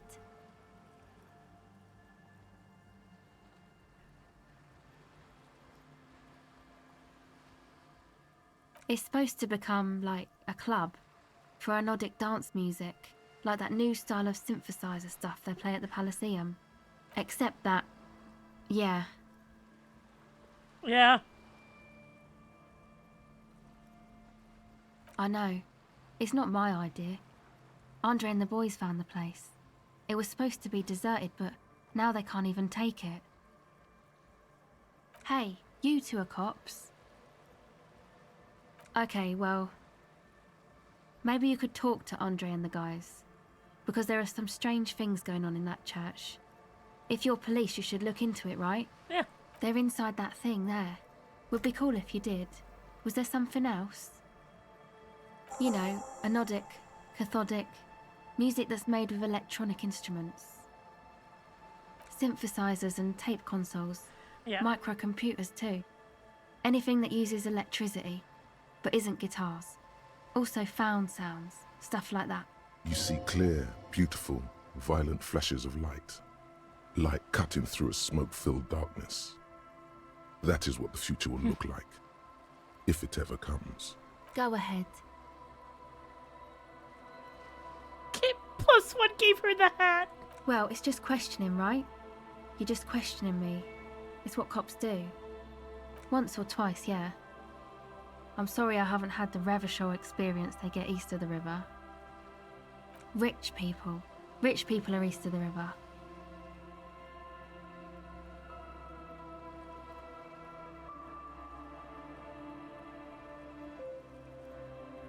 Aren't they? I thought they were as Vachalaire as any of us, just way richer. Maybe you're right. Most of them do speak 3 languages. That's not what I meant. The usual. The I had usual? you know, drinking, getting into fights. The ugly stuff that happens when you move out your parents' place at 13. In Forberg. Yeah, I think I did accidentally may have just created a racism. Is this a rhetorical question? Forberg, not in Forberg.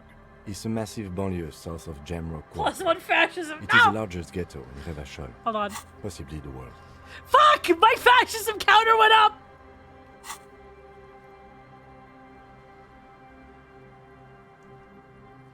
My dad was a drunk.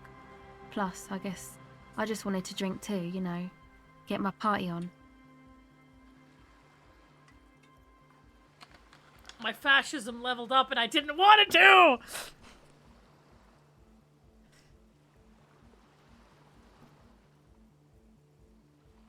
She nods very cautiously. Okay, hold on. Okay. We need to get empathy on the way. Do I have anything that spells empathy? Nope. I don't know. I don't really know if we're really all that empathetic with all of this, with these items right now. Hell yeah!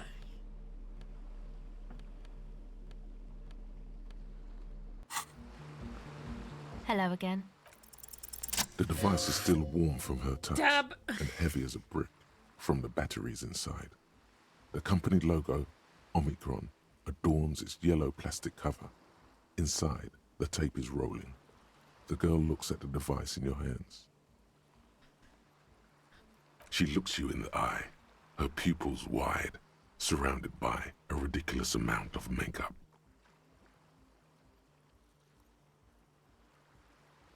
The wind howls. She remains silent. It's real. Tell her.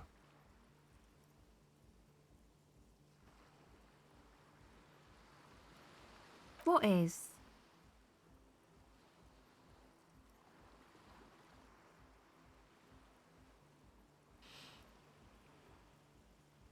Okay, I'll stick to it. Something changes between you two. She looks at you differently now. Aww. As an equal. A fellow human being. So thanks, I guess, for the psych session. Maybe I can return it. What's been eating you, officer? There's nothing eating me. Come on, I can tell. But, okay. Be a boyadero about it if you want to. What is it?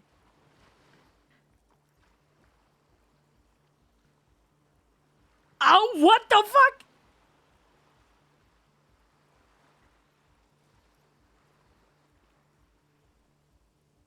Oh, really?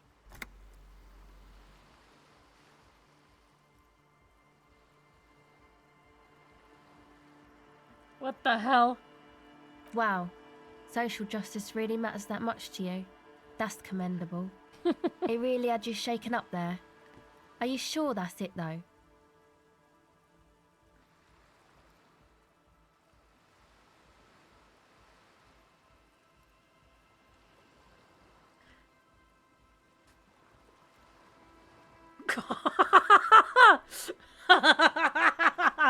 I haven't seen much of this world, but from what I've seen, social justice is an adolescent term.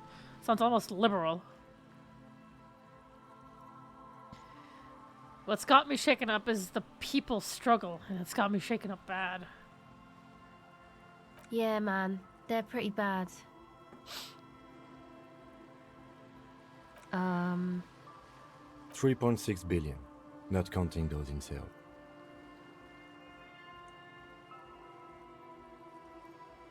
Yeah, that's pretty bad. Are you sure you're not just hung up on some chick, though? Actually, I'm love drunk on another man. Perhaps. Go ahead. Thanks, kid.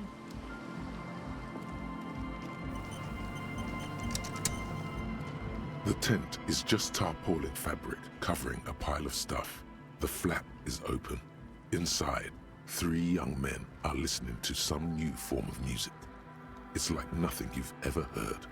One of them looks at you. Come on, get in and close the flap behind you. The warm stuff's getting out. It's safe to assume this is their leader, or at least he thinks he is. Hold on, let's look around first.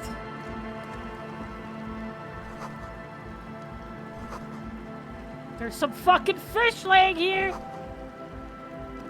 They're still moving! A pane of eternite has been planted into the snow. 2 poles are holding it up. Barely holding it up. It could fall over any minute.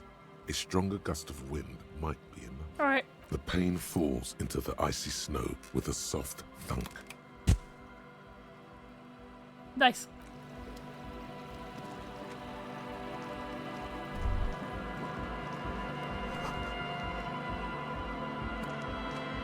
God, the music. Jesus H. Christ.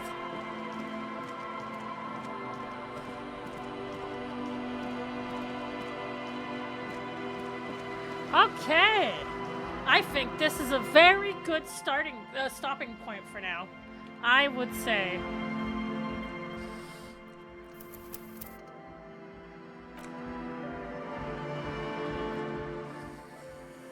I've been going for 4.5 hours, and I have raid tonight. So, just making sure I have saved it again. Save. And main menu. Alright, I hope you guys had fun. I'm very glad to be back on this game. Forgot how much it makes me think about the world. Loving your playthrough, that makes me really happy. I'm always worried I feel like I'm too stupid for this game. Thank you everybody for coming by and watching and chilling and hanging out and educating a local German idiot.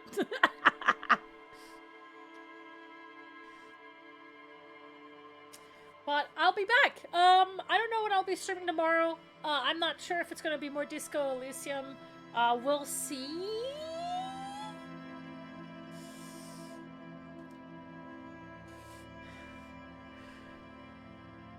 And anyways, with that... Oh, Dios míos!